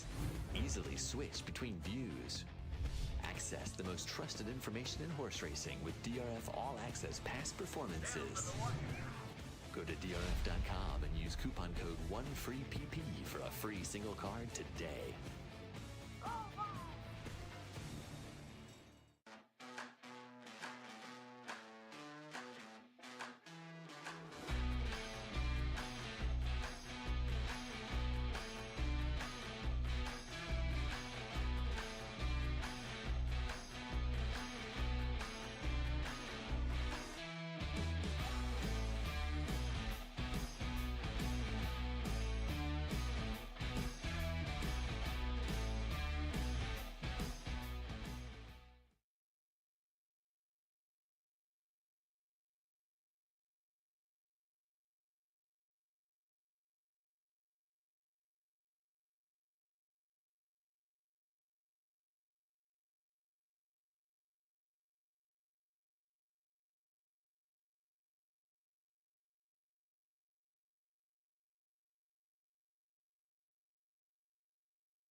with new DRF All Access past performances.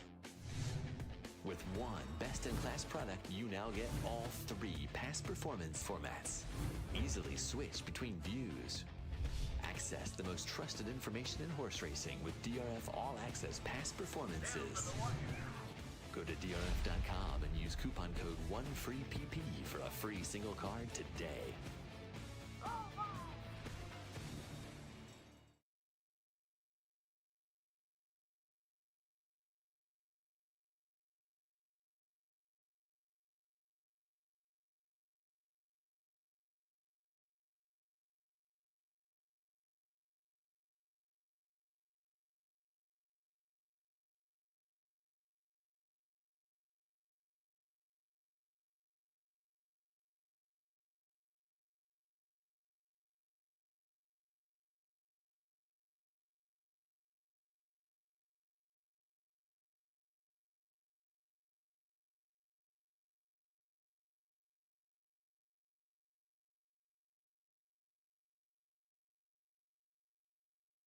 Win big with new DRF All Access past performances.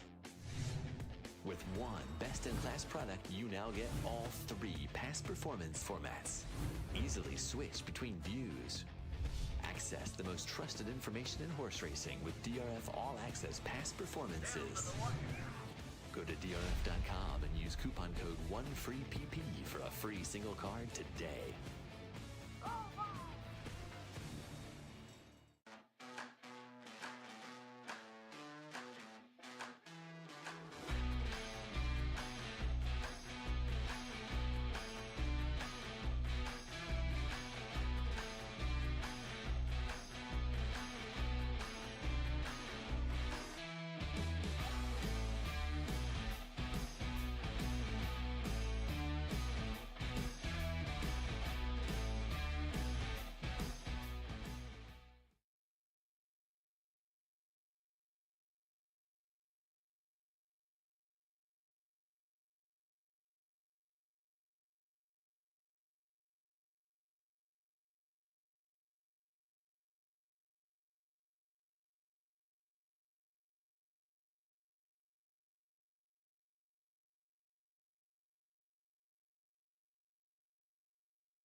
Win big with new DRF All Access past performances.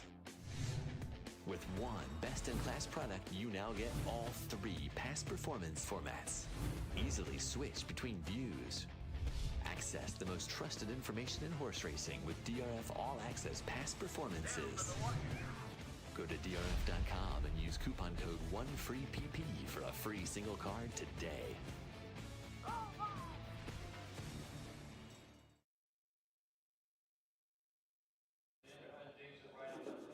All right, right, we're back for the finale. This is it, race 9 here at Hawthorne. We're at 3 minutes to post, might be a couple minutes going to the gate on that, but it's a pretty competitive race. It looks like number 9, Babe in the Woods, is taking most of the action right now, 8 to 5, but there's a lot of opportunities in here. And Mike, you were saying that strong opinion, not strong opinion, you had to make a play at $500. Lackluster opinion. Lackluster opinion. I can poke holes in a lot of these horses. I can also get excited about a couple of them. The 9, to me, Babe in the Woods, does make some sense here. Going to show speed, facing much softer this time out. Is just 2-4-11 with 2 seconds, but second time turf. I think that's the big difference here. So we're going over a surface for the second time, facing a little bit easier over group. I think that the 9 makes a ton of sense. The 4, to me, makes quite a bit of sense. I don't think we're getting 8-1. I think that horse is going to get bet down quite a bit as we get closer to post. The 8, another one that's going to show some speed early. The 2 is the one who, does the 2 get brave? I think that's a big question. Yeah, absolutely. And that one's going to take more money than this too. It's 4-1 in the doubles and pick 3, so that's coming down as well. Yeah, I'm surprised. Yeah, the 4, as you mentioned right now, who is the morning line favorite, Roar Silence, is favored in the doubles and in the pick 3 as well. But it's kind of pretty tight with those top 4 selections. So it'll be interesting right now, 7-1 in this room. Obviously, with people putting their bets in, things could change a little bit as well. But I thought there's a lot of ways to go in here. I think this is a good race for a finale. I know a lot of people are making some moves. Ed talked to some people who weren't going to be quite as aggressive. I felt like I talked to the aggressive crowd because everybody I talked to was like, I'm going for it. I'm going for the win, all in and pushing. And it'll be quite interesting. Well, going for the win's different than pushing. I mean, you could go for the win with 500 of 4,000 and think you're going for the win. I suppose that is true, right, without having to push all in. If you think the total is going to be... Just more variance, right?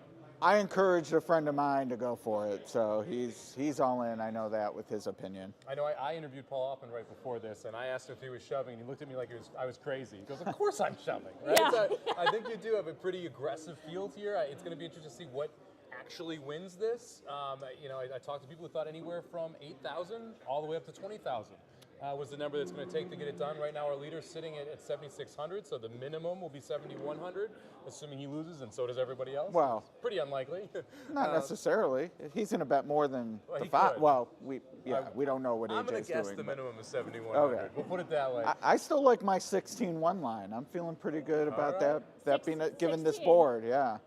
8 to 10 is looking awfully good to me, Ed. I think 8 to 10 gets a prize. I'll tell you that. We had so much variance in this tournament. I was talking to Chris right before. Chris won a couple years ago when the scores were, I think it wasn't even like 3,000 that won that year. And we ended on one of the Hawthorne stakes races. And then last year, obviously, we saw some fireworks in there. But there's, looking up at the board, the longest shot is 46-1.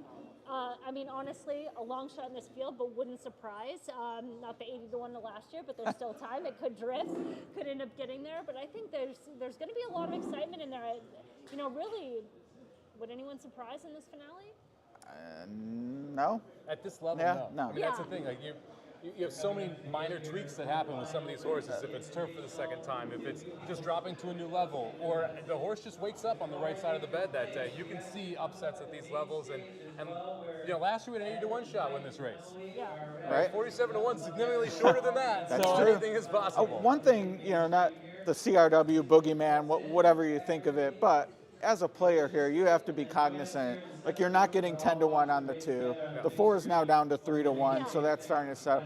You definitely want to be thinking about, like, my bet, what's it actually going to return versus what the board might say right now, because it is going to change. We have at least 10 windows being used right now. That's $5,000. It's about to yeah, go to these pools. That's a great point. And so there are more windows over there that we can't see. I'm sure this room, minimum is betting 30,000 into this race. That's right. And at least half of that probably going to come in from now till post time. Yeah, and we're seeing that the 8 actually, we've got co-favorites right now with the 4 as well as number 8, Possession. Possession, a horse that I gave a look to just in terms of on the debut at Churchill Downs, presented as a turf horse, ran on the turf here at Hawthorne last out against Maiden Special Weight Company, wasn't quite on the level, so they're going to drop down to Maiden Claiming on the turf. Makes a ton of sense. I also wanted to give a mention of 5 Molly's Tempo, who's currently sitting at 29-1. It's a horse that lost their race before it even started last out, so something you're not going to necessarily see in the form, but 31-1 is being reflected in the odds. But again, wide open race where you can make cases for many horses in here. I'm excited to see how this plays out. It's going to be interesting to see if it is a big win bet that gets it done. I think that's one of the things, if you're playing exactas or trifectas and you're leading with the 4, the 8, or the 9, you better be triple what you think the biggest push is going to be, because that push is coming from somebody. So you have to be cognizant of what could that pay if you do get the win. And in a 10-horse field, my opinion here maybe wouldn't have leaned in this direction, but I mean, superfectas are in play in my mind. Correct, you where just can't bomb the pool.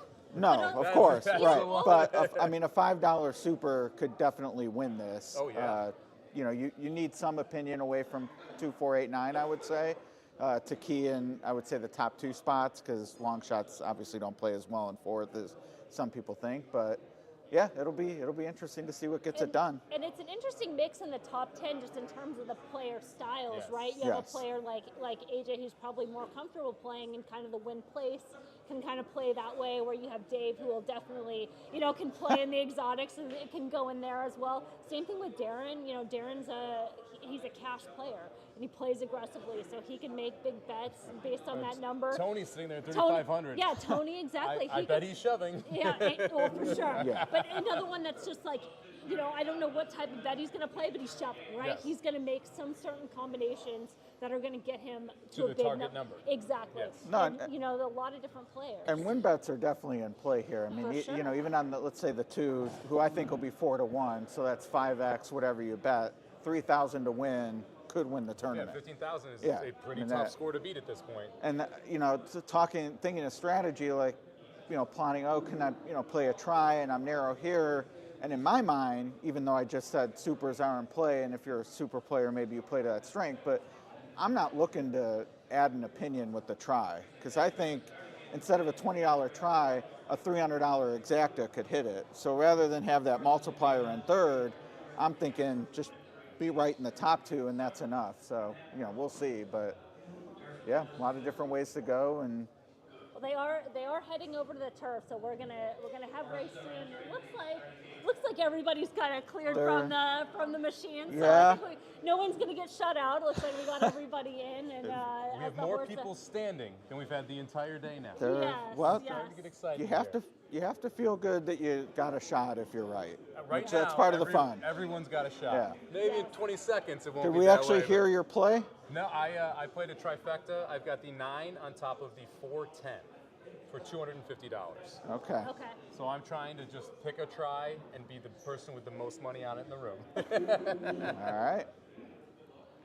All right, well, horses are heading in the gate. We're not going to watch this race with the entire room on the big screen here.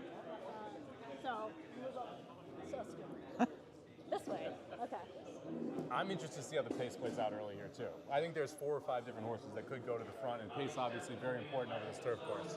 Well, and as we saw last year, I mean, the race was one wire to wire. Yes. So, you can definitely get out there and clear. Yeah, the 2 at speed from the inside. Barnes been sending out some live runners as of late. And then some of those horses on the outside could show early speed as well.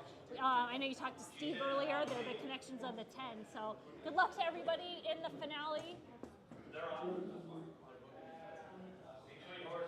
I've got a rough break.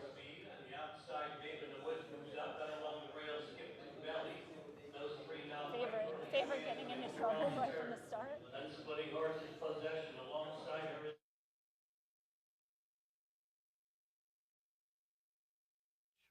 Towards the inside, get out of my kitchen. 5 lengths back, the Roar of Silence. In the trailing pair are Molly's Temple and Mulsanne. They're covered by 18 lengths. Midway in the backstretch, your leader, Wahida of Martin. Wahida of Martin leads a little more than a length. Babe in the Woods tracking second. Skip to Belly saves ground on the rail 3rd. And on the outside, Say Cracker Soup 4th, right there with the leaders, 5th possession. And then it's 4 lengths back to Get Out of My Kitchen. To the outside, Lightning Melody moving around her as they go around the far turn is Molly's Temple. Final 3/8. It's still Wahida Martin leading the way. Babe in the Woods right there in second. And then towards the inside, looking away, Skip to Belly. It's wide open as they come off the turn. In between horses, Babe in the Woods, far outside. Get out of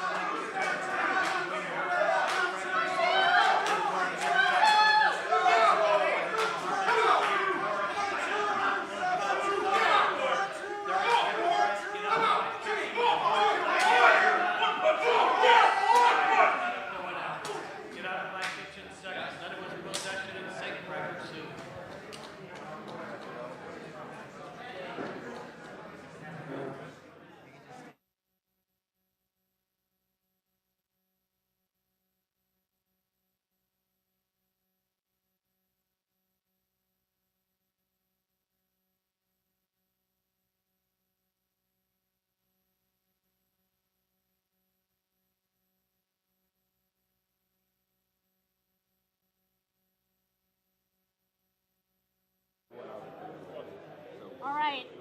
pretty exciting, especially that stretch run. A lot of There's flow. Some rooting for 2, some rooting for 4, and the 4 ended up getting on the outside. The momentum. 8 had a little traffic in there, but 4, 2, 8, 10 under the wire. Some big cheers from the big players that were in the top. Especially, I saw Darren cheering for the 4, who's currently sitting in 3rd right now. I think it'd be pretty interesting here to see some leaderboard movement. I have not seen the final price on the 4. 5 to 2. 5 to 2. 5 okay. I was specifically looking at that. So it's 5 to 2, over 3 to 1, over 4 to 1. So I would say the most logical 5 horses ran 1 through 5 here. So I don't think the Superfect is out of play either with that 10 sitting there in 4. So you could have taken a shot, played a big super, tried to get to it as well. Trifecta is definitely in play. This is going to shake the leaderboard up.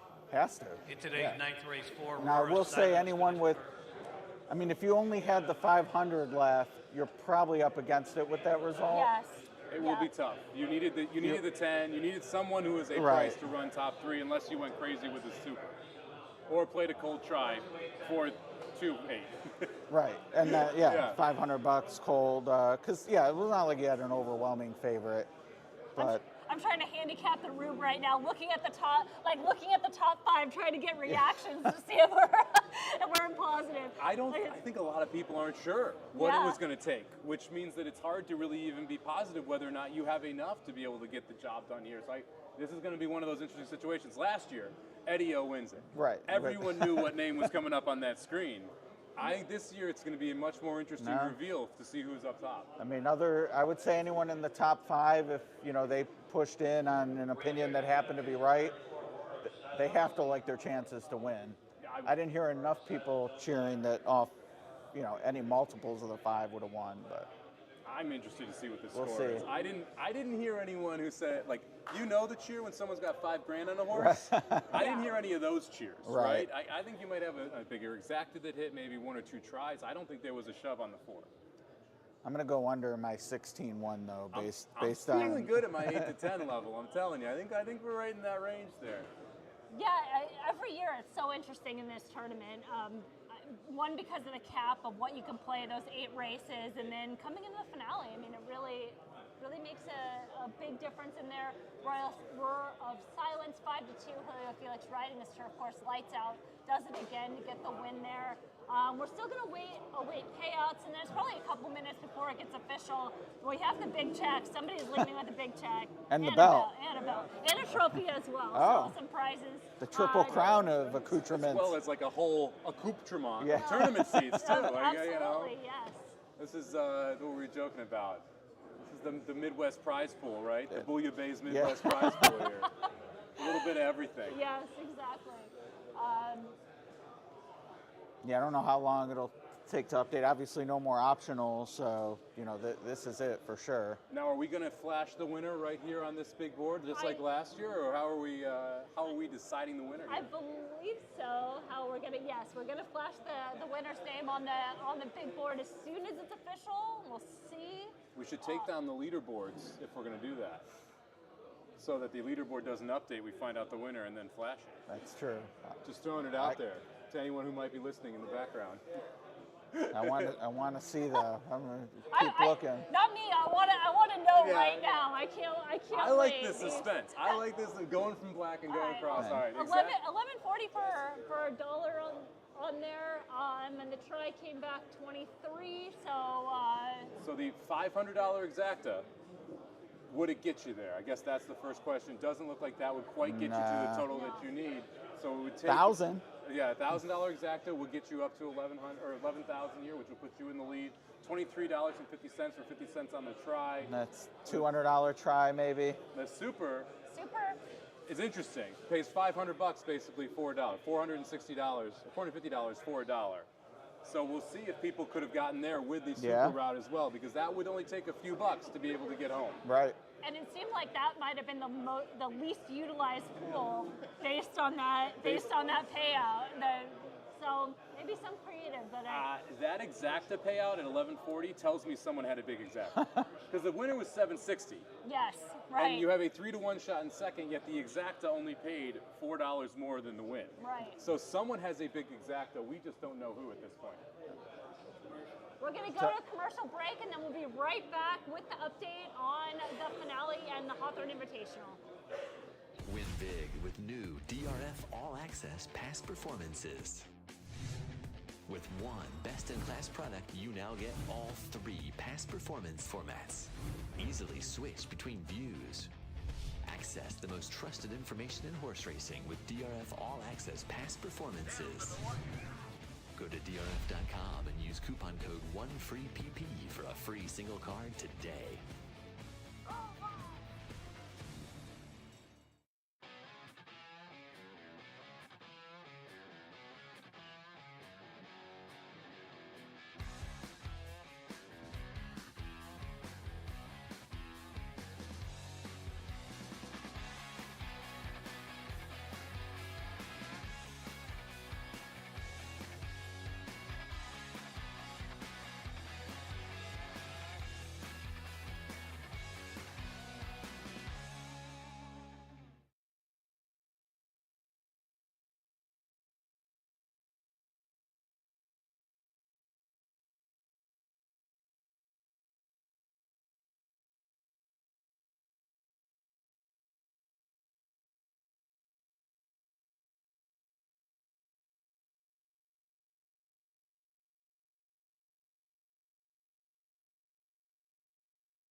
All right, we're done with the Hawthorne Invitational races. In the finale, we have our top three.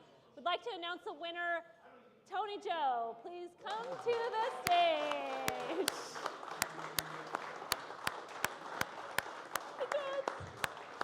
Good job. Congratulations, Tony. Thank you. All right, so I know I talked to you earlier in the day, your game plan coming in, and what was your plan for the last race? How did you execute it, and obviously your play? Yeah, I had 3 horses, and then I had enough money to just make a big, huge win bet, and I protected exactly the other way, so coming down the stretch, I had both ways. So was your score gonna hit both? You would have hit, your score was 10,900 and something. I'm trying to go. Most of the win bet, and they came back with the Seevers act because I wasn't sure about that 2 on top. Okay. So that's what happened. And they would have both been about 10,000, so you catch. At that time I bet it, I wasn't sure. The odds were flying all over the place. So right. I had to go by gut instinct at that point. Yeah. So, gut instinct, so you used it, you channeled a little ITP towards the end, so there we go. Couldn't make it here. Yeah, it was, really tight at the top. Tony finished in first, and then Paul Matisse was like right there, a couple $100, and Dennis Montoro, shout out, finished a solid third in the tournament. Yeah, finished third in there. But solid play from all you guys. There's really tight, excellent players. Love having you out. Thanks again and for everything. Second shot at the million at NHC now. Back-to-back years, you get to take a shot. Gotta try to get that. Yeah, you gotta cash it this time. Exactly. Thanks, All guys. right. Well, we'll bring John Walsh up to award you with the big check. The big check, and yes, you definitely have to wear the belt. Thanks, John. You're lucky.